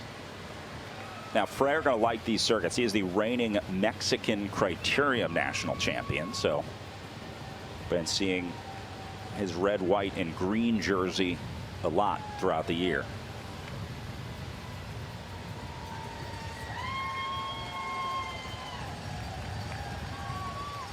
That's a good shot of the team support cars filed out behind them. It's a lot that goes into supporting these riders. You see all those bikes on the roof. There's mechanics ready to jump out of the car and make a quick bike change or a quick wheel change. These guys are super excited right now. All day long they've just been kind of mellow and happy that their riders were in the breakaway. But now in the car, guys tend to get very, very excited, and a lot of the tactical advice has to come from those cool customers that are driving the cars that are instructing these riders over the radio. So it's not just the riders, it's the entire team, team tactics and strategy, and maybe a little bit inside knowledge of the course that's going to make the difference here.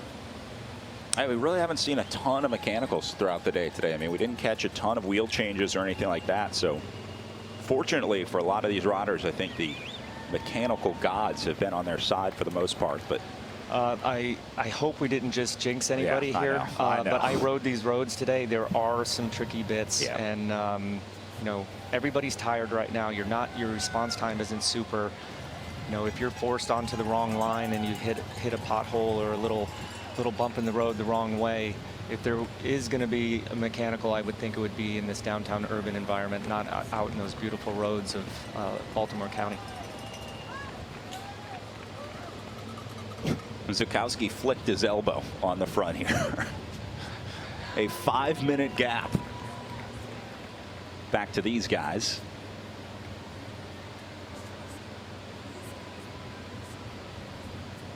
Yeah, our sport is full of nuances with flick of the wrist. What does this mean?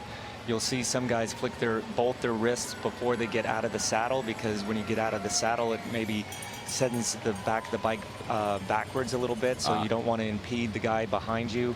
The flick of the wrist, depending on what side, or the flick of the elbow, just single. That means, hey, I'm done with my pull through. You know, then we have other hand gestures that I won't go into. You know, a lot of yelling from time to time. It's pretty funny how riders communicate out there. Now, riders from all over the world racing here at the Maryland Cycling Classic, but there is an international, universal language spoken on the bike in professional racing. Yeah, I think every rider out there knows the curse words in the different languages. It's pretty funny. You'll hear somebody say a bad word in a different language, and then that guy come up to him and start speaking to him or her in that language, and they're like, hey, that's all I got. I only know a couple. I only know the important ones.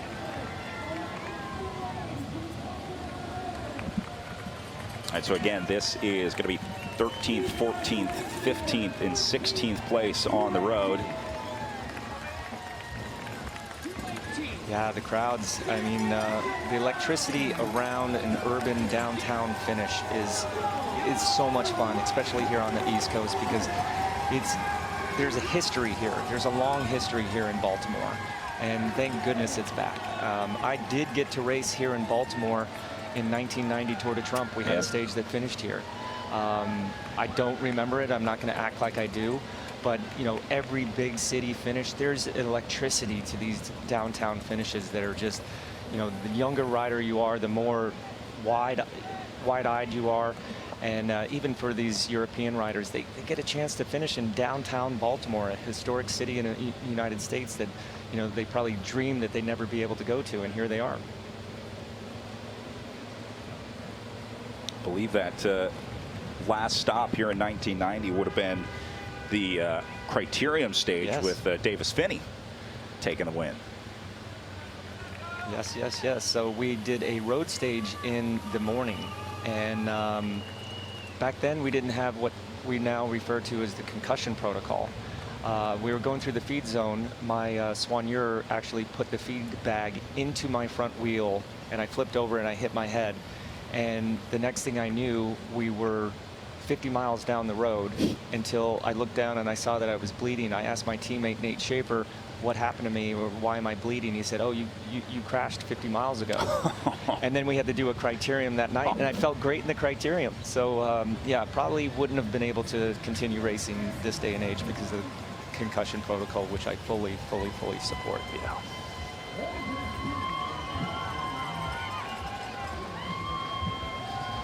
That's an interesting place to keep a bottle. I'm not sure what they're doing up here. Simon Carr, Jens Kukalera, and Otto Vergaard in this group of 3.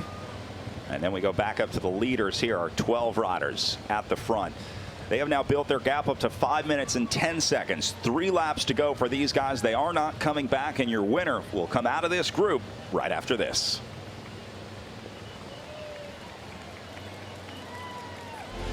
UnitedHealthcare offers coverage plans designed for your unique needs, no matter where you are in life.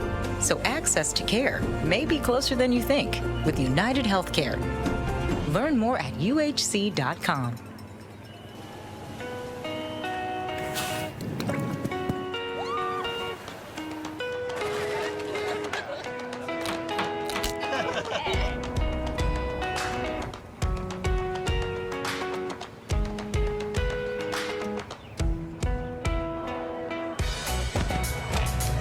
If you're open for an unforgettable vacation, we're open for you. Plan your trip today. Maryland. Be open for it. I like to think of Baltimore as a crab. If you've never eaten a crab before, you won't know how by just looking at it. You have to sit at the table, listen to what people tell you, and follow. Once you open the crab, you get hit with a blast of flavor. You discover all of the great things the crab has to offer. You now see why it brings families and friends together. All that goodness can happen only under one condition. You have to crack the crab open. Welcome back. Final 3 circuits here on the Inner Harbor in Baltimore, Maryland, as we wrap up the inaugural Maryland Cycling Classic, but still a lot of racing to go here. There's a lot to work out in this front group as we start to identify the sprinters, try and figure out who may try and make a late race break, or if they all just stay together into that last 750 meters out of the final corner. There's the remainder of the peloton making its way through the line, but not a whole lot to be had for this group today. No, you got to finish what you started, though, especially now. Just enjoy it, get the training benefit out of it. There's more races to come. Today was not these guys' day, but still everything on the line for the 12 riders in the front. Still taking bottles. I mean, that tells you how warm it is out there and how much these guys need that last bit of refreshment and quick acting carbohydrate, because eating anything besides simple carbohydrates right now is not really going to help you go faster.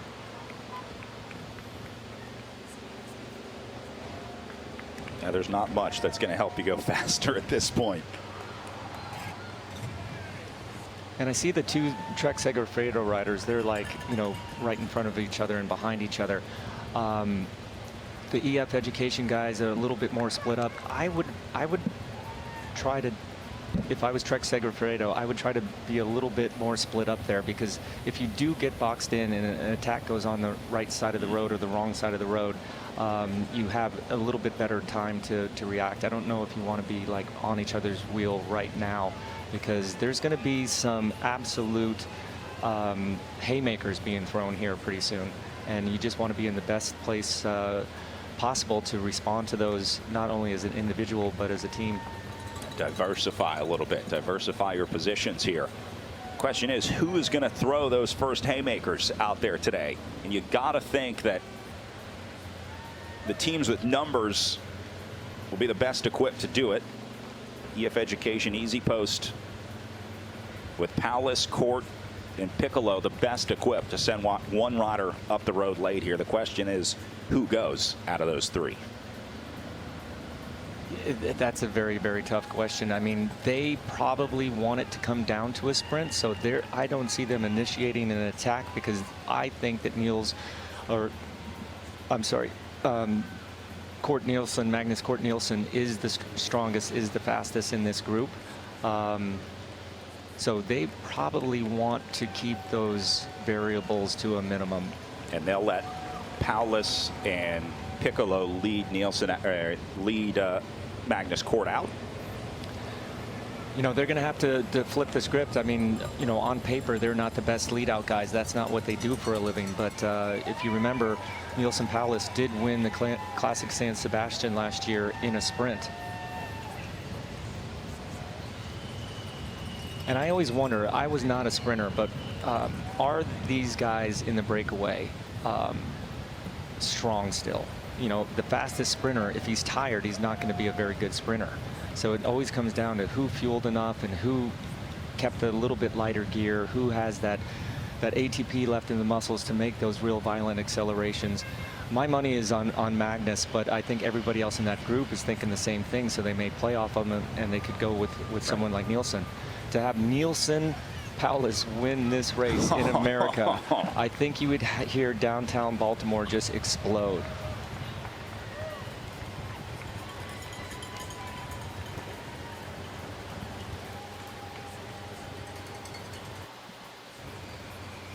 An American on the line here would certainly do well for this crowd. They've also got Quinn Simmons in here if you're looking for an American winner. So between Paulus and Simmons, the Americans got a shot. A very good shot.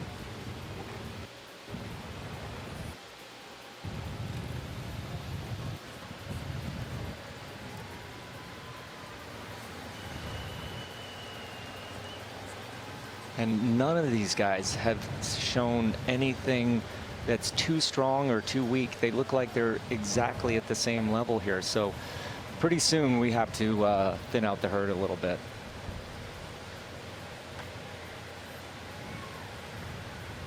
I don't think all these guys are 100% confident in their sprint. So there's got to be some tactical thing here. It's a hard circuit to attack from, though, I must admit. And here we go, an attack right from the front, right as we're talking about it. Well, so this will be Trek Segafredo going with what looks like Simmons, I think. And now everybody going to respond here.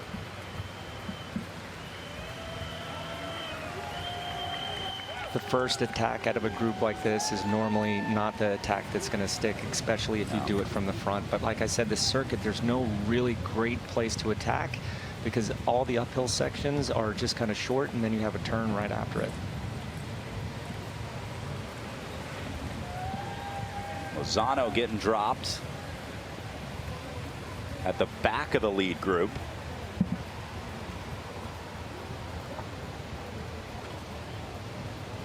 And we'll see if we can get up there. Take a look at the leaders here.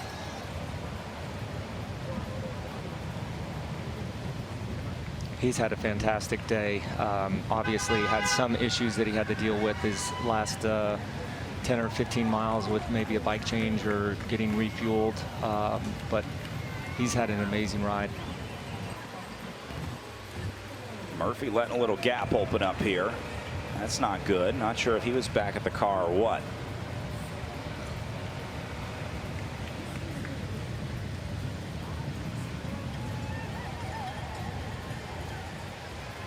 Yeah, you're starting to see a little bit of separation, a little chinks in the armor of some of these guys here. I mean, it's been a long race, long race. It's Alexandra Balmer letting a little gap open up at the back. He's having a little bit of trouble. Simmons is back into the group. And now we'll see if Tom Skoinge goes next. Maybe the old 1-2 from Trek Segafredo here.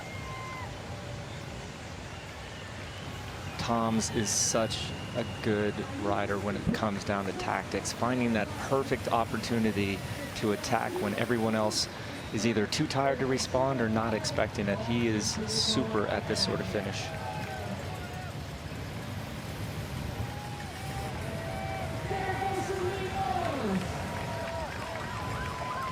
just keep waiting to see the first rider get out of the saddle here.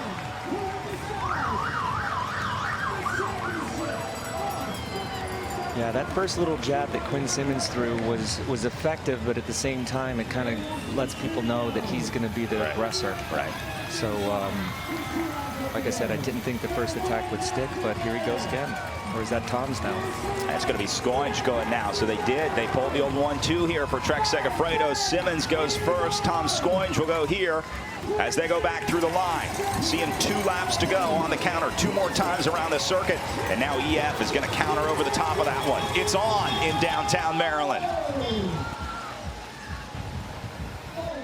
This Baltimore circuit is going to give us a great show, a great finish to this race. And it's such an interesting setup with these 12 riders because none of them are great sprinters in this group. There's some good sprinters, there's some okay sprinters, but this is not what these guys were designed to do. They, you know, the breakaway is done. They got what they came for, and now we got to figure out who the best sprinter in this group is, and none of them are great sprinters. Yeah, and I find it a little bit troubling that both of the team Jayco riders are towards the back.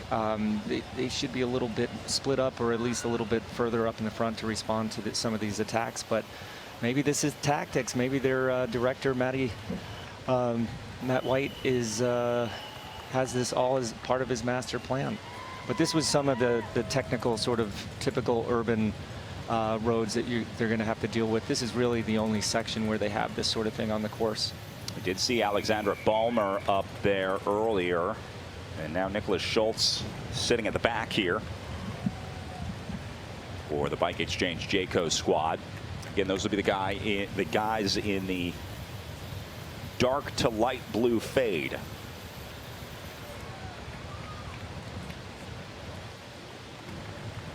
With numbers 14 Nicholas Schultz and number 16 Alexandra Balmer. A lot of folks awaiting at the finish here because so many people have come together to make this race happen. And again, it has been over 3 years in the works between COVID and the delays of being able to hold big time events like this back in a big city. All of the partners have come together to really put on an incredible show. And I think we're really happy with how things have been going out there, including some of the sponsors here at the Maryland Cycling Classic. I'm here with Anton DeRue of UnitedHealthcare, the presenting sponsor for the first Maryland Cycling Classic. Any nerves for you today? We're really excited about today. We know it's going to go well. You know, there's a ton of work being done by all partners to make sure that this happened. We know it's taken a couple of years, but we know today's going to be great. We're excited, not nervous. Absolutely. I know the riders are definitely excited. I know the riders are definitely a little nervous. I had a chance to see the course yesterday and also see the closing circuit this morning. Did you get a chance to ride it all? I did. I rode the 30 miles yesterday. Great course, very hilly. I'm expecting a really good race today. Being the presenting sponsor of such a huge race here in America, I mean, we haven't had a race of this magnitude in about 5 years. What was it at UHC where you guys said, I need to be a part of this? Yeah. So at UHC, our mission is to help people live healthier lives, and that mission aligns perfectly with a race like this. We also want to bring cycling to Maryland. We want the kids and the people who are going to be down there today and along the race course to see, get excited, and hopefully get some of them motivated to hit the trail or start cycling themselves. You know, to make people healthier is such a strong part of our mission, and this, as I said, aligns perfectly with that. And we really appreciate that. I'm a big advocate for being outside, getting people moving, and so USC is, doing a great job with supporting that. So appreciate you. Thanks for having us here and supporting the event. Great. Thanks for all you do for cycling as well. Thank you so much. One of the longtime sponsors of bike racing here in the United States. They had a team for a long time and have always supported all of the races, and of course the charity rides as well. We raised money for the UnitedHealthcare Children's Foundation earlier. So nice to have their support here at the Maryland Cycling Classic. Back up to the front group in their penultimate lap, about a lap and 3/4 remaining for these guys. Simmons and Skoinch have been the only two to try to attack out of that front group. Everyone else has been sitting in watching those two Trek Segafredo moves go.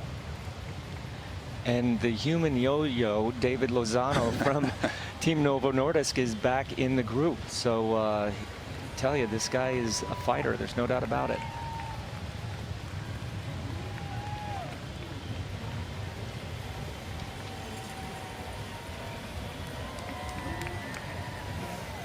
So again, this is your chase group on the way in. Galopin, Nealance, Murphy, Carpenter, and Frere.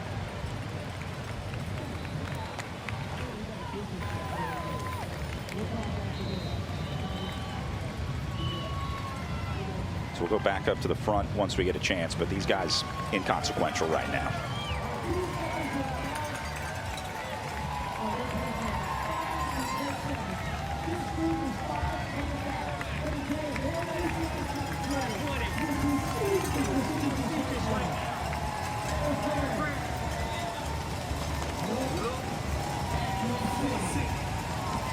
You can see the difference in speed in this second group. These guys not super motivated on a 5-minute gap.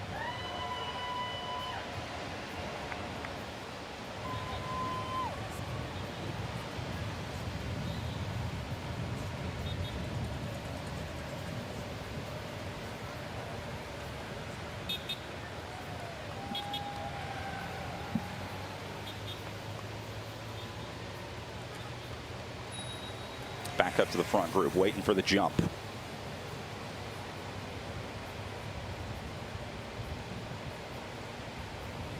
EF easy posts keeping their guys a little farther back, so they're not super worried about something going. Magnus Cort almost at the very back, just in front of Lozano there. Number 33 on his back. So we'll see if his teammates Paulus and Piccolo go. There's another little split. Yeah, the chess game is in full effect right now. You don't want to show your strength too soon, but you want to manipulate those riders to be where you want them to be.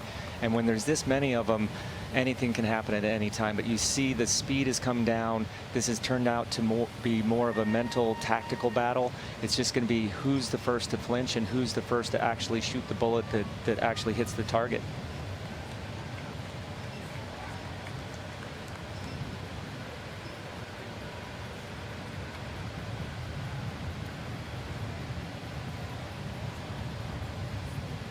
So I think that'll be Scoinge up on the front.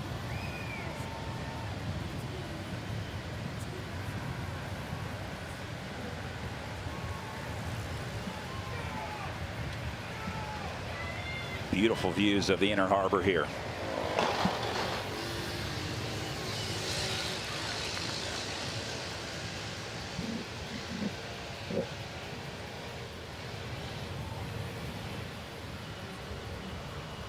Yeah, the crowd is building and building. Wow, look at that. This is like crowd. a finish of the Tour de France here. This is amazing. This is what Baltimore said they were going to do, and Baltimore, you delivered. Thank you. Baltimore came through, that's for sure. Maryland came through. The Maryland Cycling Classic has turned out to be everything that we had hoped for return of professional racing to the United States. And now it all comes down to this front group trying to figure out how they're going to play this one.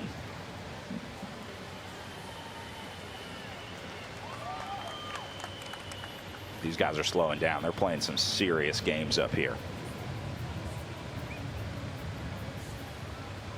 See Bierman's up on the front going, all right, where is everybody? What's going on? Why is this so easy? Why am I at the front?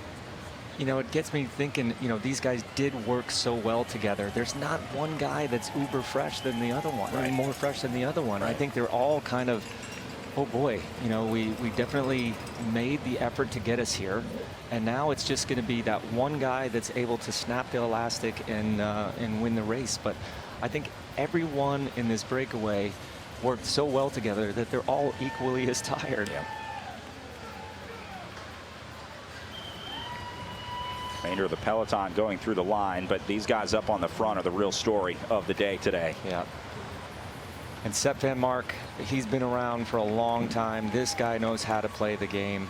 Does he have the physical ability to make the move? We'll have to see. Bierman's going, as Quinn Simmons leads the way now. Number 1 on his back out of the saddle, lifting the tempo again. Just as things were starting to get a little too easy, Quinn Simmons says not so much. He's using this elevation. Perfect place to go right here. Now, this isn't attacking through the feed zone. This isn't an official feed zone. This is just the best place to feed here. There is nothing wrong with Quinn Simmons attacking on this portion of the course. The problem is right there, that hill isn't steep enough or long enough, and then they come down here and make a turn, and guys are able to close the gap. So the elastic hasn't quite snapped, but Trek Segafredo just going 1-2 here. I think Schultz might be in a little bit of trouble here. Seth Vanmarcke just went around him. He was like, this is not the wheel that I want to be on here. So Nicholas Schultz starting to struggle a little bit off the back for the Bike Exchange Jayco squad. Big move coming up right now by Tom Squeens. They're closing it. Is this going to be the move of the race? We'll see. Or maybe just the move that flicks Schultz and takes it down one less rider. Some good looking gaps up there at the front, though. They are getting space here. And there's the right combination of guys up the front. You know, Team Bike Exchange Jayco, they're on the back foot here. The other teams are well represented in the front. So if it does come back together, you got 2 fresh EF Education riders and 1 fresh Trek Segafredo rider. Trek Segafredo definitely gets the most aggressive award so far. They were the first to launch, and they've been continuing those attacks. So now these guys biding their time. Simmons is consciously choosing not to go with this one. He was looking around and waiting, but did he wait too long? He's going to have to get his old giddy up going here, because now he was able to close that gap. That little split happened right at the right time, but he's got to be careful because he's making a lot of moves right now. Look, and these EF guys are like, this one's going. Simmons is trying to wait as long as he can. He's trying to stay fresh here because he knows that he's got his teammate up the road. So he doesn't want to help EF Education Easy Post get there. He's going to let Tom Scoinge play this hand out, and then if it doesn't work, Simmons will be next up. Does he have any more bullets left in that mag that he has in his gun? That's the question, because he has definitely been making some moves. He's a little bit off the wheel here. You'd want him to be a little bit more relaxed so he could counter immediately after Tom was caught. But this ain't over yet, folks.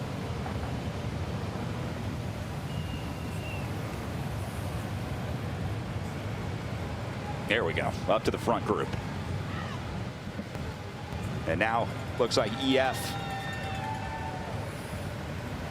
going to try and keep it interesting with 1 up here. Human Powered Health, man, that was quite the dig there. That could be enough to separate these 4 guys away, but 4 is not a good number when you're going for the podium. You're always going to have 1 guy sitting on. Well, and Zukowski just did exactly what these guys needed. For a guy like Seth Vanmarcke, this is a perfect setup by Nick Zukowski. Vanmarcke with no teammates here, but he can go from a long way out. So Vanmarcke takes over now. Zukowski goes into 3rd spot. And if I was EF Education first, I'd try to get Magnus Kort Nielsen up to this group if at all possible. We know that Nielsen Palace does have a good sprint on him, but some tough decisions to be made right now. But there's only 3 spots on that podium, and there's 4 riders up here. We'll see what the gap is behind these guys. Zukowski takes a look over the shoulder, looking at Scoinge. If he takes a look back, he'll be looking at Nielsen Palace, and if he takes a look back at Seth Vanmarcke. Those are your 4 riders that have made the split here. They're coming into the part of the course that goes a little bit to the left and then uphill. This would be a good place to attack if you have it and you're not confident in your sprint. Again, this is back to the 5-rider chase. 13, 14, 15, and 16th places on the road. Oh, and look at this separation. Palace trying to close the gap now. This gap is too big. He should be closing this down. He needs to get up on that wheel. That's not a decision by Palace. He was just a little late on the uptake here. Vanmarcke. You don't want to play chicken with Seth Vanmarcke, and Nielsen saw that right away and closed the gap. That was very, very smart of him. Vanmarcke looking back a lot here, so I'm wondering if those other guys are still fairly close. We'll see if maybe the camera can pan behind and see if we can get a look at what that gap is. Although if the if the moto is in this spot, that means it can't be that close for the remaining riders out of the original break of 12. Everyone looking around. Scoinge moves off the front. Now Vanmarcke. Oh, little gap opening here for Tom Scoinge, and it's these little efforts. This is what they're going to be paying for later on in the day here as they get into the last circuit of racing here. We talk about the micro efficiencies and the importance of saving every watt that you can. Now that's going to be some lap traffic ahead of them, so they're starting to pick up riders that are getting dropped out of the peloton. Oh, it's going to get crazy up here. Now on this home straight view, we should get a good view of the distance between these 4 riders and the chasing group here. I don't know what the protocol is in a UCI road race. In criterium racing, they would pull the peloton off this course, right? But the only place that they have to pull them was when they came onto the circuit. So if these guys start getting into lap traffic, that could be a serious problem here. Man, Zukowski's looking good, isn't he? This would be a huge win for Zukowski here.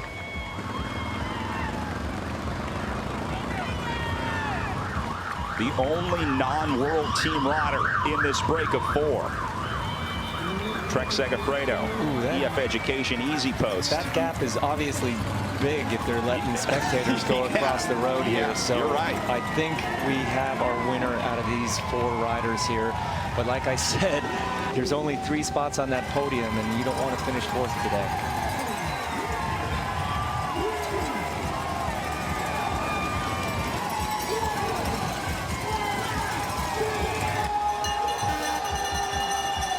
That'll take us down to 1 lap to go. Final time around the circuit here. Zukowski pulling off.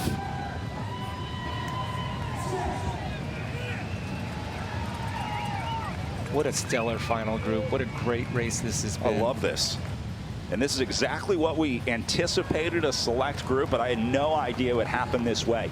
Even the group of 12 splitting on the circuits. I mean, no one would have predicted that. It was like, if you make it into that group on the circuits, you're set and you're going to sprint there. But they went from 12 down to 4. Now Zukowski going to try and go again. This kid is unstoppable today.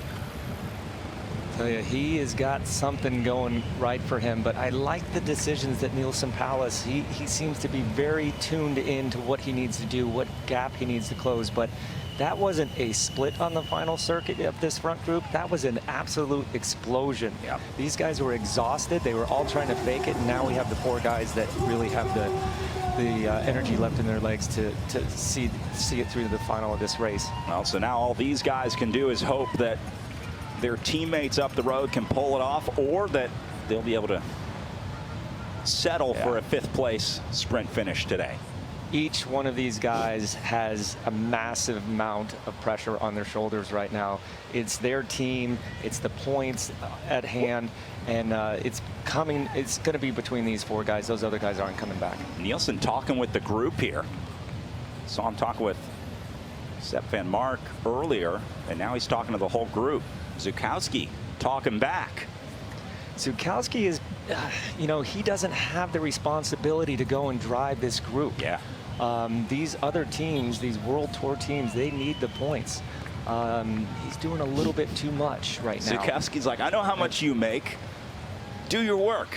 Unless he's got diamonds in his legs right now, I would say just come off the gas, sit 4th wheel, let these other guys kind of. I would not want to go head-to-head with Sepp Vanmarcke or Tom Squeens in a tactical battle, that's for sure.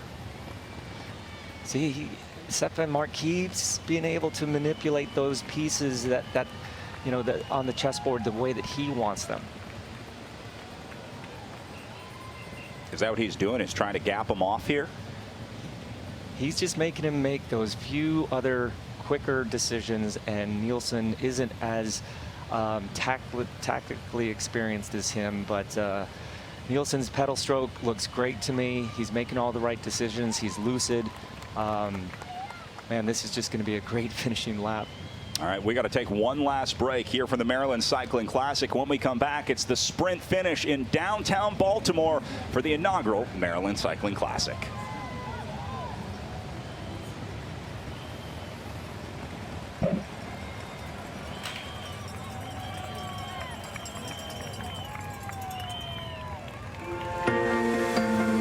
With UnitedHealthcare, access to quality healthcare may be closer than you think.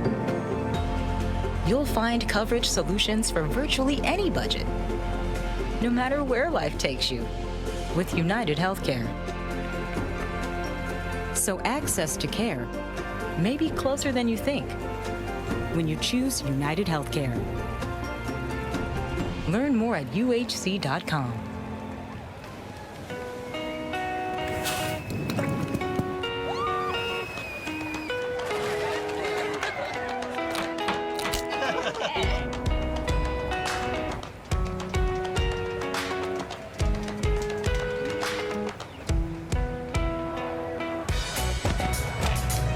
If you're open for an unforgettable vacation, we're open for you. Plan your trip today. Maryland. Be open for it. Say most who come stay, come and meet your people, come and find your way, This is Baltimore. You don't know real until you've been to Baltimore.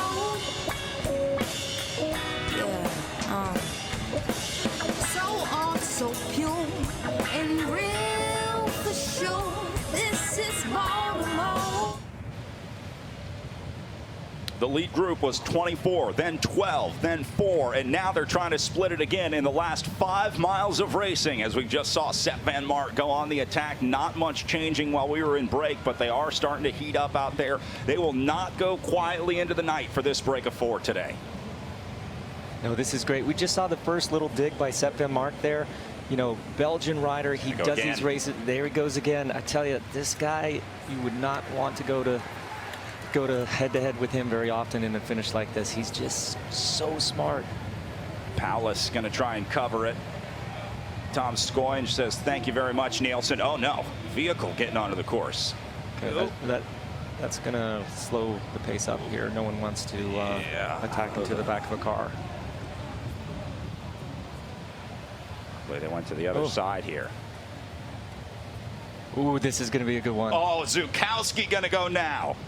And they're not going to respond to it. They're letting this guy go. This may be a fatal mistake for these three, as now Nick Zukowski gets the gap. If he stays on this guy can win the bike race. But the problem is Sepp Vanmarcke is going to close it down. Now Vanmarcke goes, but he waited a long time to cover it. It was a delayed response for these guys to chase down Zukowski, and that's the advantage that Zukowski has in this group. He is the underestimated rider in this group of 4. They're not taking him seriously, and if he can use that to his advantage, he may be able to slip away here and upset these guys. Sepp had to play poker there a little bit. He couldn't respawn right away, but all these guys are strong. They were able to close that down. Normally you see one guy get spit off the back there, but this is going to come down to the end. So Vanmarcke not chasing. Would that be to kind of tell Tom Scoinge and Nielsen Palace, like, hey, you guys have to help too? 100%, 100%. But now everybody knows his game. He showed his cards. You can see he's fast, he's strong, he's smart. But do these guys have anything to fight him with? I mean, this is very, very interesting finish. And but Sepp Vanmarcke has done this many, many times. There again, he's able to move to the back. Zukowski should have stayed a little bit further back there. This is a great final lap. Inside 4 miles of racing to go. Closer to 3. Zukowski's best chance of winning this is going to be attacking late. I mean, from the back, not like the front. Right. If he waits for a sprint, he's going to lose. But if they let him go and he gets just that little window, the tiniest window is all that he needs. Now he just needs to go all the way to the back. Do not let Sepp. No.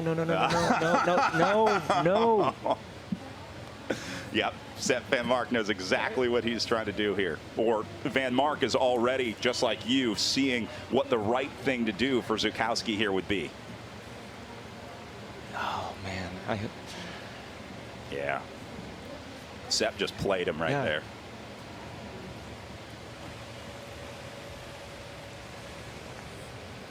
When a guy puts the hand and tells you to move up like that, that's when you just hit the brakes. At 4 miles to go, you're not helping me, my friend. Yeah. Like, this is not helping me up a hill. This is not trying to keep this breakaway together.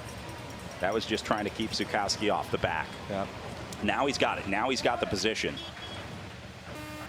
He just needs to stay there until he finds that perfect moment to just attack without any of these guys seeing him right away. He's obviously strong. We've seen that. He looks great, but so do these other three guys. Vanmarcke looking back. Yeah, he's not going anywhere. Zukowski, good job.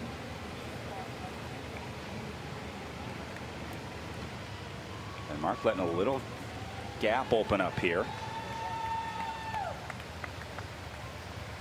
Maybe trying to take Zukowski off the back.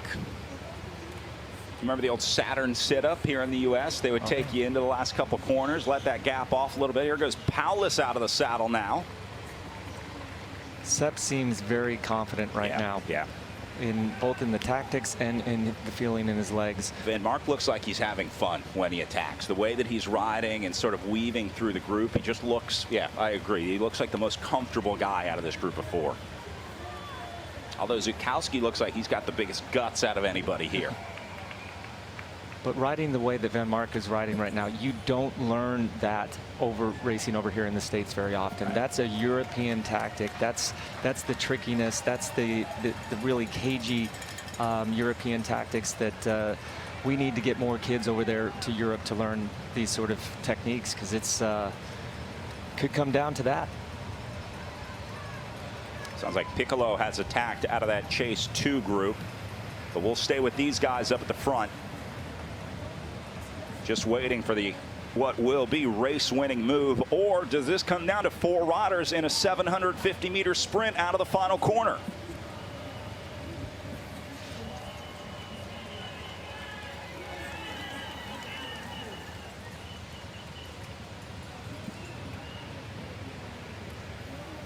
Now back to waiting.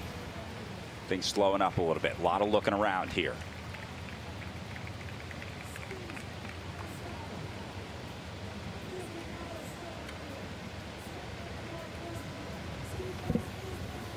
And these guys may be out of jumps at this point. I mean, we're waiting for a jump, but there may not be any left in the tank for these 4. Should Zukowski be worried about these gaps? I mean, I'm seeing a lot of gaps opening up with the last guy in line. Is that enough to be worried about this late in the race? Zukowski can see everything in front of him, and leaving a little bit of gap and then, you know, using that to have some extra momentum to kind of slingshot around the side is just fine. I'm starting to wonder if the script has been flipped here, because all of a sudden Sepp, who was able to put the guys where he wanted them, is now kind of stuck on the front, but nope, now he's back on the back, which is a pretty dangerous place to have him. Same thing. If Vanmarcke can attack from the back of the group here and catch them off guard, that's a real problem for these guys. You don't want to do it on the downhill. We'll probably do it on a flat or an uphill.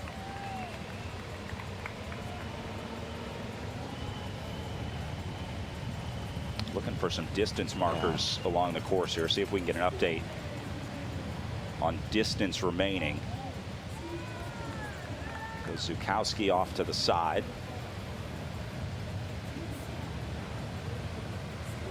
So people watching a bike race for the first time today were like, what are these guys doing? They're not going, you know, all in. You don't always win the bike race by being the strongest. You win it by a combination of being strong and smart. These guys are all very, very tired. They know each other. They've raced with each other. They've been in this group for, you know, over 100 miles right now. Oh, this changes the game a little bit. So this is going to be Piccolo, who was coming up earlier. We talked about him out of the chase, and all of a sudden Nielsen Paulus has a teammate. Uh-oh. Andre Piccolo into the mix here. Now, what does this do for Paulus? Well, you know, this is really late in the race here. I'm starting to think that the group from behind has a chance to come back as well, if Piccolo did. And maybe that's EF Education, the easy post tactic, is to get Magnus Cort Nielsen back up here, you know, to sprint for the win. Because the pace is very, very slow right now, dangerously slow.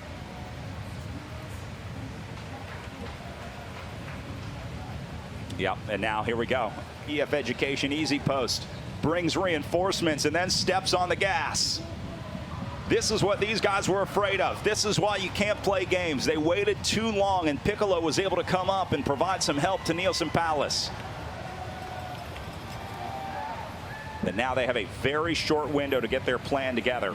I have to assume director in the car would have already called the shot here as to what happens when Piccolo gets up there. This is the spot on the course that I signaled a lap or two ago, which is if you've got it, this is a good place to go. Maybe not from the front, though. So now Paulus going to be first to go for EF. Piccolo will tack into the back. Now remember, these are not fresh reinforcements. It's not like Piccolo is feeling like $1 million here. He just had to come across that gap to join these guys, so he needs a little time to recover here. Right here, if you got anything. Great point on the course here. Yeah, a little nice wide angle of attack into this turn, into the uphill, but nobody going to go. Vanmarcke looking behind him. Here goes Piccolo now. He's going to go on the uphill. So now Andre Piccolo has gone. After joining the breakaway just 30 seconds ago, he didn't wait around long. Sepp Vanmarcke, the only one that goes with him. Palace, great teamwork here. See how Nielsen Palace lets that gap open up. He's going to force these guys to chase. He's now forcing Tom Skoins to go around him and close that gap. And Zukowski is happy to sit on. He's like, I'll let these World Tour guys fight it out. And what tactics from EF.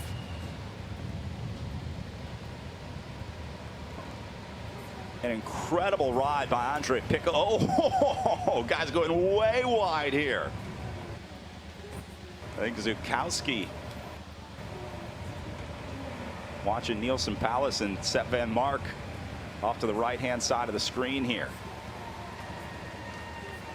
Before you know it, they're going to be on the final stretch.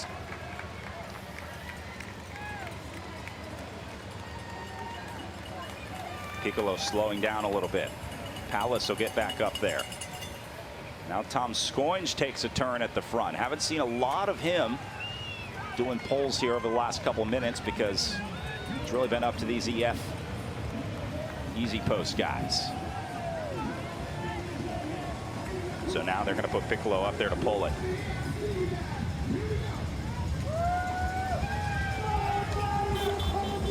Piccolo, Palace, Skoins, they're starting to tighten up the shoes. Zukowski turning the dials here. Come on, hit it. Piccolo just going to go. He's looking back. Skoins trying to get there. And he will. He'll make contact. But Palace in good position. Remember, 750 meters out of that final left-hand turn. They're already starting to open it up. Piccolo out of the saddle. And now they're waiting to launch the sprint. Skoins in good position from second wheel. Here comes Sepp Vanmarcke up the left side. Vanmarcke going to try and have a go at it from about 200 meters out.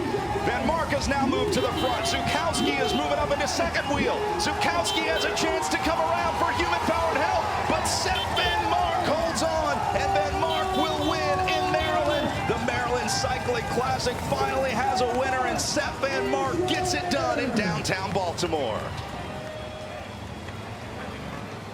He played those guys like a fiddle, but he may have jumped out a little bit early. Zukowski, wow, what a ride. What a ride by all these guys. I think that with the second EF education rider coming up there actually made it more difficult. They didn't seem like they were on the same page there. Well, it was their race to lose. They had the numbers. They got him up there, but just couldn't defeat Sepp Vanmarcke, the first winner of the Maryland Cycling Classic, and a worthy champion. When you talk about the importance of seeing your stars and heroes racing here in the United States, this is a guy who's going to have a lot of fans here in the U.S., and they got to see him win right in their backyard. What a day for Israel Premier Tech. They won the first stage of the Tour of Britain, and then they win the first inaugural Maryland Cycling Classic. Wow.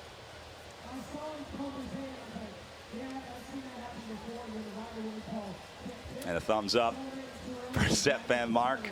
Remember, his teammate Jente Bierman's also in that group today, so Bierman's part of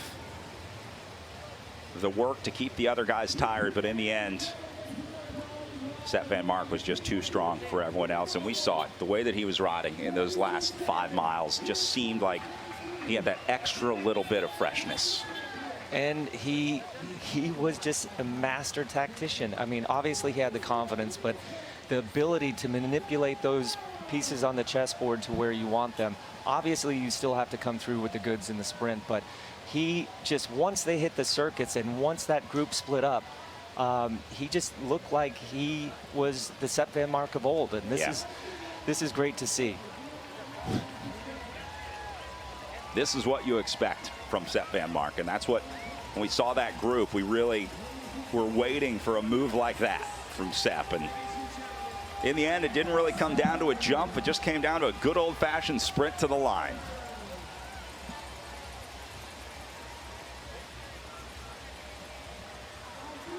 As he makes his way over to the podium, see if we can go back and take a look at where it played out here. Look at this move from the very back. Vanmarcke goes over top of all 4 of them at about 100, 150 meters out. And all the credit in the world to Nick Zukowski, man. What a ride for him. The human-powered health rider almost got there against a world team. Great ride, great ride. If that line was 50 meters longer, we might have a different winner today. Yeah, that was definitely on the cusp of starting to sprint a little bit too late there, that's for sure. But it's impossible to calculate, and it worked out for him. We have an American on the podium. We got a great second place finisher from Team Human Powered Health, basically on their home roads.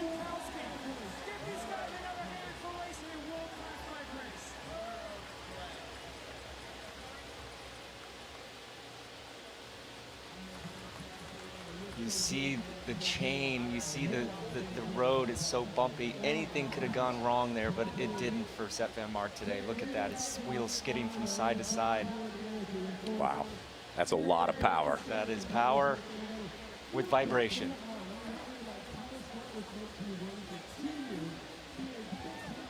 Well, Zukowski knew he was going to sprint. We saw him tightening up the BOA dials on the shoes in the last 500 meters. He knew it was coming. Zukowski's a young rider. He learned a lot today. Yeah. And if he wants to learn more, he should go back and watch what the way that Sepp Vanmarcke rode that, especially Jim that last comes to the final United lap. States and absolutely schools a group of 4. Tell me what it feels like. Oh, I'm super happy, of course. I think my last win was about 3 years ago. Since then I had a lot of bad luck, and only 2 weeks ago I bruised my ribs in a race and a big crash, and because of this I had to take off for some. I couldn't race some races. I was really disappointed, but I guess sometimes bad luck you can turn into good luck. Well, you're definitely a seasoned rider, and you have won the inaugural Maryland Cycling Classic. Would you compare any of this race to a Belgian Classic? Well, it's really difficult. I mean, it was a really interesting course, very hilly, actually harder than expected in the first part. And then the local lap was technical, but because of the big roads, also not that technical. But it was really hot today, super demanding. So I don't know how to compare to a Belgian race, but it makes me feel like a little bit like Quebec, Montreal kind of races. You've had some really, really big wins in your career, Paris-Roubaix being one of them. How does this stack up to some of those races? A little correction, unfortunately, I was second in Roubaix, not winning. But anyway, I was close, and I didn't win so many times in my career, so it's really, really nice. I'm really happy to finally win again. Absolutely. Congratulations on a massive victory today, and you're the first Maryland Cycling Classic winner, and it's got to be awesome. Yeah, I'm proud of it. Awesome. Thanks a lot. Thank you. Thank you. A modern classic here at the Maryland Cycling Classic, as Sepp Vanmarcke, the expert in single-day races gets it right here today. Not quite a classic, but maybe we'll start a new category of fall class, the late season classics. Why not? Why not? He said it himself, like he doesn't win that much. He's always there. Right. He's always smart, but sometimes he's lacking that little punch there at the end. But today he was just clicking on all cylinders. And you could tell he was having fun out there. Just the way he was riding was, yeah, just loose, smooth, just. And having Steve Bauer as your director must be amazing. Well, there you go. Vanmarcke, Zukowski, and Paulus going to be on the podium. Little gap back to Tom Scoinge, and then Andre Piccolo. Great ride for him today. How about Piccolo coming up into the front group? Did not see that one coming. Can you imagine he gets up to the front after chasing No, and then has to do the lead out? Unbelievable. So the Italian ends up 5th place on the day as a Belgian wins here in Maryland. We're going to take a break, and when we come back, podium presentations from the first ever Maryland Cycling Classic.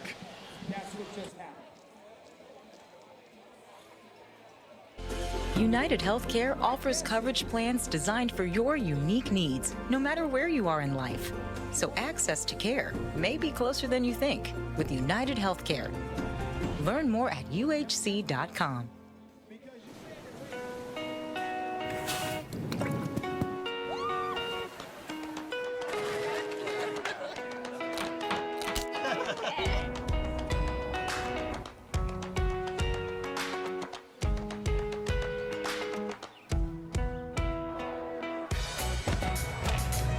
If you're open for an unforgettable vacation, we're open for you. Plan your trip today. Maryland. Be open for it. You know what they say, most who come stay, come and meet your people, come and find your way, This is Baltimore. You don't know real until you've been to Baltimore.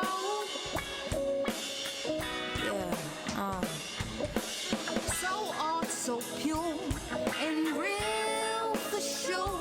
This is Baltimore. 32 years since we last saw a big-time bike race finish here in downtown Baltimore, and safe to say it lived up to the hype today, Bobby. It did, and I think I was in that race 32 years ago, so here I get to watch this one. This is awesome. Well, maybe one day we'll see one of these 5 guys out of the Breakaway in the commentary booth 32 years from now.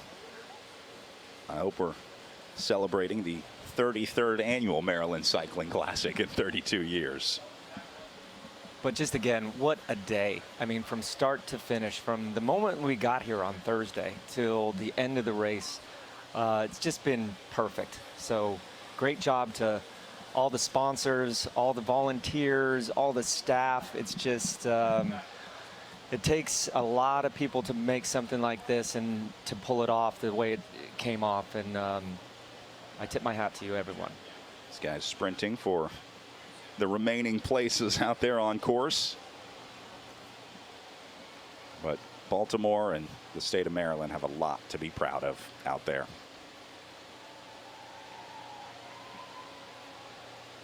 All right, so it sounds like we're going to try and catch up with some more riders from that front group as we get ready for our podium presentation. We'll be recognizing our sprint winners, our KOM winners. That's going to be Quinn Simmons, and then we'll get into the rest of our jersey presentations here at the Maryland Cycling Classic.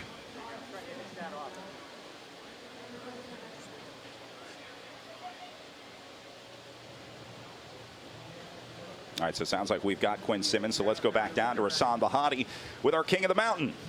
Yes, that's right. The King of the Mountain from Trek Segafredo, Quinn Simmons, out on the inaugural Maryland Cycling Classic. What a brutal race. How did it go for you?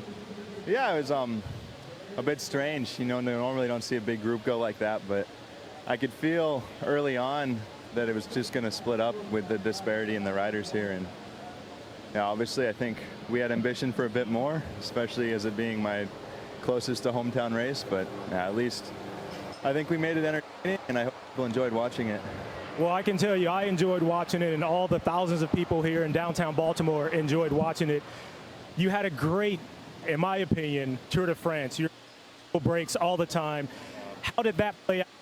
Did that experience help with your race today? Yeah, I mean, every time you're out front, you learn something new, and unfortunately, I seem to be really good at getting really close and not being able to finish the deal. So, yeah, it's starting to sting a bit, but yeah, it's all we get. Well, it sting too much. You are the king here on the inaugural Maryland Cycling. I think that's something to be proud of. Yeah, it's something, and you know, like I said before the start, we always want to put on a show for the fans, and yeah, at least in it was an interesting race and something different, and really enjoyed everyone that was out. For sure, the crowds were higher than what I expected, and all day people out front. It's a nice experience. Awesome. You hear that, Baltimore? Crowds were big. Congratulations on your KOM. Thank you. Well, I'm sure he would have rather had a race win, but the consolation prize, the King of the Mountain jersey, better than nothing. It's better than a stick in the eye. Yeah, they, you know, Trek Segafredo came here to win. They didn't win, but they can go away, you know, with their head held high. They had two riders, you know, very, very well represented up in the front, and it just didn't go their way today.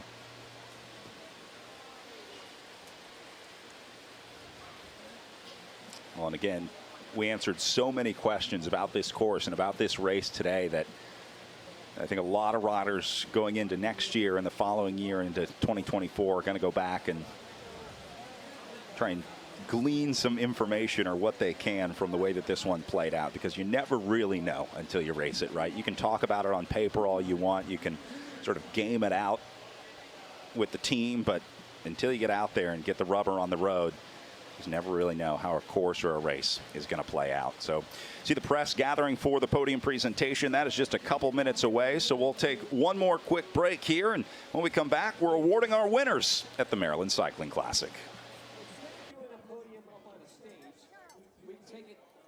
Low to no cost coverage options to fit virtually any budget. So access to care may be closer than you think with UnitedHealthcare. Learn more at uhc.com.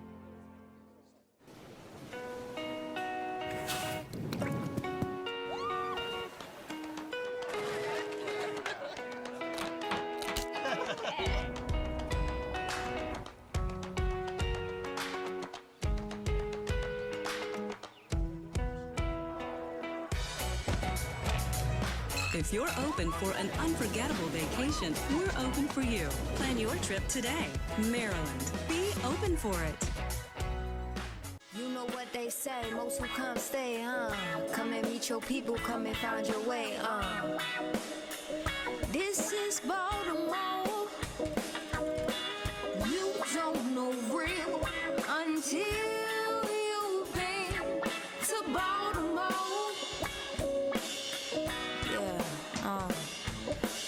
So art, so pure and real for sure. This is Baltimore.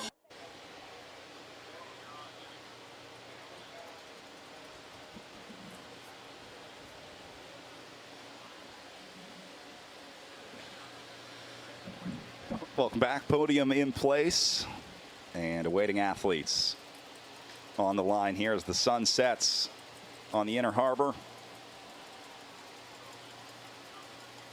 Last few guys finishing their day up.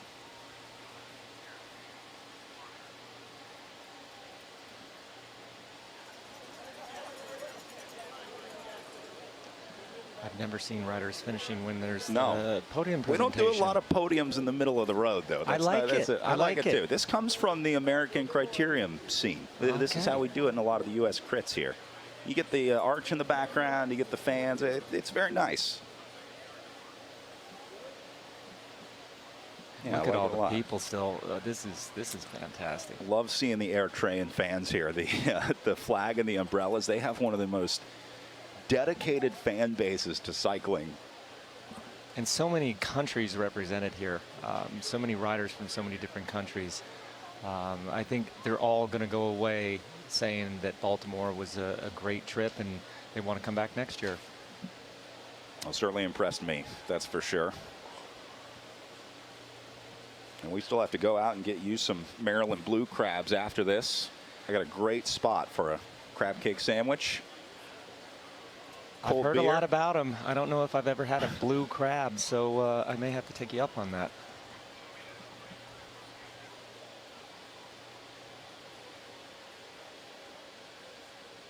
A lot of guys, this will be their last race of the season. This would be the end of their calendar year. Maybe some extra celebrations going on tonight in Baltimore for those riders. Although a lot of these guys will go up to Canada after this for the Montreal-Quebec World Tour duo. So not quite over for them, but this is your last one. This isn't a bad place to celebrate. Not at all, not at all.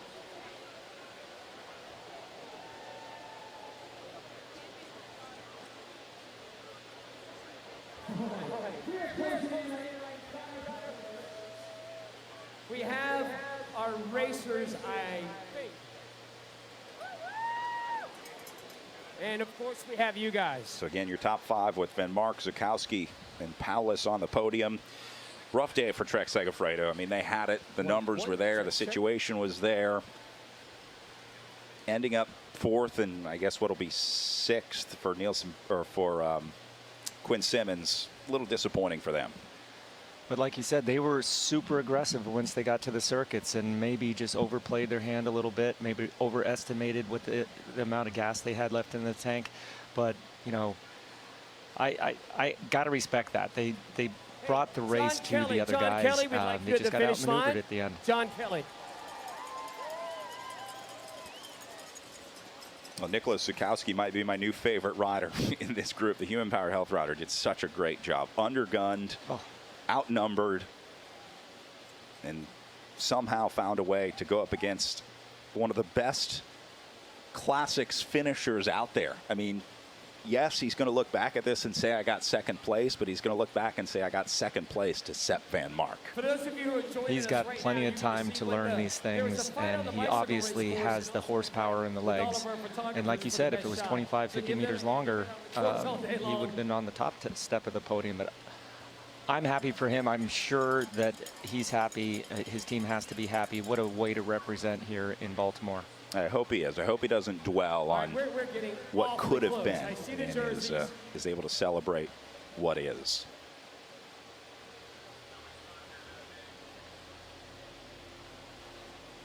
In any professional cycling event, we all have what we call credentials, but for a photo shot, credentials go out the door.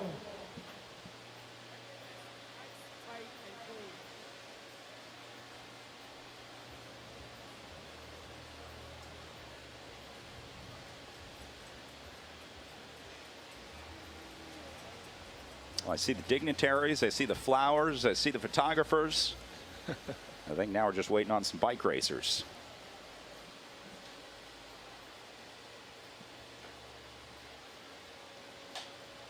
Do you get to enjoy a win after this, or are you like right into the media circus? I mean, you kind of get hustled onto the podium and then into the interview and then into the press conference and then anti-doping. And it's like, when do you really get a chance to kind of celebrate and realize what you've done?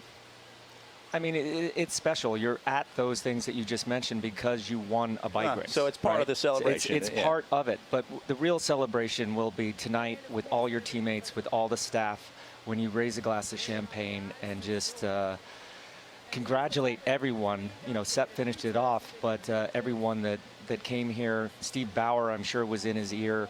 Steve Bauer was one of my heroes growing up, and now he's passing this knowledge down to all the riders on his team. So it's funny how you do just get rushed off into the podium, but it's part of it.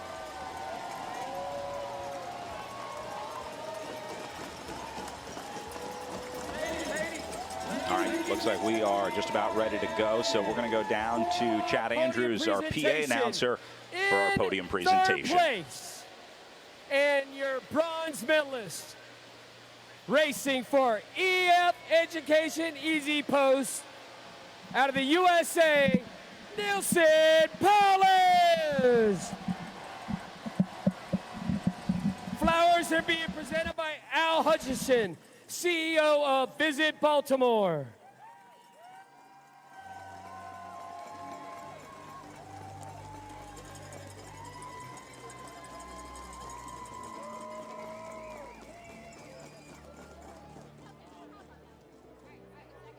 second place, racing for Human Powered Health out of Canada. Give it up for Nicholas Zukowski. Your presenter, Leonard Howie, County Executive, Baltimore County.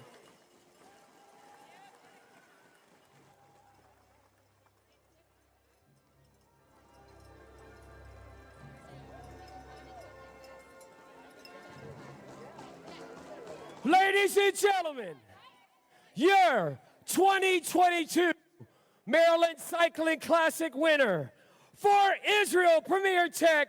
Please give it up for Belgium, Sepp Vanmarcke. Your presenter, Joe Okaplanti, CEO, Mid-Atlantic UnitedHealthcare.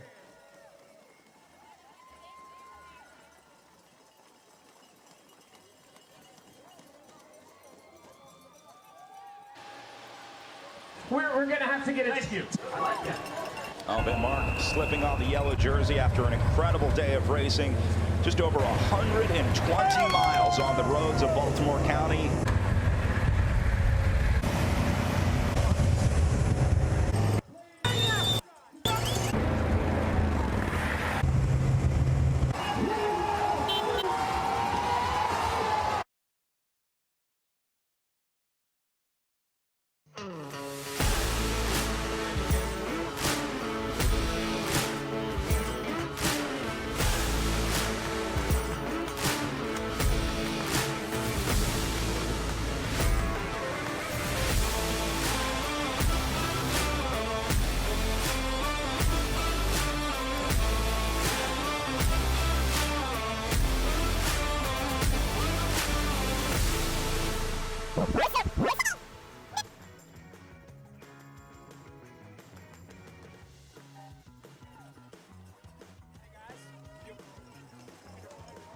Once again, your top three.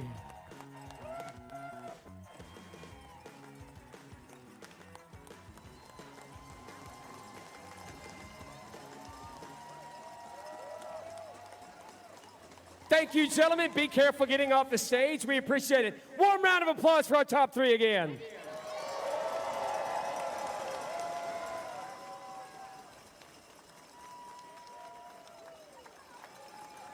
Oh, look at Nielsen.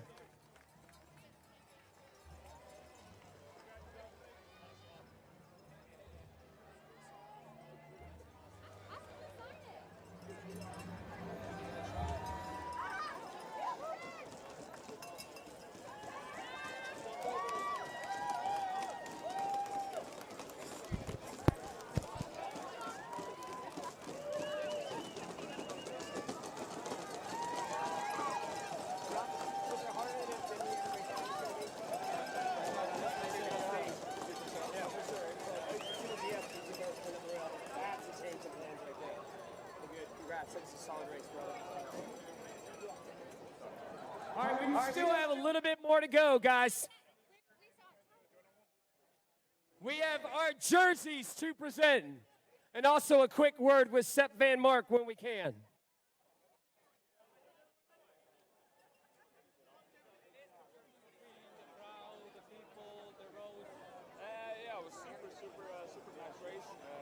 Hey, you guys want to know what herding cats is like? This is herding cats. Now we have best young rider, we have most aggressive rider, we have sprint, KOM, and of course your overall winner. Still doing a little tabulating.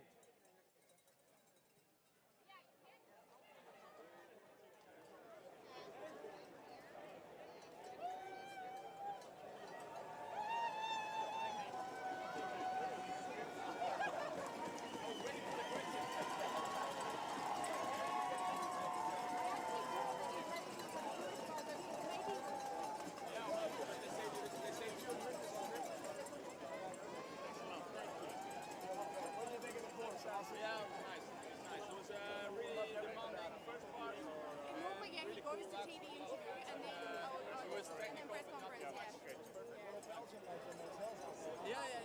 It was very demanding, very nice race. Thanks. Thanks a lot for organizing.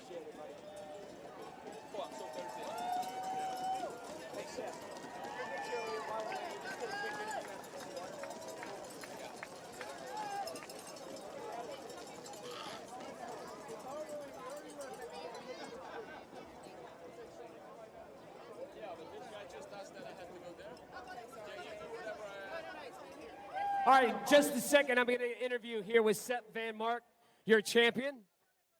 Make sure that we get the levels right. Get all the water you want, my man. You good?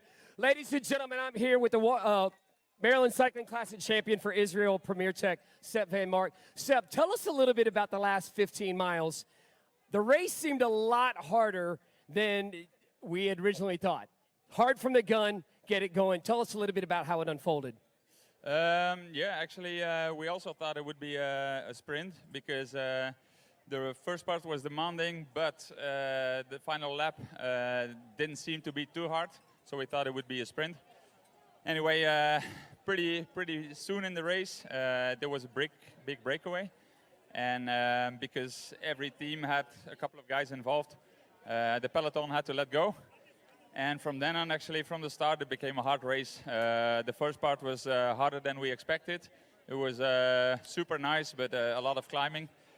And then when we headed back to this lap, let's say halfway the first part, EF had accelerated. We were only with 12 guys anymore. When we came back to the lap, it was a beautiful lap also. After this hard part, it was technical, but not too much. It was still hard, and also with the heat, it became a really hard race. And from then on in the final, it was attacking, and making sure you made the right moves. And on the last lap, when we were only with 4 guys anymore, it was very tactical. But me personally, I felt strong. I felt I was probably the fastest. So I tried to keep the guys who attacked close to me. And anyway, it worked out. I had to play very tactical. And the last 200 meters, I had to go all in, and I just made it to the finish line. You answered every question I was going to ask in one breath. Once again, ladies and gentlemen, your Maryland Cycling Classic champion for Israel Premier Tech, Sepp Vanmarcke. Congratulations.